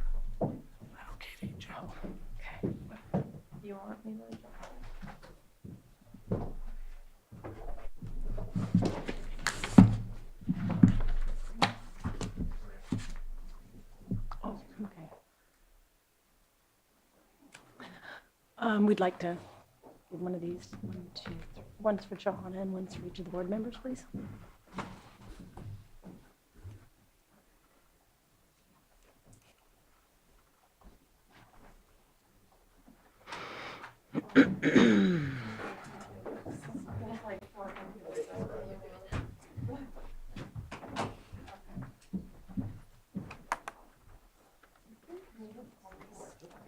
Thank you. Thank you. Oh, you'll want to go to PL 25198 Master Slide Presentation Part 1. Well, are you going to do the entire thing at one time or by part? She had trouble with the big one because it crashed her computer. Do with Part 1 and then Part 2 because I think we adjusted our speaking notes to have it broken up. Correct. Part 1, please.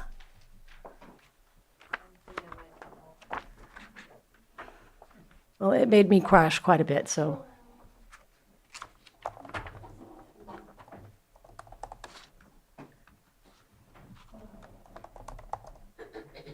That's Max. Yeah. Let's take a 5-minute break while she works on getting this.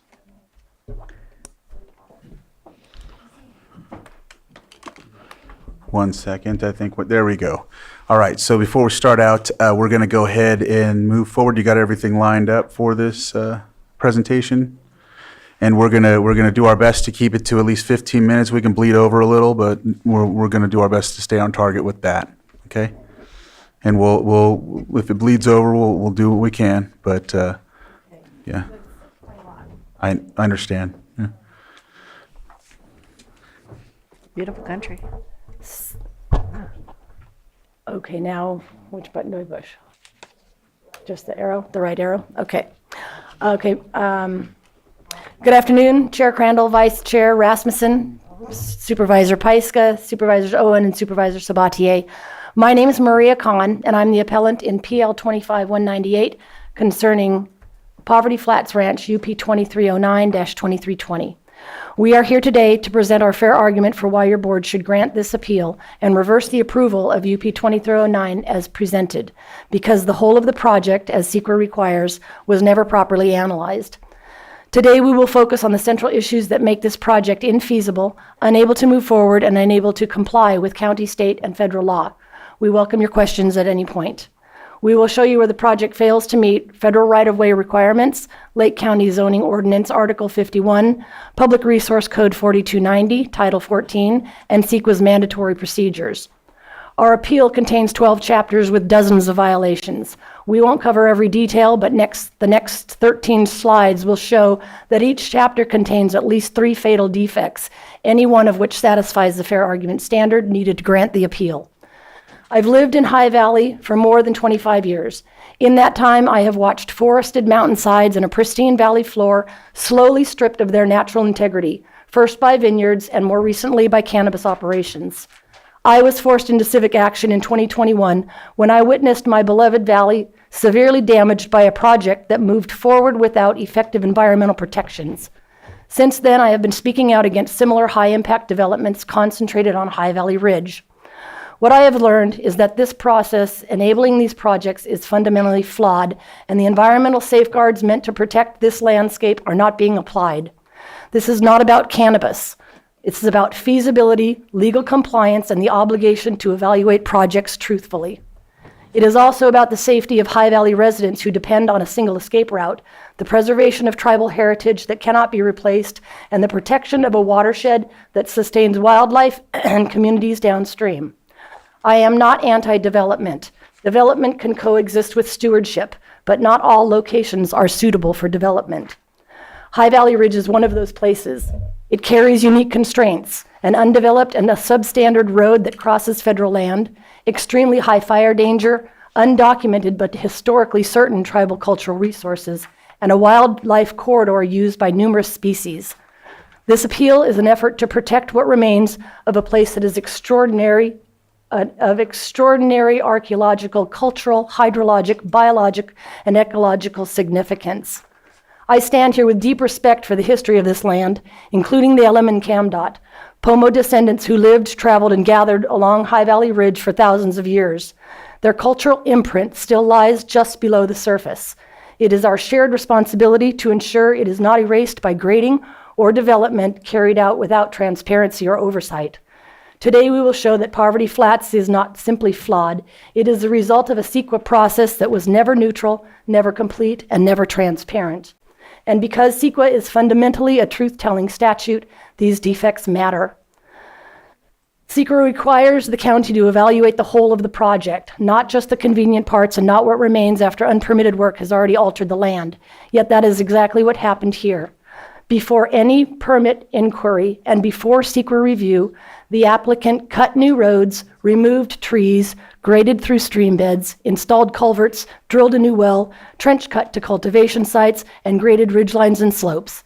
These are not minor brush clearing activities. They are substantial physical changes that CEQA requires to be disclosed before they occur. When this unpermitted work is folded into a ministerial permit, when steep slopes are relabeled as flat ridge lines, and when the environmental baseline is reconstructed around the altered landscape, CEQA is not being followed. CEQA is being bypassed. High Valley Ridge is a place worth protecting. This ridge is more than a location. It is a cultural landscape. Generations of Pomo families moved across its contours. Their high ground winter camps remain embedded in these slopes. Their routes once connected villages and valleys. Your own county documents show that none of the grading, clearing, and trenching was evaluated for impacts to tribal cultural resources, despite this being a historically inhabited and culturally sensitive area. This was not government-to-government consultation as required by AB 52. Consultation was left to the applicant, something CEQA does not allow. LM Tribal Historic Preservation Officer has confirmed that they were never consulted. At that point, mitigation measures like TCR1 and Bio2 are meaningless because grading has already occurred. We cannot protect cultural resources retroactively. We can only protect them by telling the truth about the land and evaluating impacts honestly. And with that foundation, I would like to introduce Tom Lasik, who will begin with the first major issue, federal land access and the BLM indemnification problem, an issue that goes directly to whether this project is even legally feasible. You can stay there and drive. Okay. Well, I guess I didn't even go through. Well, I'm just going to run through these slides. They simply show the defects by chapter. Yeah. Thank you. Thank you, Chair. Thank you, Vice Chair, members of the board. I'm going to talk right now about BLM and BLM identification. Very quickly, just sort of as a guiding post as I go through this, CEQA requires lawful access for use. Without lawful access for use, the project is not feasible. So that's one important thing. Unfortunately, we'll also be talking about misconduct. CEQA wants not only a fair, impartial, and unbiased hearing, but also a fair, impartial, and unbiased process. And when the process isn't fair and impartial and unbiased, that's cause for a permit or a permit to be denied and an EIR required. It's about making sure the process is fair, and you're going to find out that there was a considerable amount of discussion just on this topic that was quite prejudicial.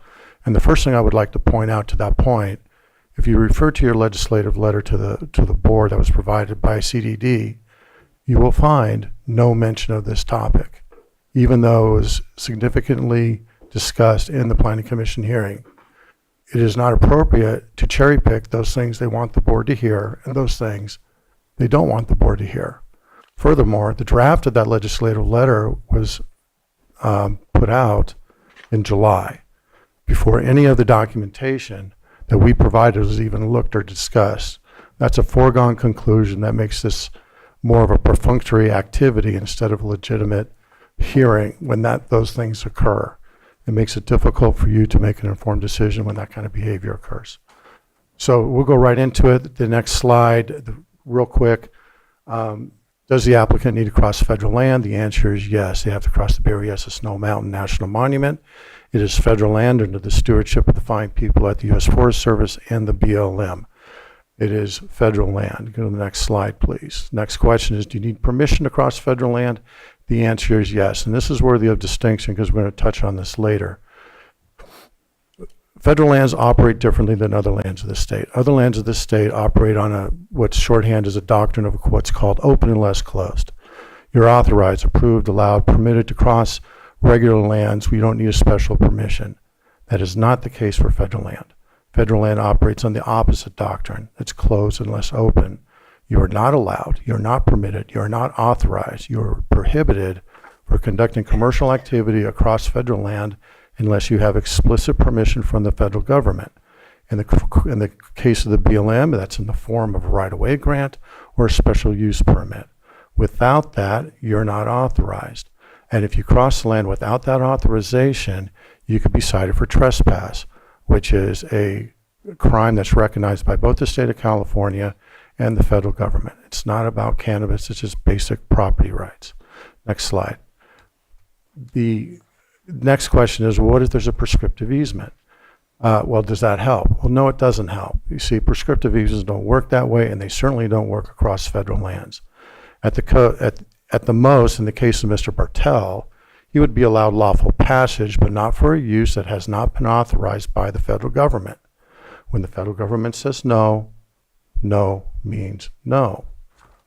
So what does the federal government say? The federal government says, next slide, they say no. Twice the BLM has informed CDD that they cannot authorize this use across federal land because it remains a crime. Now that crime that they're talking about is possession with intent to distribute, which is a federal felony, which exacerbates the trespass from a misdemeanor to a felony, up to $5,000 fine and a 5-year sentence. So at this point, we are pretty much have made the fair argument that they don't have the legal authorization that's required by CEQA. Unfortunately, we're going to go further because, well, CDD has gone too far on this. This is a copy of the letter from the BLM. Next slide. The problem is if you issue the permit anyway, when you know that the applicant has no choice but to break the law, then you've crossed the line. You're no longer doing neutral administrative work. You're now aiding and abetting in the furtherance of that trespass, which itself is a crime. And that's not appropriate. You're also exposed the county to civil liability in the course of willful misconduct, willful negligence, and abuse of discretion. Next slide. So why is this happening? And the reason it's happening is because about 5 years ago, the CDD came up with something called an indemnification agreement. Its intention was to hold the county totally harmless for all liability in the event someone like Mr. Bartel is crossing land and does get cited, and that the county would then be held totally harmless. And there's a pattern here because the BLM has been issuing these letters for years, and the letter comes into CDD, and the CDD ignores the letter and issues the permit anyway. And so it's a pattern. This is not a one-off. Next slide. This is a copy of the indemnification agreement that they're required to sign. And as a point of record, this was not provided in the Planning Commission hearing. As Mr. Stockton mentioned, he said that they signed it through the PRA request. We were told we were not going to give a copy until he signed it. So apparently he never signed it.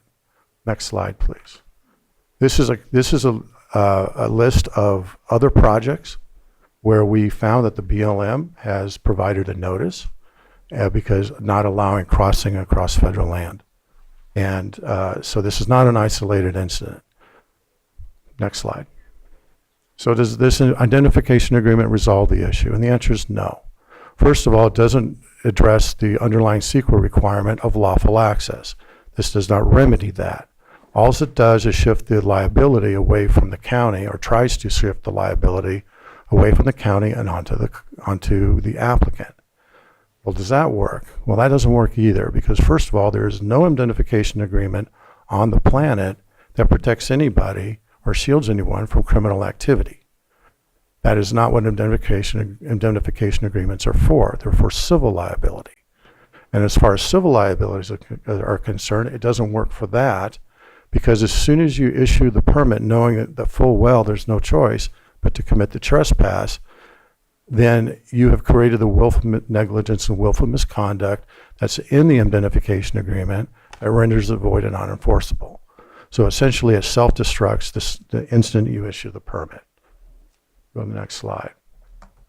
Now, the Planning Commission was all over this. They saw this was a problem. They saw it was an issue. They saw that innocent people could be harmed. The driver's not protected. Why is the county getting involved with this? Why is it this serial criminal thing going on? And it made no sense. Unfortunately, there was a significant amount of prejudicial misconduct that was performed during the Planning Commission hearing. And there's a pattern of that misconduct because these same lines were used in other hearings when this same issue came up. Next slide. First, they weren't given a copy of the indemnification agreement, so they had to rely on the interpretation, the creative interpretation from County Council as to what it was about. And in this hearing, as well as the Lou Farms hearing, it was trivialized. It was, well, this is just a thing we do to make sure people know that it's still a crime. It's just something that you can go to the next slide, I think. It just wants to make all parties involved, just make sure that they know what's going on. It's not a fact sheet. It's not an FAQ document. It's not a reminder post that you put in your kid's book bag before you send them off to school. It's a contract. It's a contract they're required to sign. If they don't sign it, they don't get a permit. It is more, you just can't go around saying, oh, it's just this thing we do. Next slide. The next thing that they said, there's no distinction between this and federal lands and other lands of the state. Same thing was said in Lou Farms. In fact, in Lou Farms, they even said, well, the state sanctions it and the county is just following the state. Well, as I pointed out earlier, there is a distinction. It's night versus day. It's open unless closed instead of closed unless open. It's yes, you can cross and don't need a permission slip versus no, you absolutely do need a permission slip, otherwise you're in violation. And the state doesn't sanction it. The DCC, their fact sheet makes it abundantly clear. Do not possess or use cannabis on federal lands such as national parks, because it remains a federal crime. So we have the federal government saying, don't do this. We have the state saying, don't do this. But here we are. Next slide. Well, no, this slide's good. Then when they were told that you don't have, that the Planning Commission and then the board neither have the authority to make a decision on this issue because it's not within inside the property lines. That they can only make the decision based on what happens inside the property lines. That is an improper constraint. It is not allowed. The Planning Commission and the board absolutely have the authority, and in fact, SEQA requires the board to look at the whole of the project. That includes those things that happen outside the project, such as deeds, easements, rights of way, such as 4290, such as traffic safety, cumulative effects, erosion, on and on and on. It is not just what happens inside the property line. Next slide. And then they were told, well, if there's a risk, don't worry about it. You know, it's just a matter of 15 minutes, so if we can continue and start to wrap up. Okay. We have a variety of these, and again, there's been quite a pattern. Then we were told, continue on. This is just a list. Lake County is an outlier. I met with the BLM. The BLM is very frustrated about this. And they said this is the only county that does this. They don't have this problem with any other county. Mendocino County responded back to me and they said, yes, we don't touch it.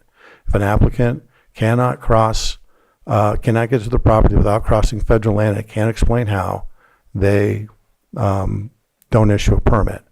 We then have omission, and this is where it becomes a concern because Director Turner said, well, we've issued several other permits and they've had licenses to the state.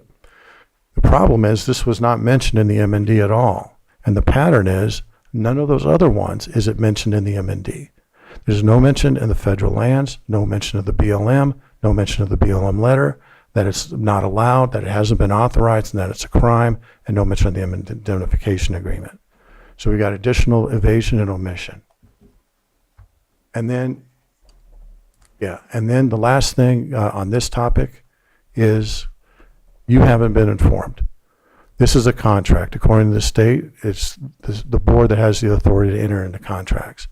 When this was asked if the board has done this, we were told, no. The board has never seen this, the board never approved this, and that is an overreach because that is not something that CDD actually has the authority to do. So that's what I have on this topic. So we do have more. We have road safety, we have fire safety, and grading, and we'd appreciate additional time on that. I'm sure there'll be questions, and we can get to those, I think. Okay, please ask questions. I'm pretty sure they will. We provided the presentations so that you can go to any section and ask any follow-on questions. All right. Thank you. Okay. Do we have questions at this point, or are we, what's that? I can wait, but I do. Okay. But I can also wait. Do you guys want to ask questions now, or are we allowing the other party to? That's at the discretion, thank you, Mr. Chair. That's at the discretion of your board. Typically, what follows is after the appellant provides testimony, then the members of the public, including the applicant, of course, can provide their testimony. They're sworn in. Go ahead, Brad. Ask your question. Yeah, my questions at this point are just going to be related to the road. I realize it does cross federal land, but it's a public county road.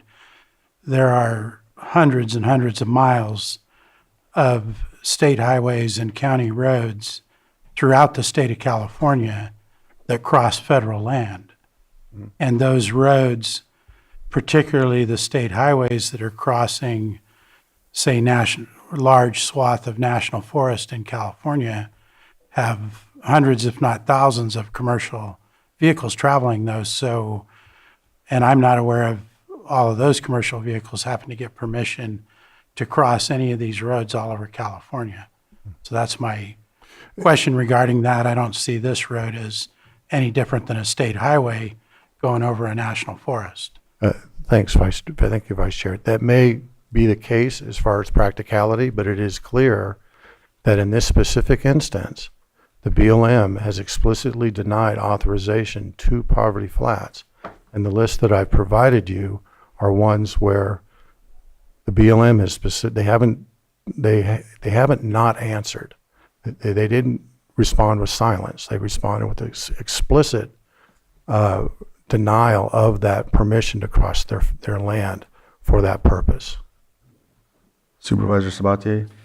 So I would like to hear from County Council on how to respond, the commentary and the posturing at this moment in time.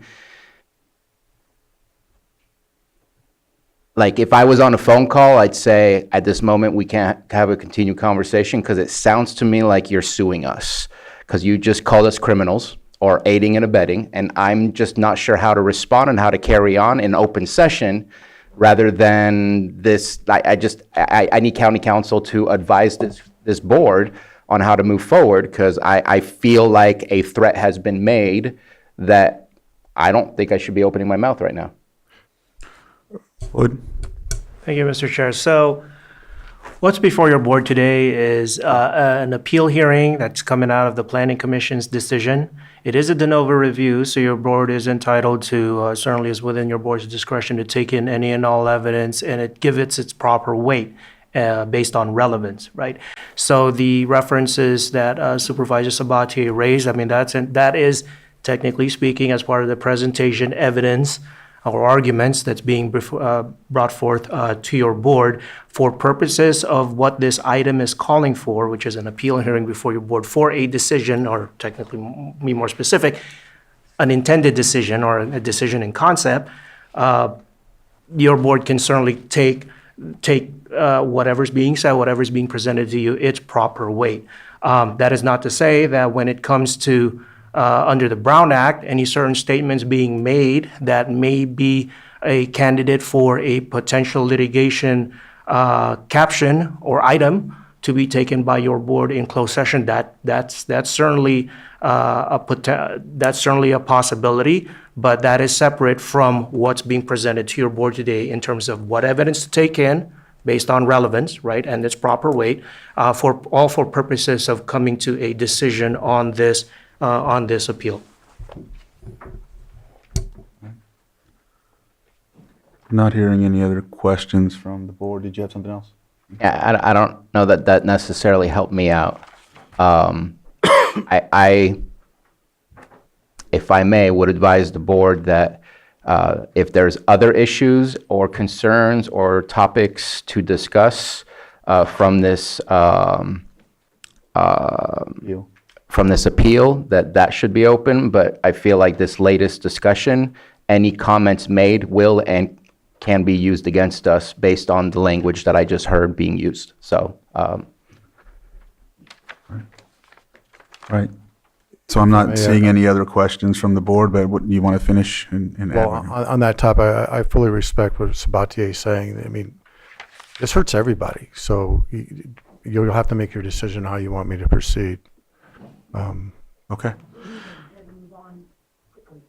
Yeah. Well, we are at that point. We're actually at like 25 minutes now, and so we still have to allow the other group to speak.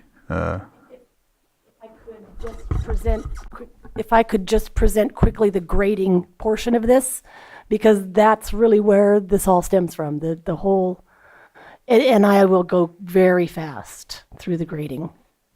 It's not, honestly, it's 5 minutes.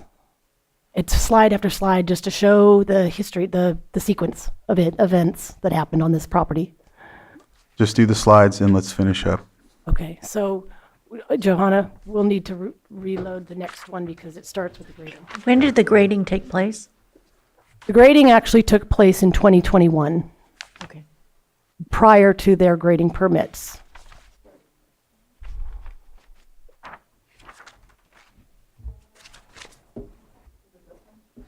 Number 2. There it is.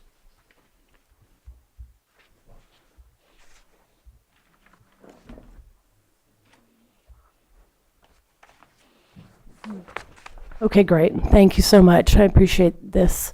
Okay, so the handling of the project by the applicant and the county was flawed from the beginning. The excessive grading without the required permits in place set the stage for this project to be doomed, and the county attempting to cover it up only made it worse.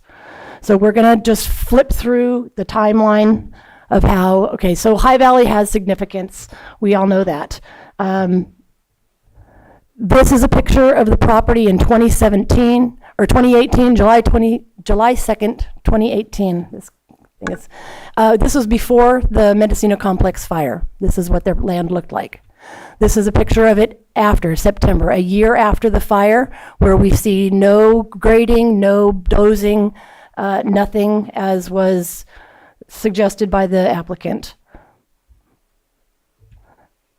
The next slide is an excerpt of an email in 2021 of Mr. Bartel asking about permits.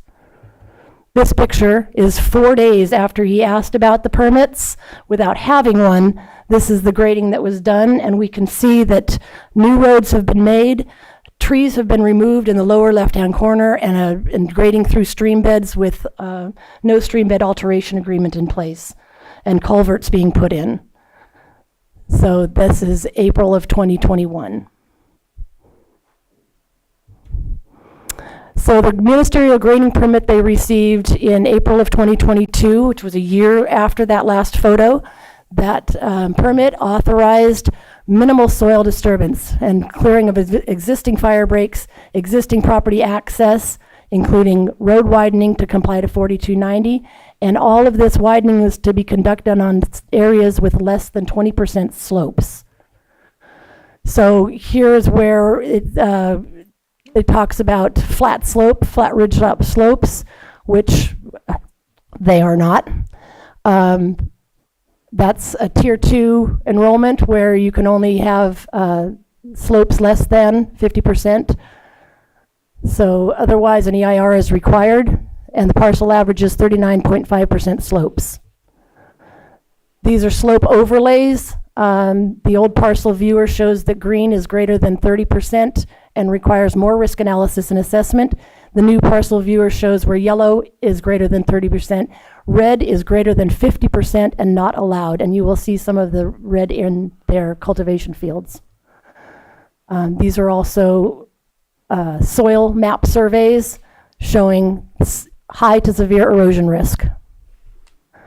Okay, so 6 months after they received their permit, they had continued grading. There's much more action happening on this land. Excessive grading, new roads beyond the permit limits. And then the tribal consultation happened, or didn't actually. I did have a conversation by email with Mr. Moda on October 17, 2025, that said he did have an initial site visit, but did not receive any further contact from the county or the applicant. So no consultation has occurred for anything that was previously graded. This is the left image is an image from one of their reports, from a cultural report, showing the trenching that was done by December 2023. This property never had a well, and a well was put in 2022. These lines were trenched for going to the cultivation site. This is all infrastructure, which falls outside of the CEQA purview. If you could start wrapping up, please. So this is the further field expansion in 2024.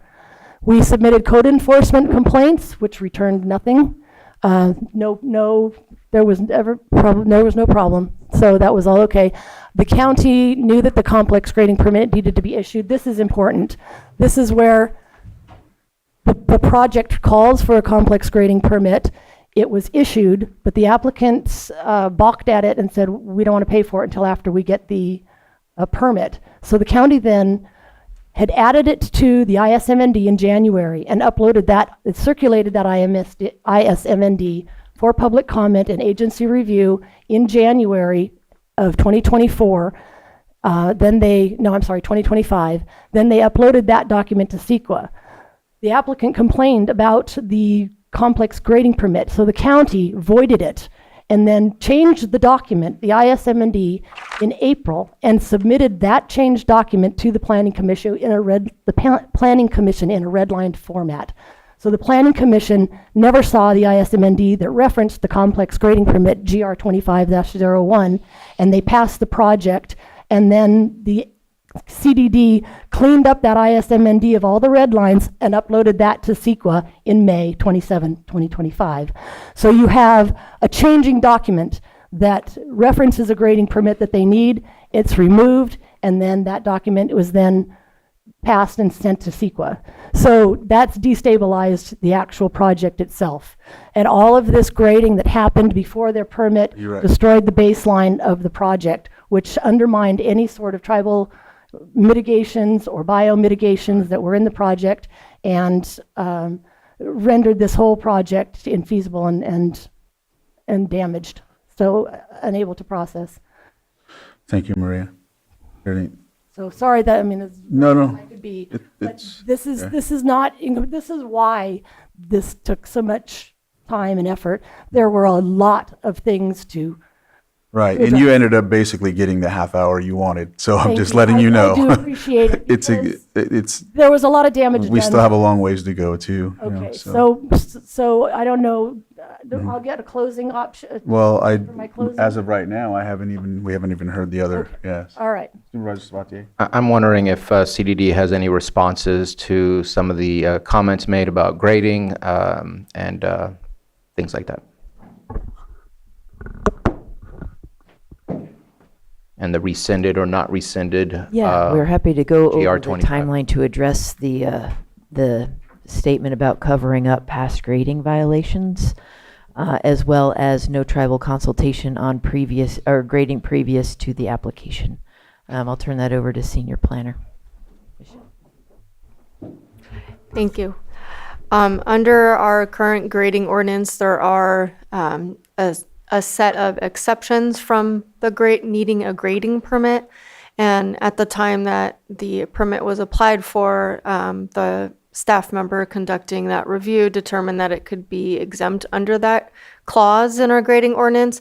So it therefore didn't require analysis under CEQA per that grading ordinance. Now moving forward to the grading permit that the appellants have mentioned, GR 2501. That number came from a time where right when we were switching over to OpenGov. So the applicants applied for a grading permit as a part of the process of getting through the initial study and the use permit. We have allowed applicants, not just this applicants, all of our applicants to apply for the permit so that we may analyze it under CEQA, so that we don't have to do additional CEQA. If the use permit is approved, then when they come back to get the grading permit issued, we don't have to do additional CEQA. So in an effort to, analyze the full project and not piecemeal, we analyze everything at once, which requires them to submit that application. We did not revoke or whatever the word that was used, we didn't rescind that application. It was just consolidated into the PL number. I know that's getting a little bit technical, but it came from switching from Acela to OpenGov. So just to be really clear, the complex grading permit for the cultivation will be issued if the use permit gets issued as well. So there will still be a complex grading permit. We just intake preliminary information and plans, and then we allow applicants on the back end, because it's a follow-up submittal, if you will, sort of like an air quality permit is. It's a follow-up action. So that, I hope, clarifies that and where the numbering happened with that permit. And then, did you want to add to that? I was just going to say, I also have clarified, I just want to clarify for the record that tribal consultation did happen with ELM for the use permit project. I have the minutes and the agenda, which of course I can't share because it's confidential, but we did go through our records and make sure that took place. So just so there's no confusion from the activities that are covered under the use permit. And they have to remain confidential because some of the sites, they don't want people to know where the sites are when it goes to the cultural, The point of historical. AB 52 consultation is for the tribe to come to our office so that we can talk about, or we can learn their information, which remains confidential. Additionally, we do not hold AB 52 consultations on grading activity in the past. We have no mechanism for that.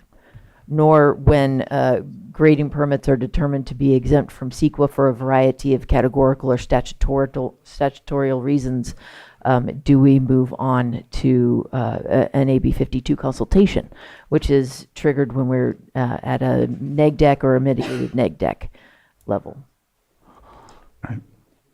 And consultation occurred on January 8th. I just wanted to clarify that.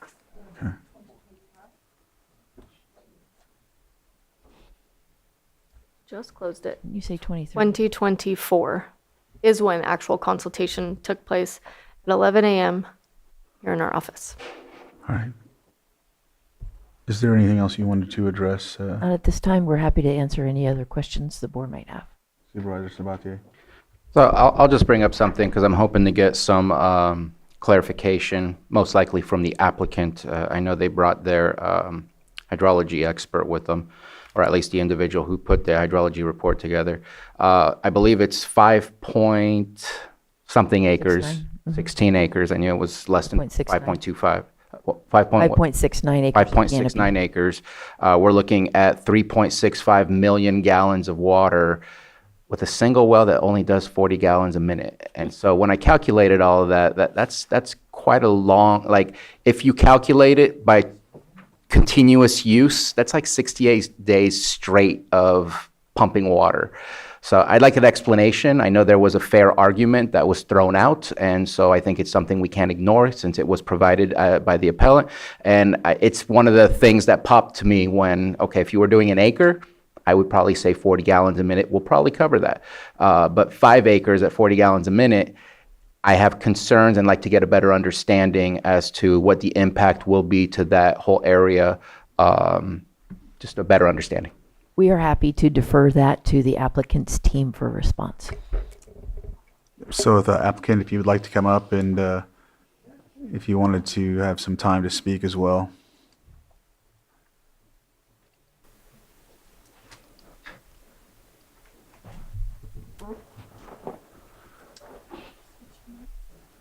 Yeah, should we, do they need to do a PowerPoint or anything like that? Okay, so we're gonna need a couple minutes to switch out then. Yeah. Okay. Yeah, they're gonna need, do we need a couple minutes? We'll take 2 minutes and we'll take care of this exchange.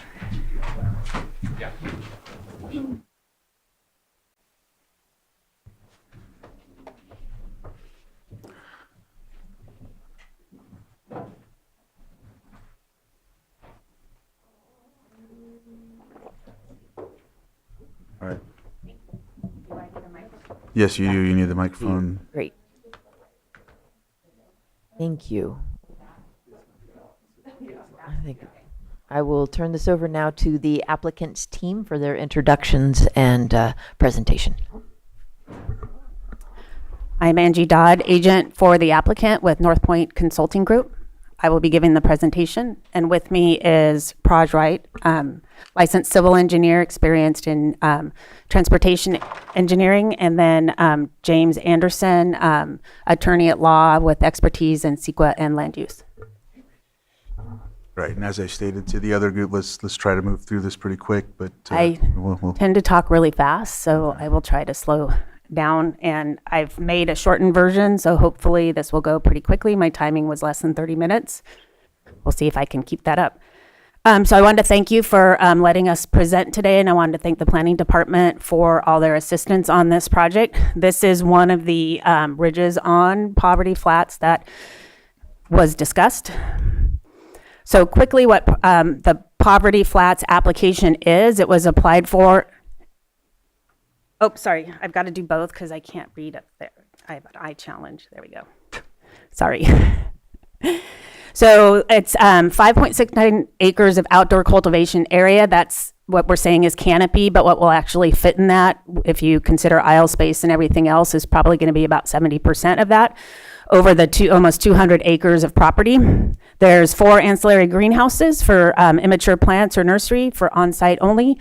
Solar power with a backup generator, 79,000 gallons of irrigation water storage, 15,000 gallons of dedicated fire storage with a fire riser, 2 regular employees and up to 7 seasonal, no tree removal. There's a preliminary grading plan that was included with the application that was part of the confusion today. That is the grading that was evaluated in the CEQA document as part of that, was it GR 25 something something? There's a minimum setback of 100 feet from streams, no off-site residences within 1 mile of the project, and there is an executed monitoring agreement with the tribe. So what is this project in terms of existing zoning? So the zone is rural land. The project itself is consistent with uses that are already permitted, although cannabis cultivation itself and ag activity requires a major use permit. What uses are permitted on this land without a permit are agricultural uses. No limit to the amount of that, although cannabis has a limit of 1 acre of outdoor for every 20 acres of parcel size. Greenhouses less than 10,000 square feet. The applicant is proposing 8,700. Processing building less than 2,000. The applicant is proposing 2,400 square feet, so that would be subject to a minor use permit if it wasn't cannabis activities. And then allowed uses without a permit are agriculture and residential accessory uses and accessory structures similar to residential size on-site wastewater treatment systems and stuff like that. The Poverty Flats applicants, they will speak during public comment, but the property is family owned and it's been owned and maintained as a ranch since 1978. Kurt Barthel is a retired deputy labor commissioner, formerly worked for the Lake County Sheriff's Department and Welfare Department. Robert Barthel is a retired city employee of Lakeport. Jeanette Derry is a retired school teacher. This family is dedicated to the responsible stewardship of this land, and over the years, they've done a lot of cleanup on this and maintenance of this property.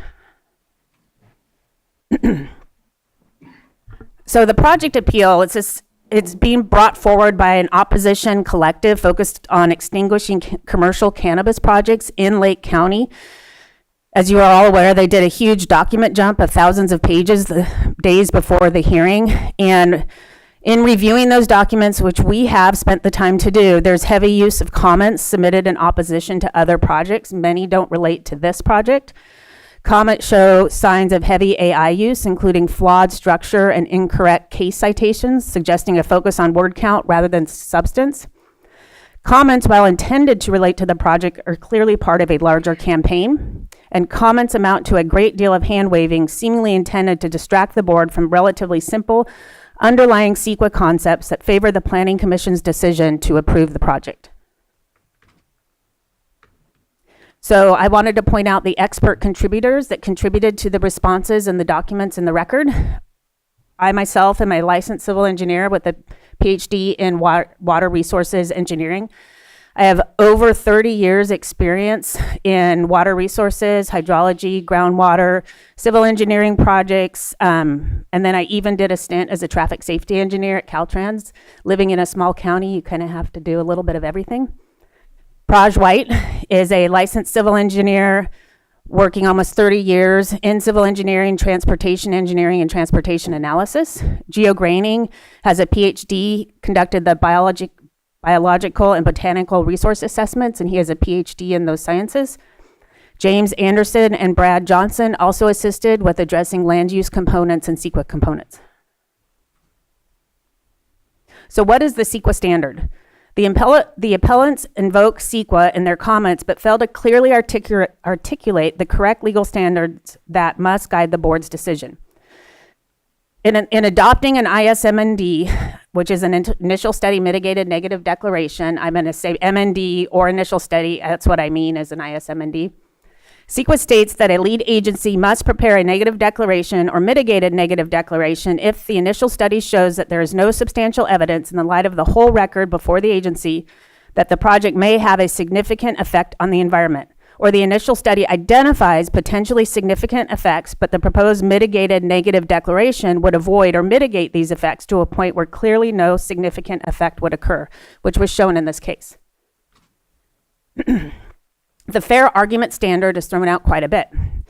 What is the fair argument standard? When reviewing a challenge to a lead agency's adoption of an MND, a court will evaluate whether any substantial evidence in the administrative record supports a fair argument that the project may have a significant effect on the environment. Substantial evidence are facts, reasonable assumptions predicated on facts, or expert opinions supported by facts. What is not substantial evidence? Argument, speculation, unsubstantiated opinion or narrative, inaccurate, uncredible evidence, personal non-expert observations on technical matters, or non-expert non-expert testimony on technical subjects. And then we talk about preparing an EIR, which was brought up quite a few times for controversial projects. Can an EIR be required in this case? No. Public controversy regarding an alleged environmental impact cannot in itself require the preparation of an EIR, nor can the mere possibility of an adverse impact on a few people as opposed to the environment. When the Planning Commission adopted the ISMND, they correctly determined that there is no substantial evidence in the record that supports a fair argument that the project may have a significant effect on the environment. As shown to the responses to the appellant's claims, nothing constitutes substantial evidence supporting a fair argument standard. On this basis, and on the basis of all the evidence in the record, the board should deny the appeal and affirm the Planning Commission's approval. Just going back to what Poverty Flats is. Simple outdoor cultivation project, 5.69 acres over a 200-acre ranch, designed according to county ordinances and sited to avoid resources. It's consistent with allowed agricultural uses on the property. It's consistent with similar operations approved throughout the county, the size of which does not warrant thousands of pages of supposed environmental impacts. And the data shows that the project will not have a significant effect on the environment. The appellant's claims were summarized in 12 chapters. I'm going to go chapter by chapter. This is the list of items that they've already covered in their presentation. But after review of all the comments, there's no demonstration of any defect in the Planning Commission's decisions. The appellants have failed multiple times to point to any substantial evidence in the record supporting a fair argument that the project may result in significant impacts to the environment. So the first chapter regards access and indemnification. And in looking, and they claim unlawful federal trespass. The project is accessed via county-maintained road. We're all aware of that. It's county right-of-way, and county right-of-way through BLM land does not require authorization from BLM. I went to the BLM's website. I looked at their applications. What BLM says on their website is authorization is not required for casual activities such as driving over existing roads. The project is not located on federal land, so it does not trespass. Indemnification agreements are a standard practice statewide. We do permits in multiple counties in California, and we see them as standard practice. The operator is assuming all risk, and the applicants mitigate their risk by following all state and local laws. A couple things I wanted to point out is precedents. Humboldt County issues permits that access across federal land all the time. They have comment letters from the National Forest Service that recommend denial of the project because cannabis is federally legal. They do similar action as Lake County. They identify that this comment came in and they still approve projects, even though access is over forest land, and that's even in the case where it's not a county right-of-way. See it in Trinity County, and I even reached out to the planner in Mendocino County regarding the example that the appellants provided. She used to work for Lake County, and she said, Lake County isn't Mendocino County, we have different ordinances. So it's apples to oranges comparison.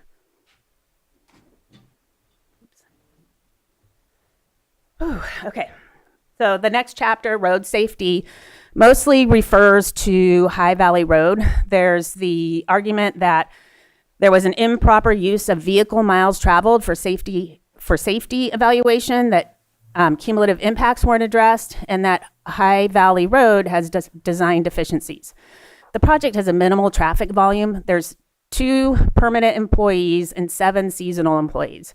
The project is consistent with allowed uses, as we've already discussed, which have already been considered in the county zoning code and general plan, so that traffic was already accounted for in those documents. The project does not propose any changes to road alignment or other features and does not result in the introduction of any obstacles that might hinder emergency access or traffic safety along High Valley Road.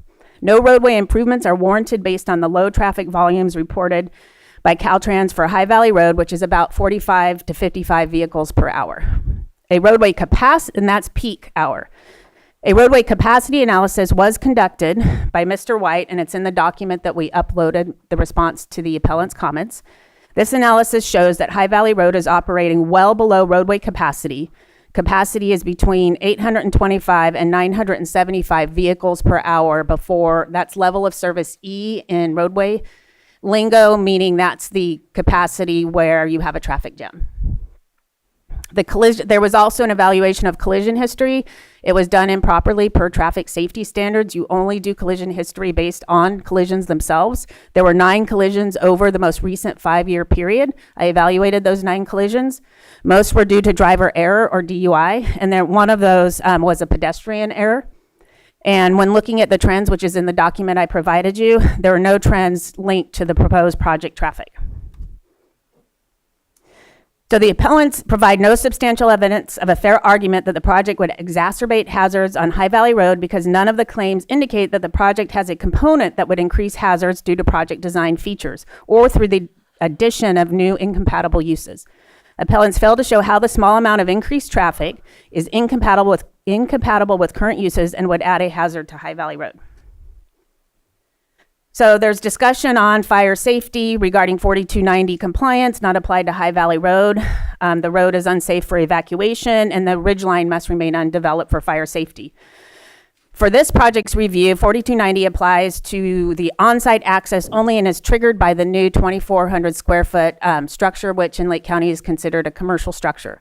Mitigation measure WDF1 ensures compliance with that standard. Article 27, access standards for cannabis projects only applies to on-site driveways and not county roads. The project was routed to CAL FIRE for review. No concerns were raised regarding High Valley Road. CAL FIRE comments regarding the project were addressed by the applicants by adding fire storage, meeting on-site road standards, and including defensible space around structures.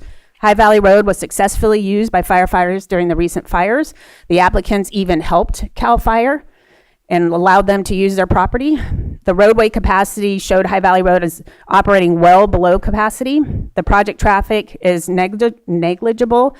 And again, the project area is only 3% of the entire parcel area, and it's a very small component of that ridgeline. The property owners routinely maintain the property by removing fuel, maintaining fire breaks, and providing access to water on site.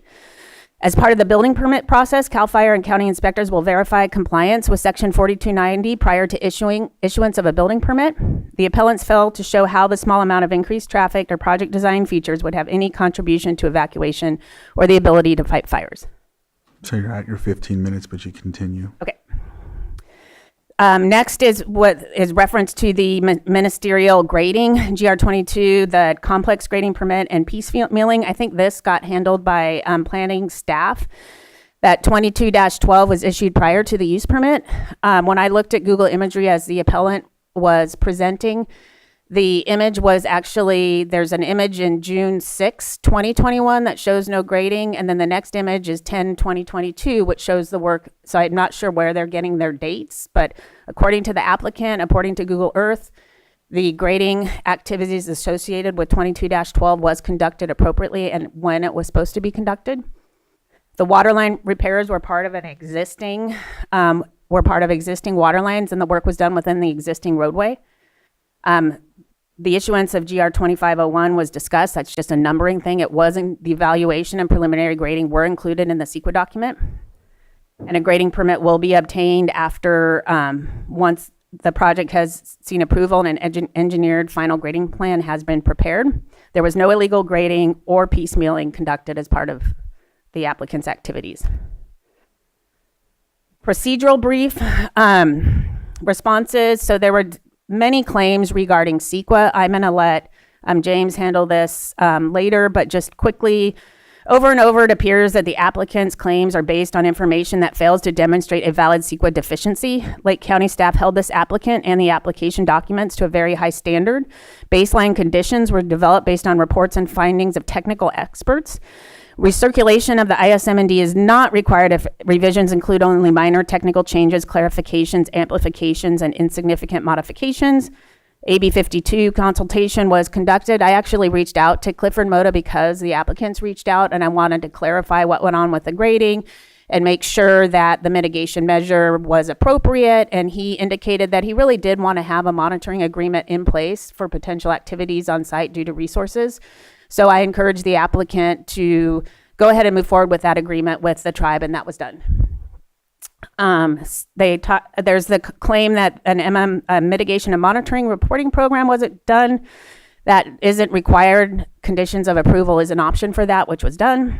County staff did a detailed CEQA analysis, accurately representing baseline conditions and level of analysis required for a project of this type and size, and they did multiple levels of review, both local and state, and public comment before being adopted by the Planning Commission. This is just an example of all the that whole list of state agencies the CEQA document is routed to when it's uploaded to the state clearinghouse. Biological resources, a detailed assessment was done, both biological and botanical, by GeoGroning. Methods followed standard practices and protocols. The study area was determined based on the location of the project elements and proposed areas of disturbance. The project is located on ridges and set back at least 100 feet from all on-site Class 3 drainages and much farther from all other water courses, including potential wetlands. The biological resource assessment did not identify any water resources within the proposed project areas. And concluded that the project areas have been designed with 100-foot setbacks from channels and are situated on flat ridge tops. Because of these avoidance measures, no direct impacts to water resources will occur. A site visit was conducted recently with CDFW in October, just in preparation of the lake and streambed alteration agreement. No issues associated with the proposed project or the site were identified during that site visit.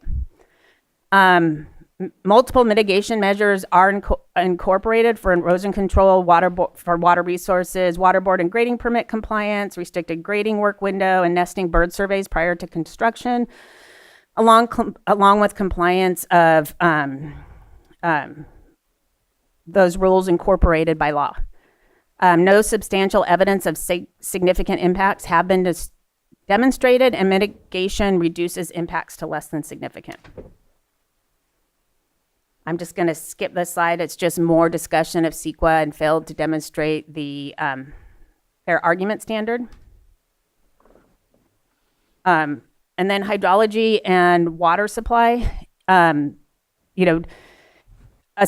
were accusations made without any technical evidence regarding this. The appellants utilized comments on many different projects out of context and without providing evidence or factual support. The appellant cites on other projects, including the Sowers appeals and Sowers appeal, and misuses the information provided by me on that appeal. That was an 80-acre cannabis project with thousands of square feet of processing. That is a whole different situation. The appellants make faulty conclusions based on a misunderstanding of the information regarding the local geology and groundwater formations. As a licensed professional, I prepared the hydrology report for Poverty Flats. The well associated with Poverty Flats is not in the same aquifer system as Sowers or Monte Cristo. That's using information from these projects is misleading. Oops. I prepared a detailed report, including estimates of supply, demand, cumulative analysis, impacts, etc. The surrounding wells within a half a mile were included. The closest well is over 2,500 feet away, and I included that well in the analysis. That's an adjacent cannabis cultivation site. I interviewed that applicant on their well use and how prolific their well is to help in the conclusions in the report that I developed. The radius of influence of the project well is about 350 feet. The report included recommendations for monitoring and reporting measures, along with suggested drought contingency measures. I include detailed monitoring and measures and recommendations in almost every single one of my hydrology reports because I think that's important for agricultural activities and water use because it's dependent on how much water you're using. And my analysis included the driest year on record and demonstrated sufficient recharge for the cumulative impact area during the driest year and for a very conservative high estimate of demand, assuming the whole 5.69 acres of cultivation area would be cultivated, which is a little high, it's probably 30% high. And then I used a 180-day cultivation season. When I'm seeing in Lake County, they're more like outdoor cultivation is more like 120 or 150. And then again, the appellants failed to identify any site-specific factual technical support to demonstrate there is an impact associated with Poverty Flats. And Bruno, to address your comment regarding use, in my report, you need to refer to the actual maximum daily demand and the amount of water storage. So the amount of water storage, if it's what the less conservative or the high conservative numbers, I think is about 3 days. If you use less, it's 4 to 5. So it's a slow fill up and use. So you're not overtaxing your well, and it's over a long period of time. It's not an annual thing. You have to look at peak daily amounts for water use and watering. And then cultural resources, I'm pretty sure this was addressed, so I'm going to skip through it. If you have any additional questions on that, just let me know. We discussed the monitoring and the grading. I think that was addressed. And then slopes and survey. The site plans did include a boundary survey conducted by a licensed land surveyor. The map topography on the plans is not based on county slope map data. That's a different calculation for type of map data. It's based on DEM. It's not appropriate for site-specific topography. The map topography on the plans is based on LiDAR data. It's 6-inch resolution and developed under a licensed civil engineer. And then the BLM letter was included in the agency comment at the Planning Commission. It recommended a professional land survey, and it only recommended, they all have to recommend denial of the project because it's federally illegal. I see that on the letters from the Forest Service as well, but the projects are still approved. If you could start wrapping up. Yeah, almost done. All right. Oh, and the water board tier level enrollment, that's determined by the water board. That's not determined by the county. It's not in the county's jurisdiction. And we worked with the water board very closely to do the appropriate tier. Keep going. Just solar. It's an outdoor cultivation project, minimal power use. They propose to use solar power, a backup generator when needed, likely a small generator that won't require an air quality permit. And this comments were routed to both CAL FIRE and air quality regarding these. On-site septic, it's a standard on-site wastewater treatment system. It's consistent with allowed uses on the property, and it was fully assessed in the ISM&D. If for some reason the building doesn't get built, there won't be a new on-site wastewater treatment system because it won't be required. And then the project well, there's claims that it was misclassified as an industrial well and that there was no proof of well compliance or regulations. The well was drilled, constructed, and permitted as an irrigation well by a licensed well driller. It has a valid permit issued by Environmental Health in May of 2022, and the project doesn't propose industrial uses, which is washing, extraction, etc. And then conclusion, this just restates what I said at the beginning. The project is consistent with allowed uses on the property. And that after review of all documents and as shown in the responses to the appellant's claims, nothing constitutes substantial evidence supporting a fair argument standard. On this basis, the board should deny the appeal and affirm the Planning Commission's approval. Thank you. Supervisor Owen? Your 6 gallons per plant per day estimates, is that an average? Was it, what? Is it per day? I don't use that estimate. I use it as one. I use it as one. I base my estimates on square foot. And I also base it on flowering versus the different scales of a plant. I'm drawing a blank on the other one. And it's the 2 stages that go. So I don't, vegetative stages. So I use it by square foot of plant, not by per plant.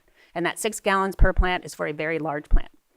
Okay, yeah, I was just Googling it to find out what, and it has like about a double that figure for a large plant. It has on here about, I think it was 10 to 15 gallons. Yeah, I base it on square foot from certified sources, and it's very common numbers used in multiple counties. Okay, I was just. And I do a big spreadsheet analysis based on size of plant, based on flowering and vegetative states. So it's more complicated than just the 6 gallons per plant. Sure, because from the time it starts to the time it matures, there's a huge difference. That's what I was asking. Though your information is bringing forward, is that an average on the full length of the plant, or is that at the higher end of the? So when I do of the needs. Yeah, I'm not looking at the report in front of me right now, but I usually calculate the average, and the average over the year tends to be a little bit higher than that 6 gallons. The standard is about 500,000 gallons per acre that we see throughout more arid regions, and that accounts to something like 12 to 15 gallons per square foot per year. And Which that is consistent with what you see for irrigation, where you see about an acre foot per acre. Right, so it's about double the because what you're more worried about isn't the early on, it's when water gets more sparse. And that's what we're worried about, whether you actually have enough water to maintain it in the higher, as the plants get larger, not an average, but at the peak. Absolutely. That was my question. Yep. Supervisor Sabatier? Could I finish? Supervisor, just to respond to that, that's why I do a daily and max daily analysis to identify when the maximum irrigation is occurring, and I do the analysis based on that maximum. And then like any agricultural activity, you need to curtail your agriculture when you don't have water. So, and that is a definite agricultural activity. And one of the issues we've had is water, obviously, throughout the county. All right, Supervisor Sabatier? Yeah, and I just wanted to say that on page 2 of the hydrology report, it does have the month-to-month outputs of how much water is to be utilized. So you do see the increase. And I would suggest that looking at Google, I have seen giant trees and I have also seen what our legal cannabis does. Nobody's trying to make it on the cover of High Times anymore. They're trying to make some quality cannabis in order to make it in the market. And I have never seen anything taller than maybe 4 or 5 feet on a typical farm. So, and again, it would take up so much more room that you'd have less plants. And so it might still be the same water amounts, but I know that we've seen a lot of these with the amount of water being utilized. Just a brief question on the hydrology report. There's no static level specific. And during the months of, I'll say August, because that's really where the number goes up, between August and September, that's when you're seeing a very high level of above 700,000 gallons per day. I'm guessing that's a per day. It's under the month, but no. I have a max daily in there. I'd have to. It would be for the month. It would be for the month. Let him finish his statement before you respond, sorry. please. That at that point in time, yes, you might have 3 days worth of, and again, I'm guessing that's an average of water tanks for water, which might be used a little bit faster during those months where there's a heavy use of water, which means you'll be drafting water a whole lot without knowing what the static level is of the well. And we've only done, if I remember correctly, a 2-hour well test to see how the well replenishes. Do you have information on how it replenishes if it's running for 12 hours a day at that really high point that you'll be utilizing? And what time of year? And that would be in September and October. Yeah, so the maximum daily is during the flowering period, and that's 27,000 gallons per day, and that's a high estimate. It's conservative high. So that was what I was trying to get at before, not 700,000.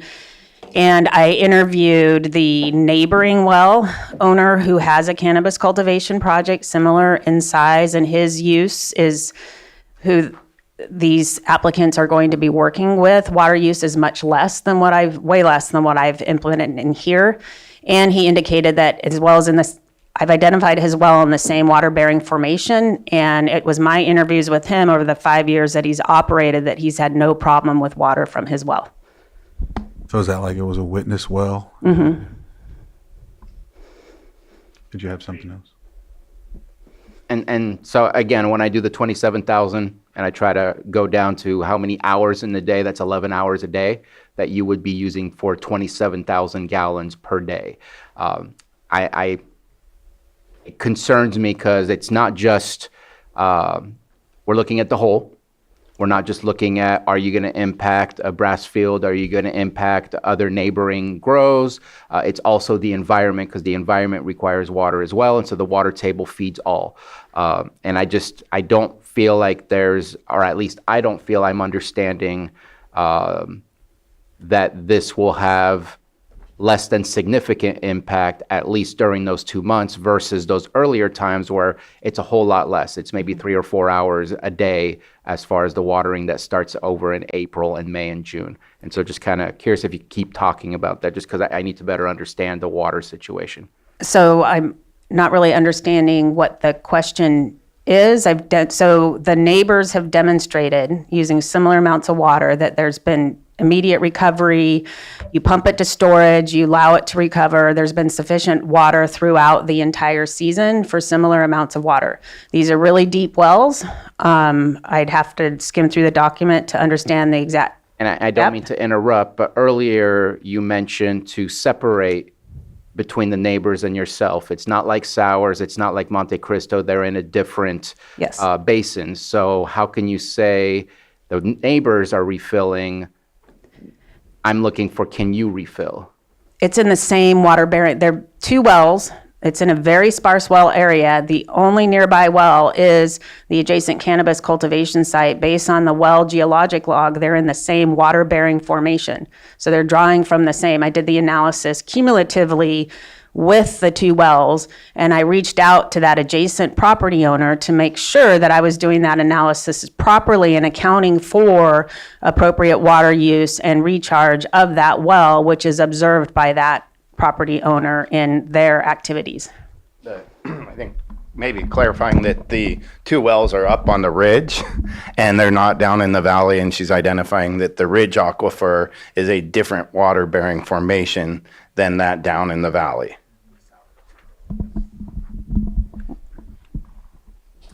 So just, I know cumulative impact is something that we failed to do at the beginning. I think we've added and we've made it a little bit more, I don't know what the right term is, but we're paying better attention to the cumulative impact. I know that we're paying attention to all the stuff that we've approved to show, and also the ones that are on the docket for potential approval. That way we have a better understanding of what we're saying yes and no to.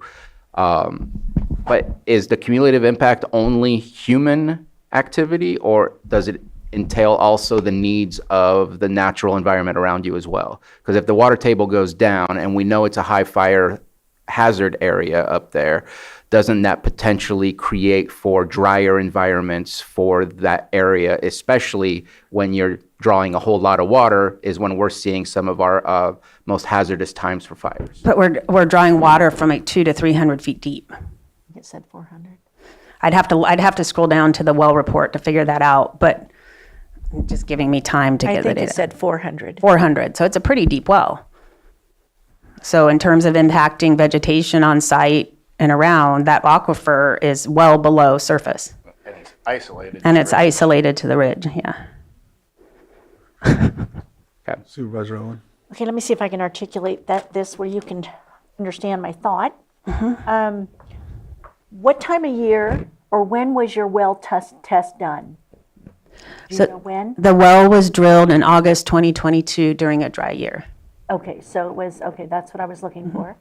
And then I believe, if I understand Supervisor Sabatier's question, is you may not be on the same aquifer or on the same, as the water goes through the ground, as your neighbor. Therefore, have you done the studies on your well as far as the recharge on your well? Because You mean a 4-hour well test? Yes, more than a 4-hour well test, like what the recharge is. So typically in Lake County, it's a 4-hour well test. But you haven't done yours. Not on this project, no. That's what I'm asking. But I wanted to also point out that there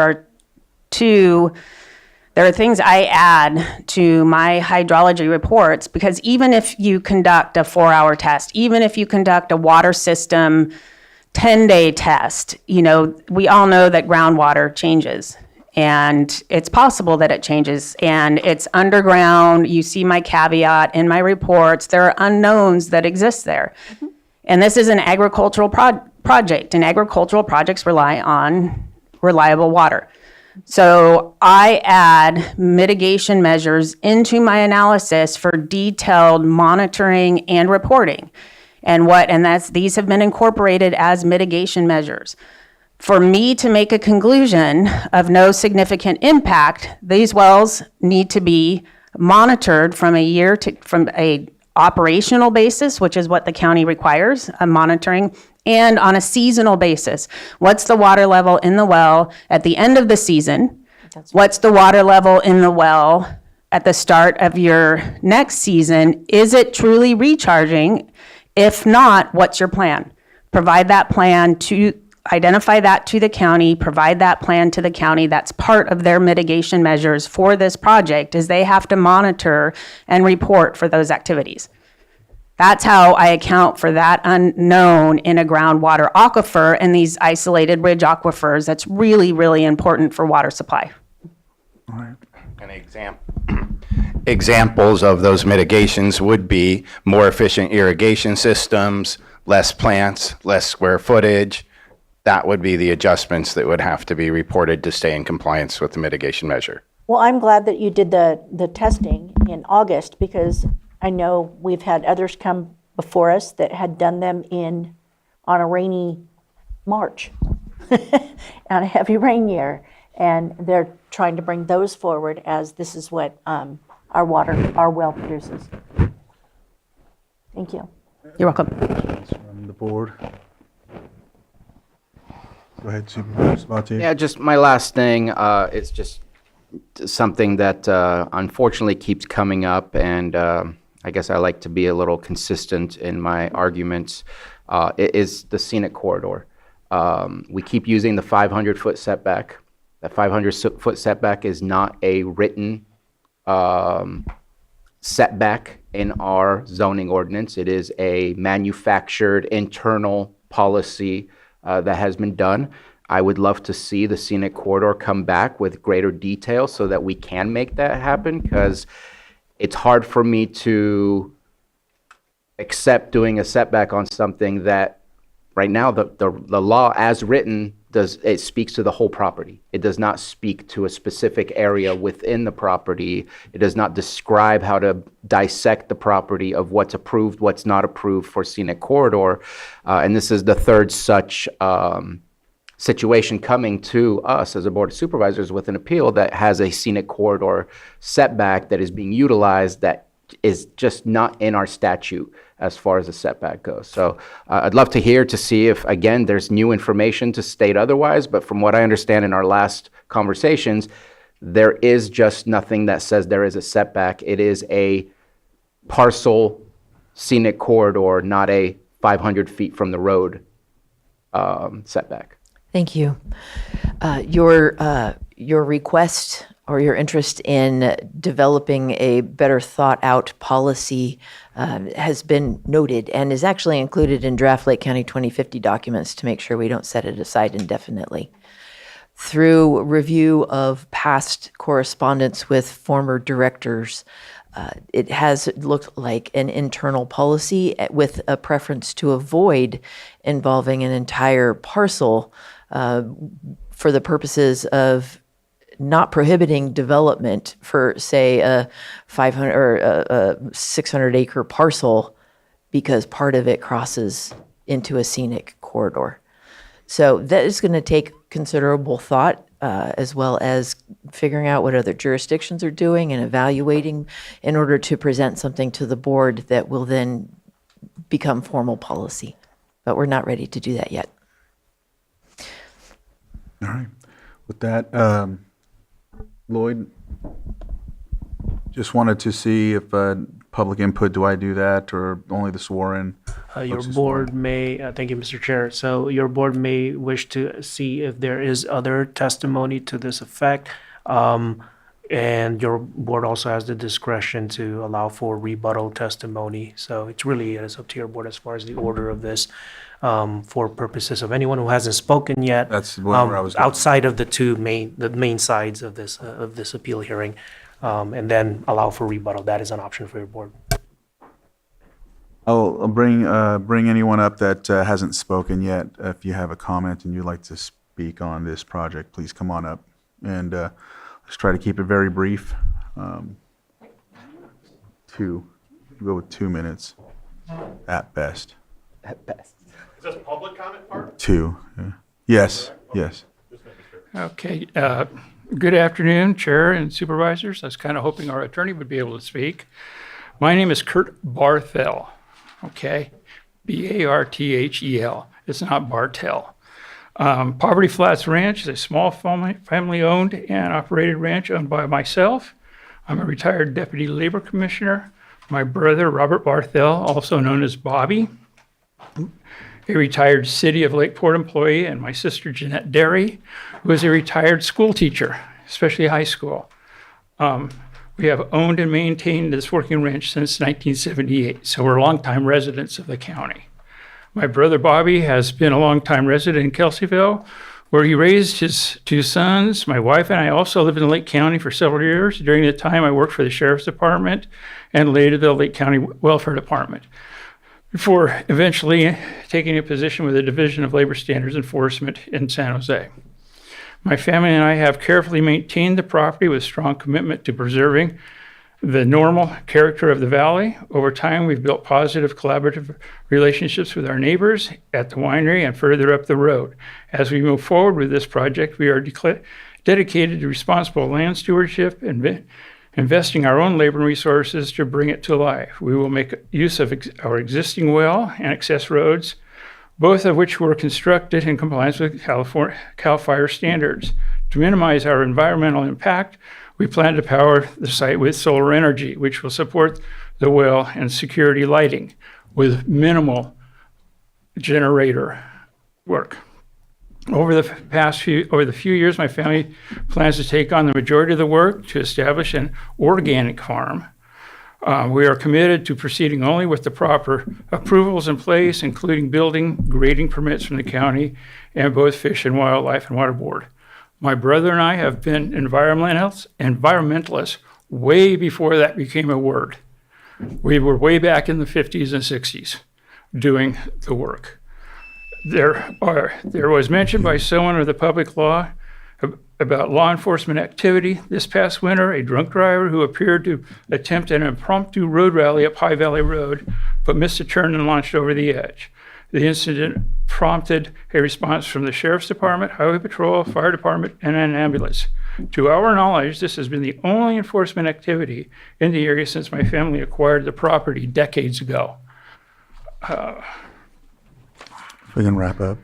Yep, approval of this project will provide my family with a diversified source of income, helping us financially sustain and maintain our property. We sincerely thank you for your time and consideration in the approval of this project. Thank you. Thank you.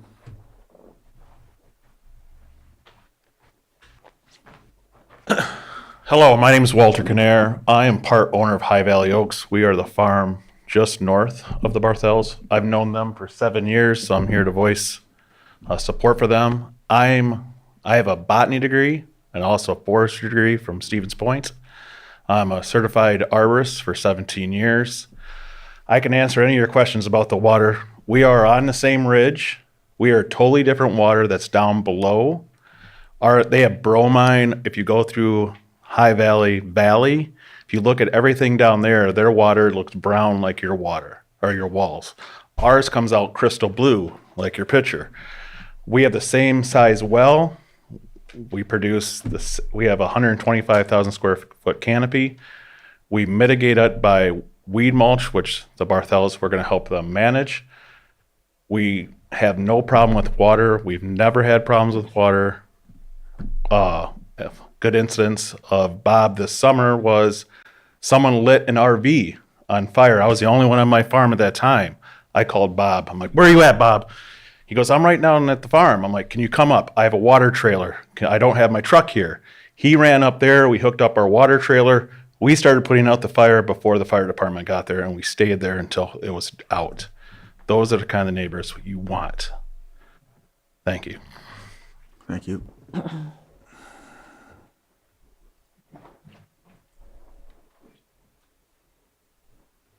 Good afternoon. My name is Richard Knoll. I'm a planning consultant from Lakeport. I am not consulting on this project. I'm not working for the Barthels. I have known Bob Barthel for many, many years. I worked with him at the city of Lakeport. I did submit a letter of support for the project and recommendation to deny the appeal.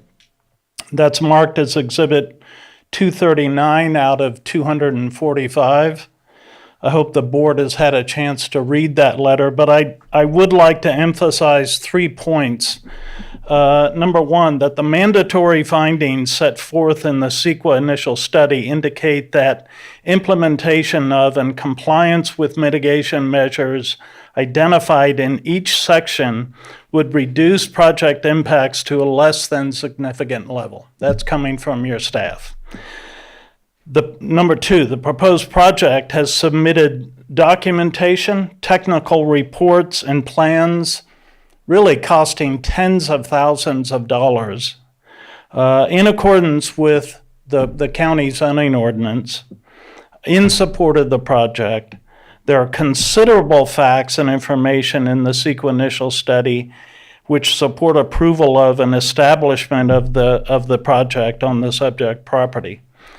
The third point is that cannabis farm income, generation of county revenues, employment opportunities, and increased expenditure of employee disposable income within the county will all help enhance and maintain a healthy local economy and produce jobs.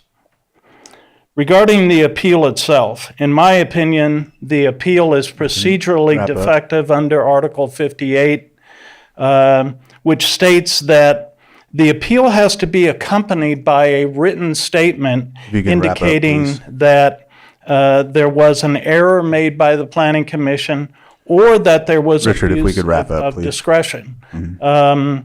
I don't see any specific reference to that in the appeal documentation. And that ought to be the first thing that is checked off when these appeals are submitted. Thank you. Thank you.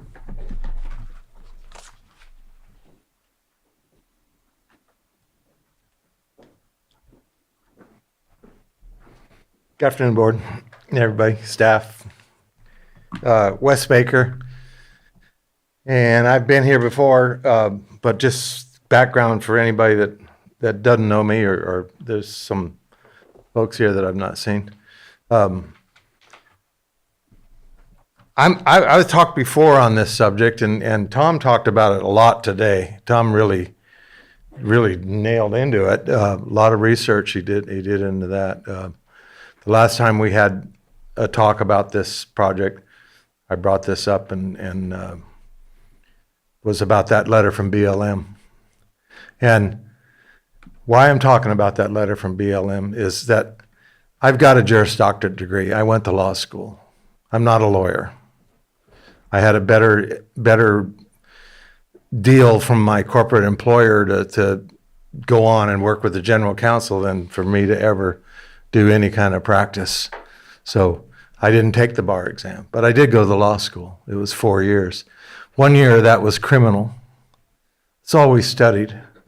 We've got lawyers in this audience here today. They studied that same 1 year of criminal.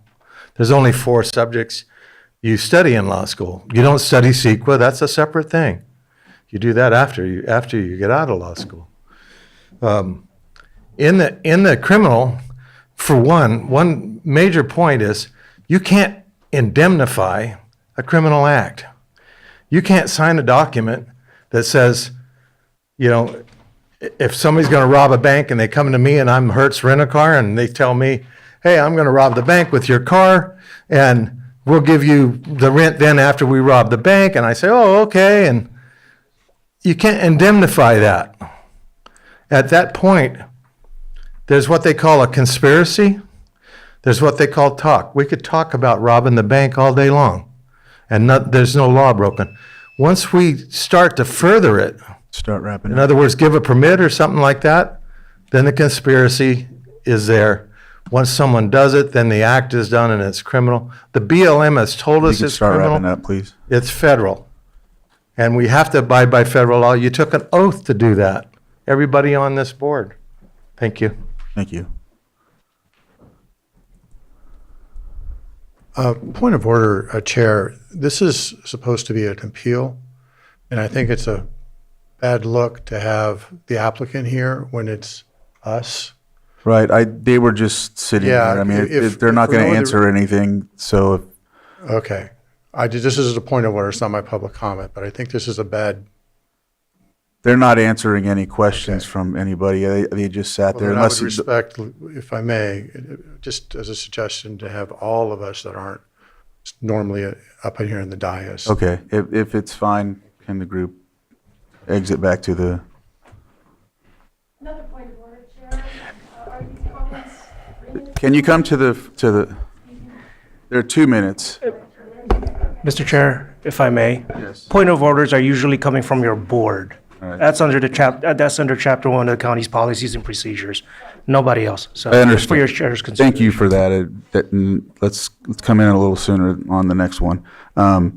Yeah, I'm fine with it for optics purposes, but they weren't up here to answer any other questions. It was just a bleed over, if that makes any sense. Any other public comment?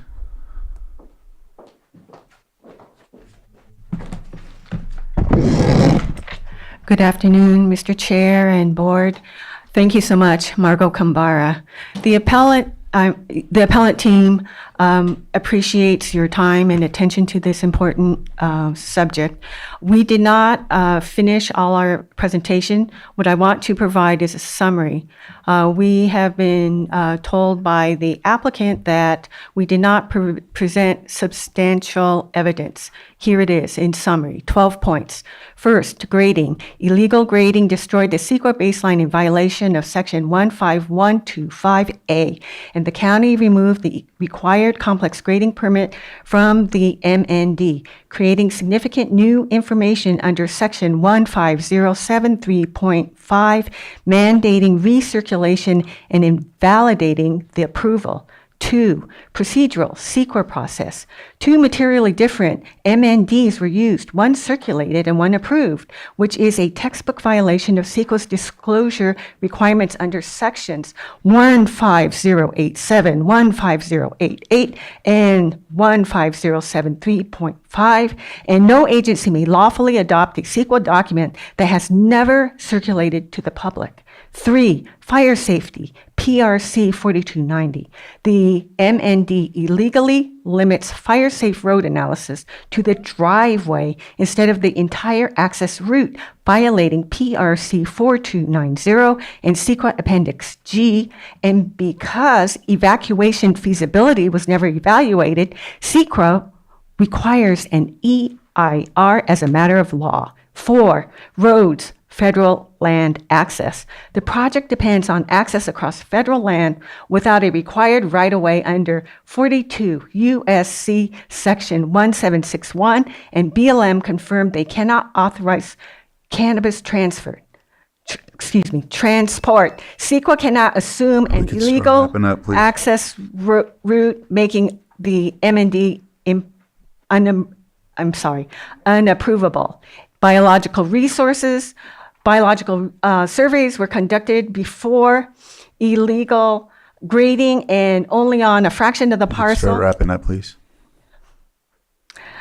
Well, the other things that we didn't cover is our rebuttal to hydrology, water, and septic. Hydrology conclusions contradict visible drainage channels and illegal trenching that alters flow, and without slope stability and downstream erosion analysis, CEQA section 15064 requires an EIR because a reasonable possibility of significant impact exists. Solar infrastructure, cumulative impacts, We can BLM start wrapping up. identification. Solar infrastructure goes to the heart of fire. One more, just solar. The MND conceals substantial infrastructure, including trenching labeled as, quote, fire suppression, end quote, despite matching site plans, which violates CEQA's whole of the project rules, section 15378, making the document legally inadequate. Thank you. Okay. And just for clarification, Lloyd, no, forget it. I'll ask you later offside. Chair Crandall? Yes. Given that there was one of those points that seemed to imply strongly that we did a bait and switch on our Right. CEQA document, we'd like to just repeat the dates of public circulation and assure the board that what was circulated publicly was what the Planning Commission used to base their decision. We do have those dates if the board would like us to repeat them. No? Okay. All right. Let the gentleman, I don't think he got to speak yet, so then anyone who hasn't spoken, please come This up. is James Anderson, attorney on behalf of the applicant. I just want to question, as a point of order, are we going to have a rebuttal period? And that's at your discretion, I believe. Was that Right. And again, I think Lloyd had stated that a point of order comes from this body. I'm just going to check in. Is everyone okay with not having rebuttals, or do you want to hear the rebuttals back and forth? Well, I would say a rebuttal would be appropriate, but for a time, 5 minutes at most, 3 would be preferable, but no one is respecting our timer, and that's really frustrating. I think it's important. Supervisor Sabatier or Vice Chair? Yeah, but maybe a hard cutoff or something. Supervisor Spatier, then Vice Chair. I'm okay for something short, but I feel that eventually what we're offering is a ring for the appellant and the applicant to step into rather than inform the board. And I'm worried that right now that's what we're leading towards. Vice Chair. I'm okay with a short time rebuttal. Sorry, I am okay and agree with a short timed rebuttal So at the what- chair's discretion. So on what time. we'll do is let the folks that haven't spoke yet, and I see a gentleman that I think you were going to speak. I didn't know if you wanted to briefly, or if you want to wait for the rebuttal and be the rebuttaling. I'll wait for rebuttal. It was just Okay. a question about that. And then just for notice, Maria, if you can designate who your rebuttal is as well, so that we can do a 3-minute each rebuttal. In that, once we're finished taking these statements. So, can you come to the mic, please?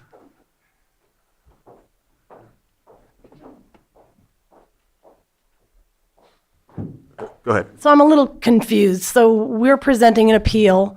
They rebutted it. No, they're asking to be able to have rebuttals because Lloyd had mentioned, and you all had mentioned too, a rebuttal, I've heard. No, they did when Angie Dodd sat up there and gave her spiel about rebutting the appeal. All the things that we said she said are bad, and now You also asked for like a closing statement or something like that. I think that's what it's really getting to, is one last statement. Is that what we're looking at, or And how much time do we have for that last statement? 3 minutes 3 minutes. each, just one on each side? All right. After public comment, we still have like 2 or 3 people that want to speak, so. Okay. So at this time, we're opening public comment? We or still am we have been in public comment, and we're still waiting for, I think, 2 or 3 more people to speak, Okay. so. So I'll sit down. We'll continue public comment, and then Yes. we proceed from there. Thank you. Yes. All right.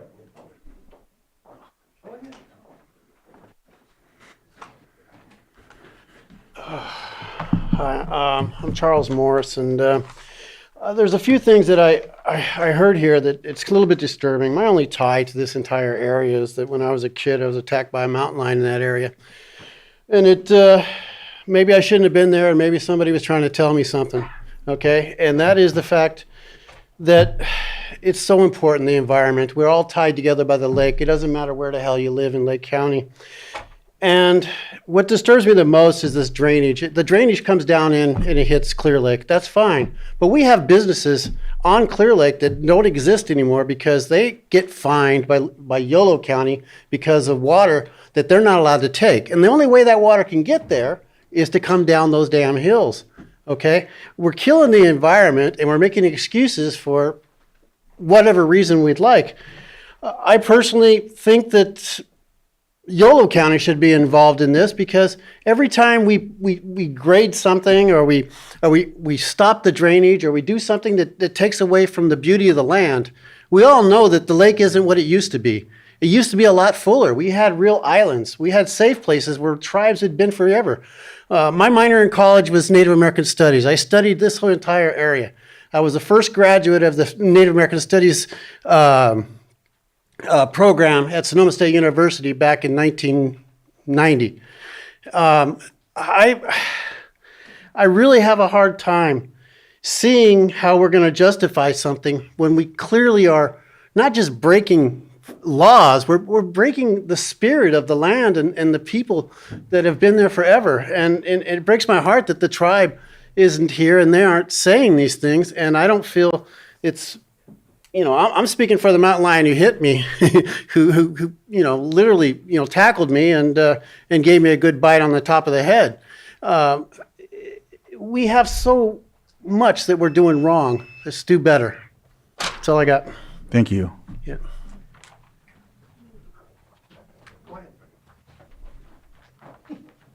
All right.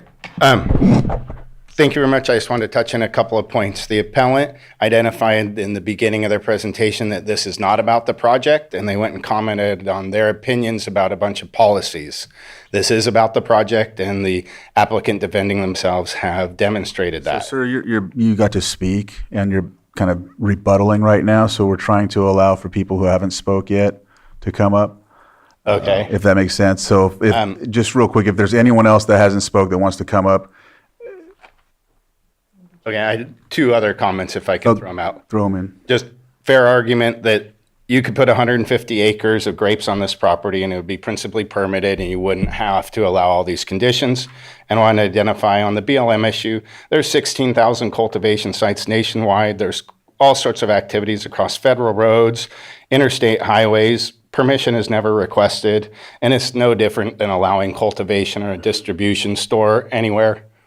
It's just not that big a deal. That ship has sailed. Thank you.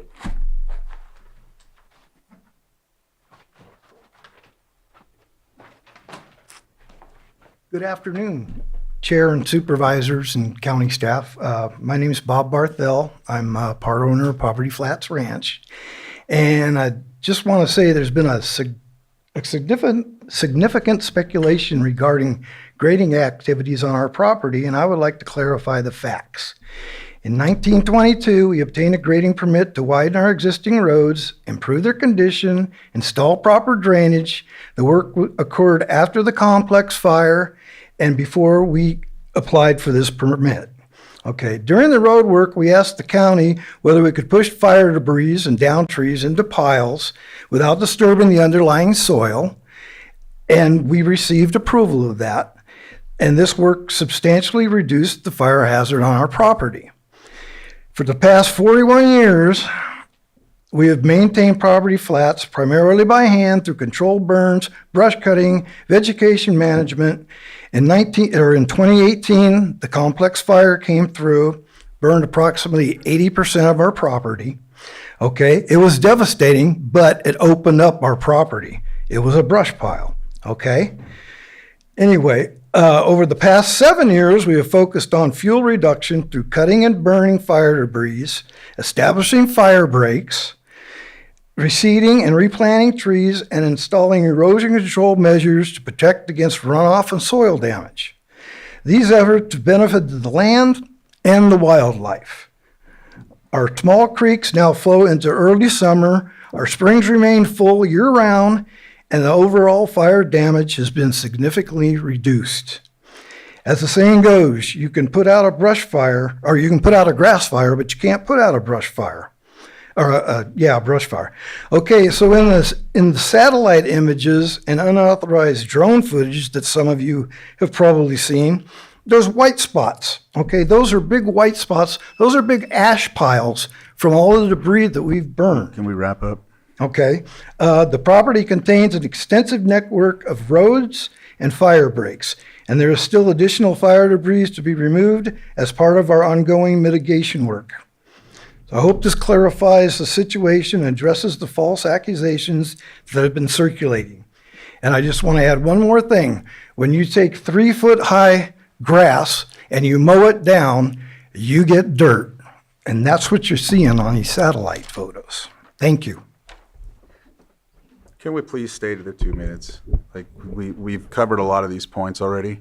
And I appreciate that, sir. I know you haven't had a chance to speak yet. We ask you to please wrap up, and we continuously talk for another 40 seconds or 50 seconds. And just one more thing. I mean, we really need to stick to it. I mean, we've been going on for quite some time. Is there someone else that wants to come up and speak, please? There's 2 on Zoom. iPhone XR. Skywaywa, Pillsbury Family Farms. And I just hopped onto the Zoom call because I just popped in, and from my understanding, Lake County had a really hard line for the water board and the well being registered by 2017.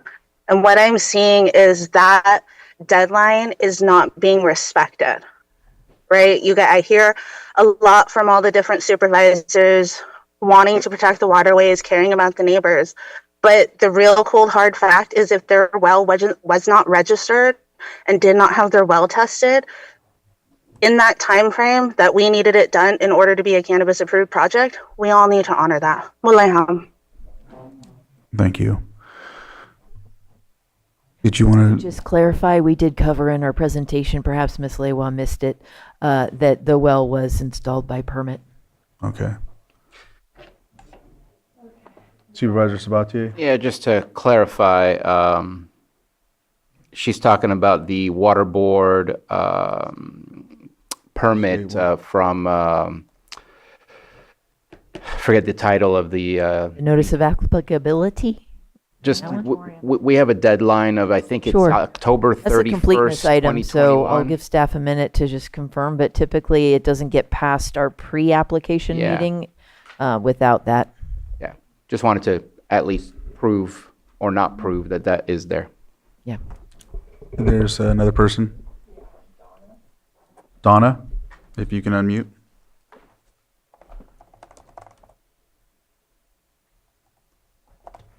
Good afternoon, Board. Donna Mackwitz offering comments on information not yet presented. The peregrine falcon and other birds covered under the Migratory Bird Treaty Act have been observed and not mentioned. The bald eagles also has protection under the Bald and Golden Eagle Protection Act. Both species retain some state-level protections, with bald eagle being fully protected under California law. The bald eagle and peregrines have been observed on site, and there's been no nest surveys conducted by professionals. And the discussion on the Clear Lake hitch spawning habitat has been omitted. Hitch historically spawned in Schindler in huge numbers, and we recently were awarded a BRC Blue Ribbon Committee grant that will be addressing this for the Schindler Creek tributaries, which begin up on this parcel. It's a $3.2 million grant that will address the hitch spawning. And thank you for taking my comment. Thank you, Donna. There's no more hands in Zoom. Okay, and so,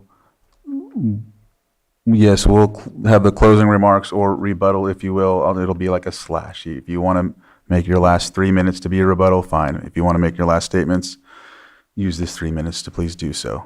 And whoever would like to start.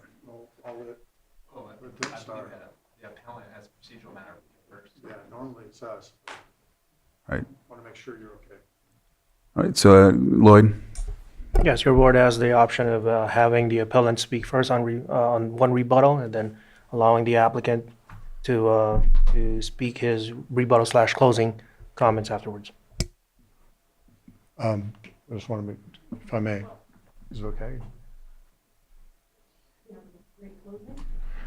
Yeah, this is more of the rebuttal. And first of all, I think this has kind of gotten out of control. But what I would like to say as a rebuttal, there was a statement made on the BLM that, you know, roads from the county is okay for casual use, and that's just true. However, commercial activity is not casual use. I would respectfully refer to the document we sent after we received their document on rebuttal. You should have received it yesterday. You also have the presentation. I would also point out that the comment about not having substantial evidence. Well, that's not correct. Substantial evidence includes responsible agency input from the CHP, measured physical conditions, photographic evidence. We've also had credible observations, video recordings, other measurements, comments not from consultants, including Ms. Dodd and including the other gentleman who mentioned in other hearings that the road needs to be measured. The bald eagle has been sighted. Unfortunately, we haven't gotten to that. Ms. Makowitz was there when it was sighted. They tried to question whether, you know, who knows what an eagle looks like, but I'm pretty sure we all know that she knows what an eagle looks like. The comment from Mr. Knoll saying that we didn't have anything that would suggest that the Planning Commission that there was some reason that there was an error in the Planning Commission.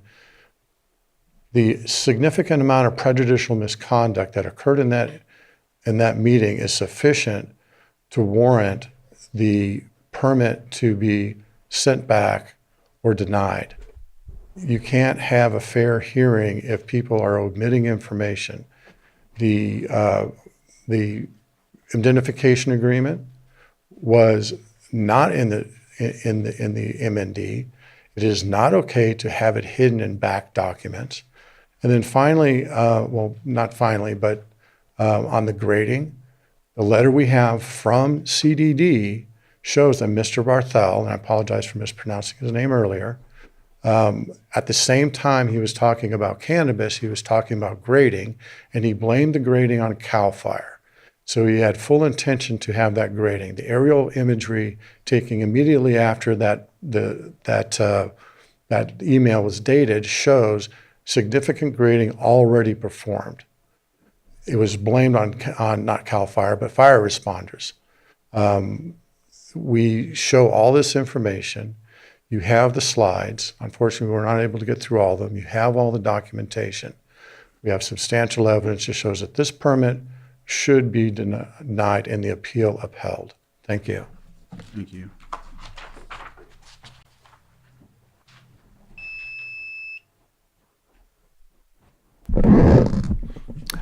Afternoon, Board. James Anderson again on behalf of applicant. I'm with Everview Law. We specialize in environmental law, land use, natural resource law. I've been before you many times, and I just want to address some of the litany of legal issues that have been discussed here today in no particular order, and then I'll try to finish up with my general thoughts about this project. So I guess in some sense this is a rebuttal, but also a closing statement. First of all, appellants make several references to the fact that the MND didn't analyze certain documents such as an indemnification agreement or BLM access routes. Those aren't subjects to be analyzed under CEQA. CEQA is focused on the environment, not lawful access, not the internal politics or agreements created by the county for cannabis applicants. So that's the first point. Second point I have is that the appellants frequently and systematically refer to substantial evidence in the record that they have technical experts that have commented on this project. That's not true. They're taking comments out of context for different projects that were located in High Valley from a different time with different project components, with different project operations, with different vehicle types, and all sorts of different aspects, and applying them to this project, and that in itself legally cannot be substantial evidence. And I just want to return to the fair argument standard more generally. Angie, in her presentation, referenced this and put up a slide that, as far as CEQA is concerned, the appellants are required to show substantial evidence or substantial evidence supporting a fair argument that there may be environmental impacts. Substantial evidence is, in fact, a defined term within CEQA, and it consists of facts, reasonable assumptions based on facts, and expert opinions. It cannot be hypotheticals, it cannot be speculation, it can't be argument, and it can't be non-technical opinions on technical matters such as hydrology, traffic safety, certain biological aspects, slope stability, geology, things like that. And a lot of the comments that come forward are technical comments from non-technical members of the community. So I think I want to take a step back. I know that I only have 3 minutes. I'm going to try to respect the time and look at this more broadly from Lake County. I've been in these chambers a number of times in front of you about a number of projects, and I've participated in the update to the cannabis ordinance, and I've heard your board grapple with projects before and the cannabis ordinance in general, and I know a lot of these projects are appealed. And what I hear generally time after time when I'm here is your board struggling with what projects the county needs to approve. I think it's clear at this point that the county has accepted that cannabis is going to be part of this community in this county, and you're trying to determine where it should be. This project is the model project for the county. It's presented by locals. It's a small project. It's miles away from any other sensitive receptors. It's far distance from any nearby residents. There's really nothing in this project that would lead me to say that you should disqualify it. And in fact, everything that I've heard from you over the years would indicate that this would be the model project that you should approve. So I want you to take that in consideration. Thank you for your time, and I appreciate you taking all the time this afternoon on this appeal. Thank you. Thank you. Yes, well, I'll close the public input of that. Chair Crandall, if Yes. I may, I would just like to add to the record that I absolutely and vehemently disagree with an accusation of prejudicial misconduct. I am very confident that the behavior and activities of our staff have been well within compliance of our zoning code and our general plan and our best management practices and any other standard that would hold us to a very high professional standard. All right. Thank you. Thank you. As requested, Supervisor Owen would like to take a quick break. So let's take a quick break, and we'll be back at Chair 4. Crandall, just, Mr. Chair, if I may, just to confirm with your board, public testimony, public comment has been closed. Been closed, yes, sir. Thank you.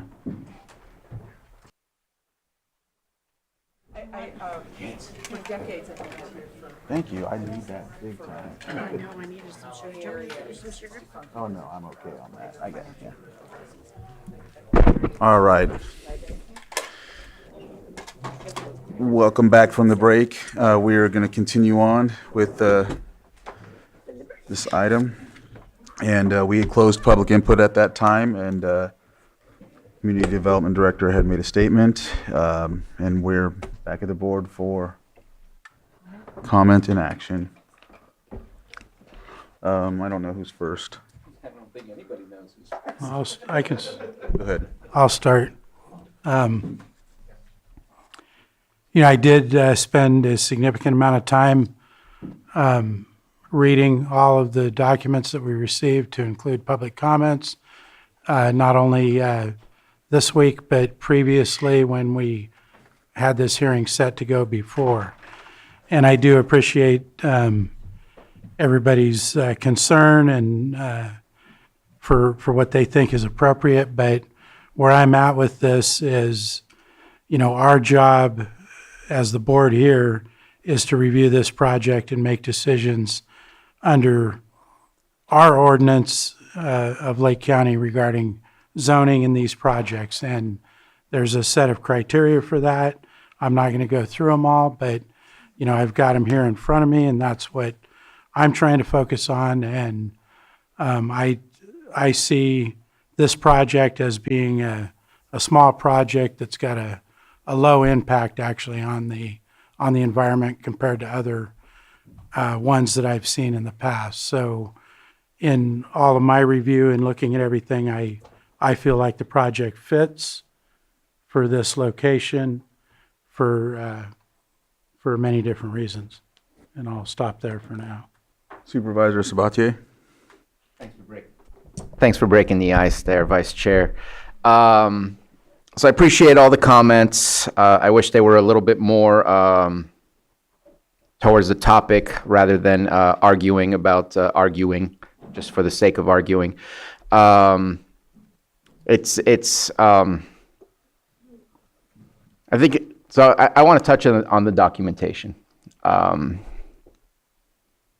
Massive numbers of PRAs, emails being put out, potentially taken out of context.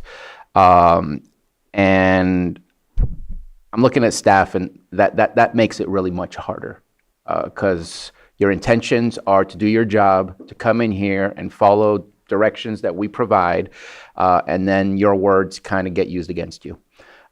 Unfortunately, it's also a learning moment of sometimes we just really need to be careful about everything we do. We live in a very digital world, whether we're walking outside or whether we're working on our computer. Everything is being recorded, and there's emails in there where I don't think there was malintent, but I could see how it could be taken out of context and used in a way that says, look, there's prejudice. And that sucks because I've been there. Same thing has been used against me. And it's not a fun situation.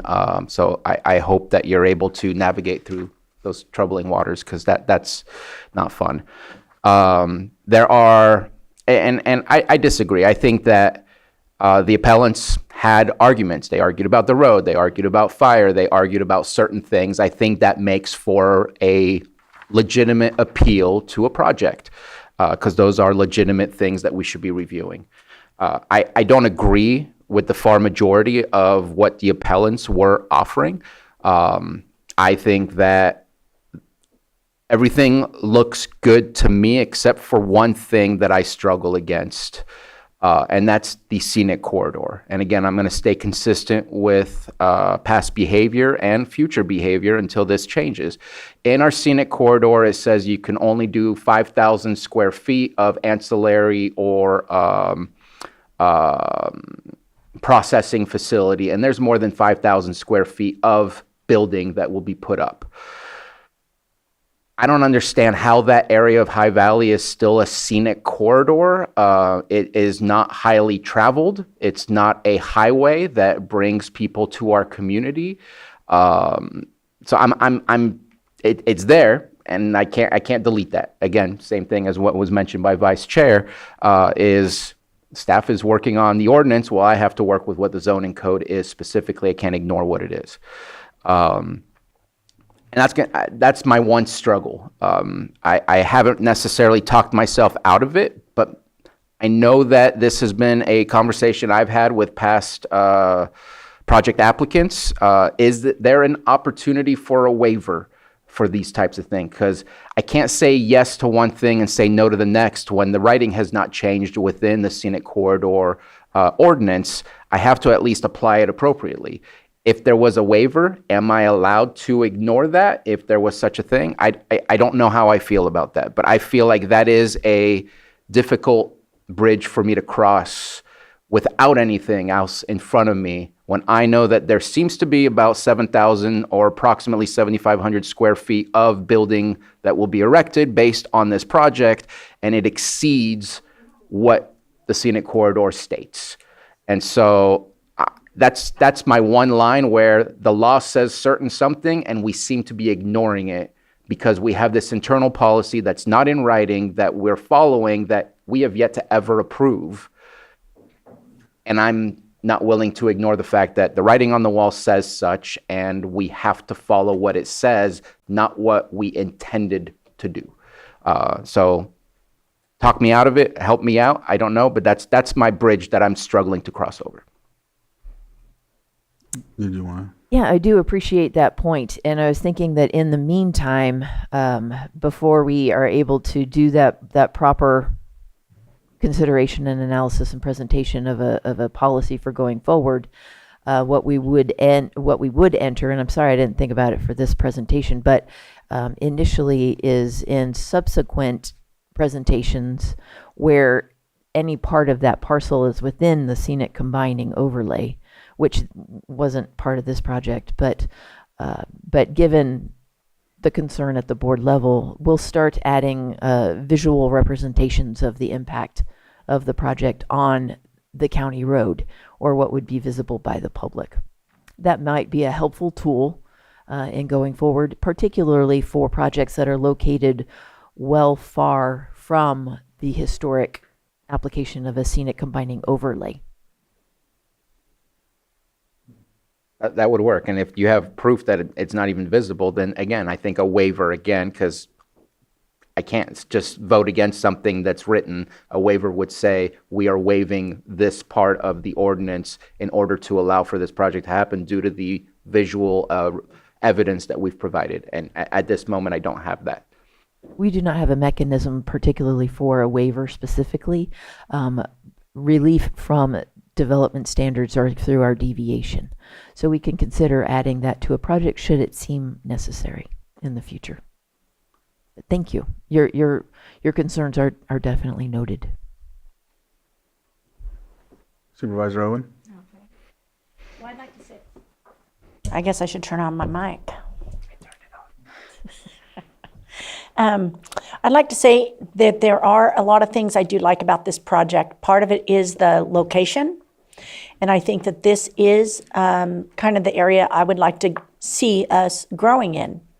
However, I do have some questions. Are the roads 4290 compliant going in and out? The road going in and out, is it? You mean the roads outside of the project parcel? Yes, yeah, going to it. That was one of my concerns. The county maintained road part of it, I would have to defer to Lars, our public works director, who actually just left. Okay, so that is one concern, because we know we're bringing stuff forward to make sure that because once you go commercial, we do need to have the 4290 road compliant. And we have clear nexus to require that within the control of the applicant, but not outside the control. But we still need that, right? If you put in a commercial business, you still have to have 4290. You need to be 4290 compliant. The planning not commission. Not in ag, but in, if I put in a store, I have to have 4290 compliant if I'm considered commercial. I have no doubt that Caltrans would love all of our roads to be 4290 compliant. Mm-hmm. I would again defer to Public Works regarding the plan for roads improvements. Okay, so that is one issue I do have with it. The other issue I have, which I didn't think of, and I don't know why I didn't till somebody had called in, and that is the my understanding was that there was a moratorium on cannabis unless you had your water resource permits from the state That is prior the- to 2017. Is that different than what? Sorry. Because this was drilled in like 2022. The notice of applicability document required in order to proceed from pre-application to actually submitting an application, one moment, I have it, is from October 20th, 2021, I think, October 31st. And the notice of applicability for this particular project was actually issued in 2020. So they're well within the deadline. Okay, with that, it states that the well was drilled in 2022? There Well, how is did they no- get their water? People drill wells with well permits all the time. Sure, It's but not I thought that you had to have your water approved for cannabis. I'm probably wrong on this because I'm new on the board, but as I understood it, I thought we had to have the water approved back in 2017. The well permit, as testified by the applicant's team, was for an agricultural well or an irrigation well. Sorry, my mom's calling. And it was not specific to use for cannabis. No, but there was documentations back when they were doing the botanical environmentals back in 2020. So we knew that that's what it was going to be for. Reports done in preparation of submitting an application would necessarily have to precede the application. Okay, So a hydrology report asking for, to establish well criteria would necessarily have to. So they are not, are you understanding what I'm asking? I did want to help out a little bit. Yes, the original expiration date, I believe, I think it was April of 2017. Yeah, the board Then- moved. Then we eventually amended that because it was a hard cutoff and we felt there was a way to reopen for more application at that time. I believe we may have even changed it twice, one to 2020, then it somehow disappeared, and then we brought it back again to be 2021. So October 31st, 2021, you had to have your water board permit of sorts. I don't know if it's well related or that, I don't know what their process is. But it was through the water board that you would get this permit, that if you had that, you could apply. If you had it prior to October 31st, 2021, then you could apply for a cannabis license. So some people had it way back in the day, depending on what their ag uses were, and if maybe they already had a water board permit. Other folks got it much later, and some people are trapped and did not meet the expiration date and are not able to apply it. So I'm just confused how they could get a well permit, water permit, when the well wasn't drilled till 2022. I just want to make sure we're legal. That's what I'm looking for is Yeah, let me legalities. make sure that I'm clear and that we have a clear differentiation between a well permit and a notice of applicability from the State Water Board. Do you have that dating back Yes. prior to? Okay. Yes, they were All right, compliant. so my interpretation of what was required is different than what the actuality is then. So next, let me get my glasses back on.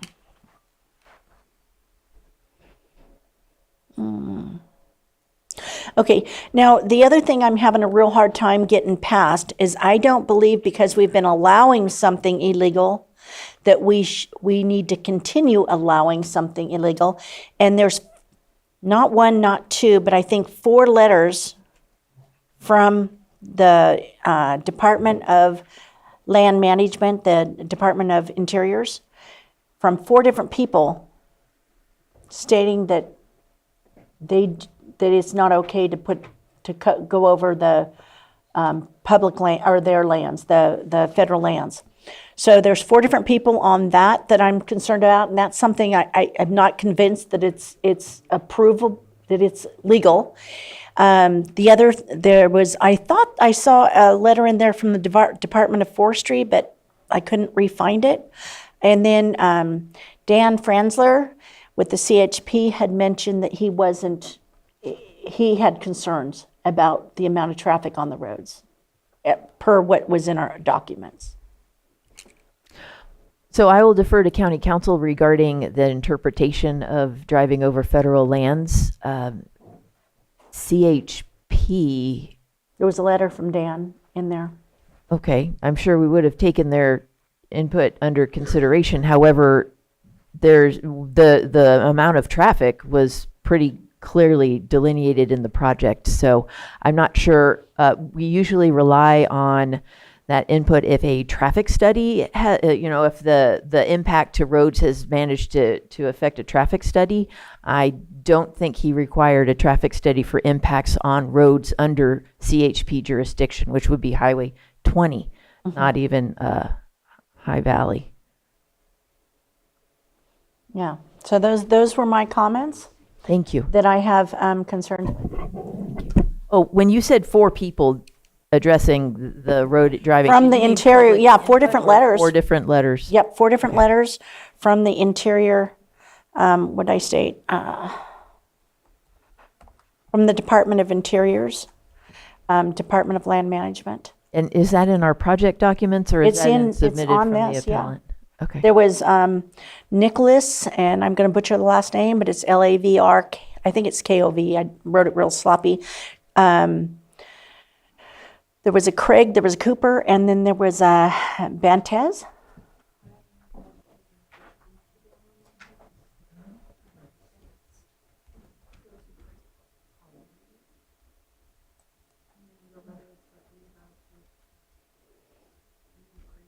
It looks like number 8, number 9. The attachments. Oh, in the attachments submitted? Yes. Oh, okay. Number 8, number 9, number 10, and I think 11. We're going to take a moment and Maybe look at those. 13. I'm just looking at the number 14. But also, I would still defer to county council for further Okay. clarification. So there was I guess there was more than that, but I think some of them had done multiple letters. Lloyd, did you want to add? Yeah, thank you, Mr. Chair. Just briefly, so what's before your board today is the, granting, denying the appeal, either in whole or in part. That is, the basis for granting or denying the appeal, just sort of as a general summary of it, will be based on the major use permit findings for approval, right? It goes through certain categories. I believe it's 1 through 8 to start, along with the recommendations. That's located in pages 17 through 21 of the May 22 staff report. I believe that's attachment A. That was submitted to the Planning Commission. So in particular, your board certainly can take in whatever evidence that your board deems relevant in making a determination on whether or not it supports a finding or does not support a finding. On that specific issue, on the road access, I would think that would be finding number 3.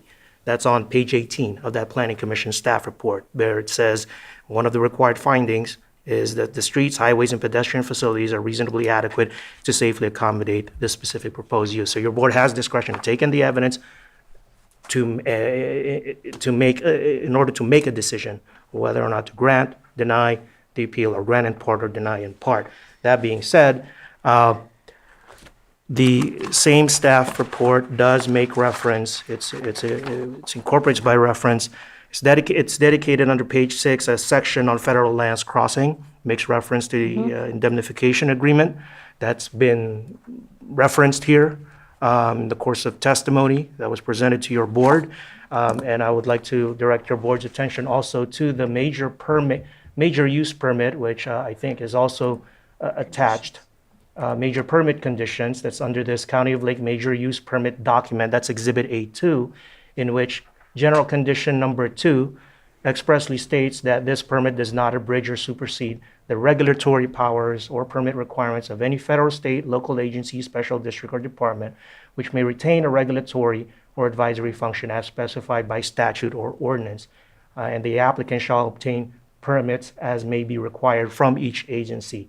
General condition number 3 also states that prior to operation and construction, the applicant shall obtain permits from all necessary federal, state, and local agencies for the construction/development of any infrastructure. So that's also made, it's attached as an exhibit, that's also presented to your board for consideration for your board's purposes of whether or not to grant, deny the appeal in whole or in part. Additionally, we do have the letter that pertains to this project, but the other letters are for other locations.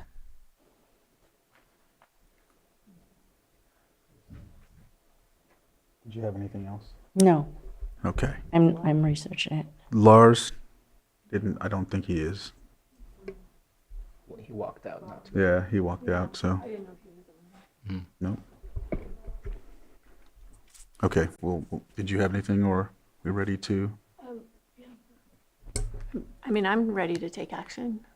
All right, I will just briefly say that, just real quick, because I know that I got frustrated through, so I wanted to make a statement for you all that I know there's been an overabundance of compelling arguments, and, we appreciate your time and energy. We understand how passionate this is. I apologize for my curtness and frustration. It's just trying to keep this meeting in order, trying to keep some tact and some order for this meeting to move forward. And at times, I understand that there's passion, so people are trying to put one up another here and there.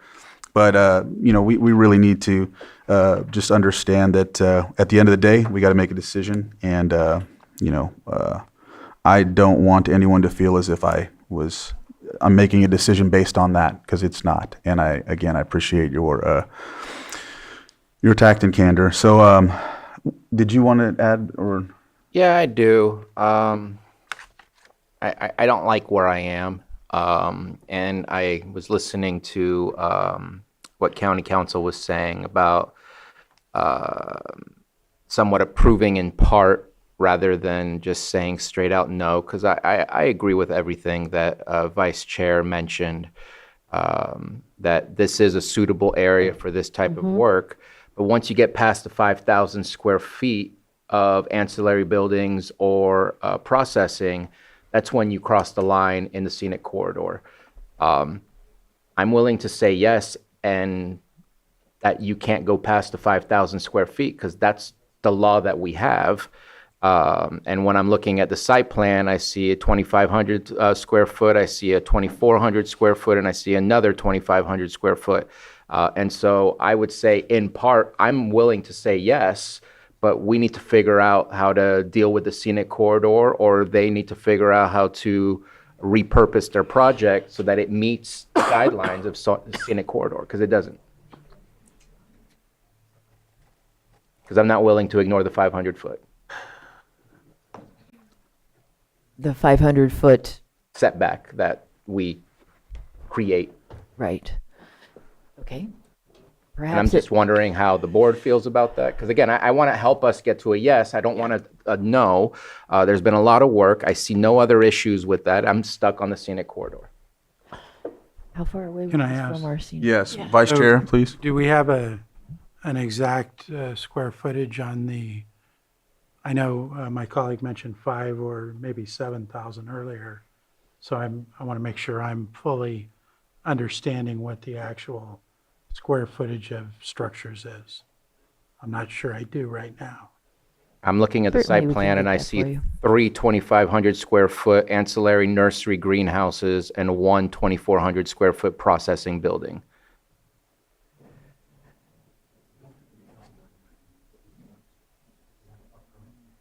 Slopes.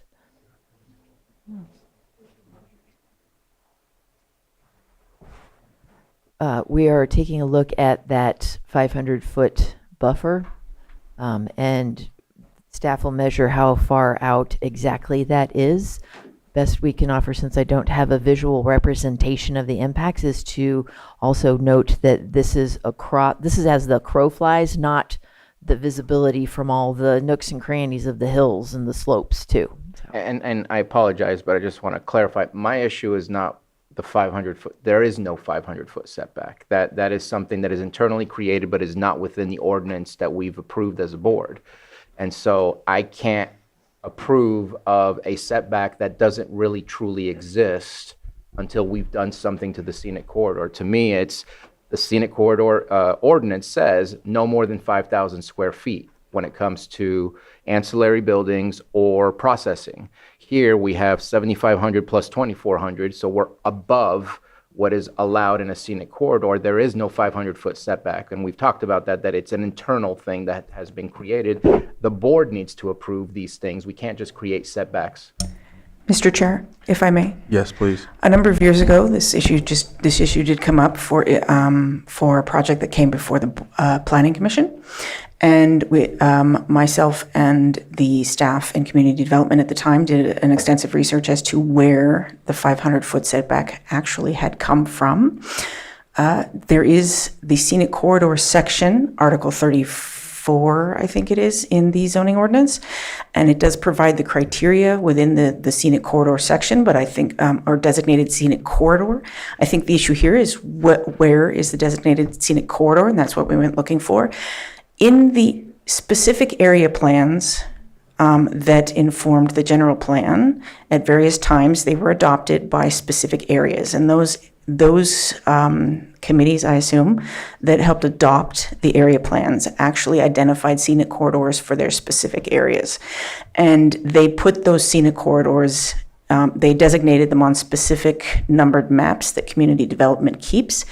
If you were to take a look at those maps, there is an actual highlighted section for each of those maps. Some area plans specifically state 500 feet from the road. And some areas actually went through a great deal of study and made study as to sort of visual impacts for specific areas along roads, and made an inconsistent sort of setback depending on how their visual study ended. So it wasn't a straight line on the map. But there are maps that were informed by the area plans, adopted by the areas, adopted by the county, in part of informing the general plan, that do designate scenic corridors and the setback areas.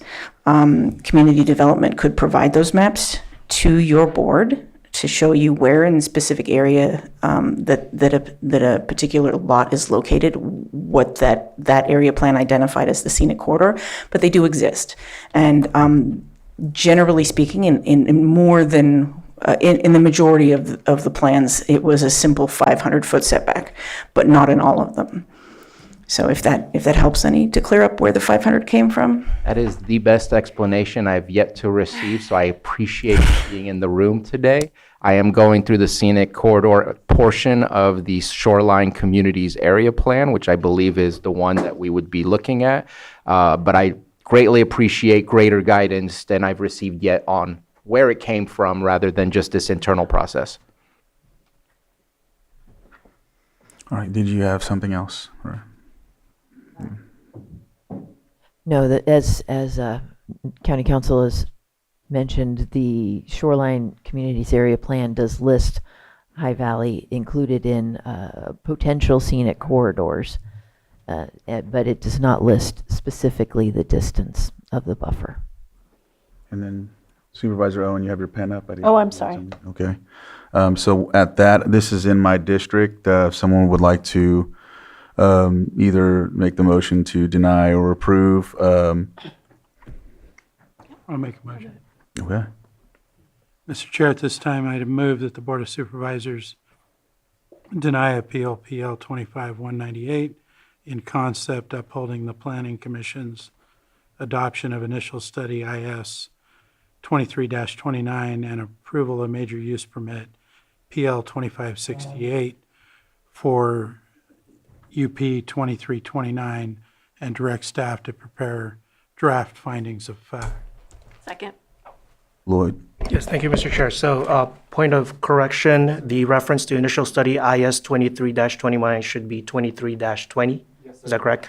And as part of that motion, so that would be the correction, part of that motion. And also, as part of that motion, that the motion would be based on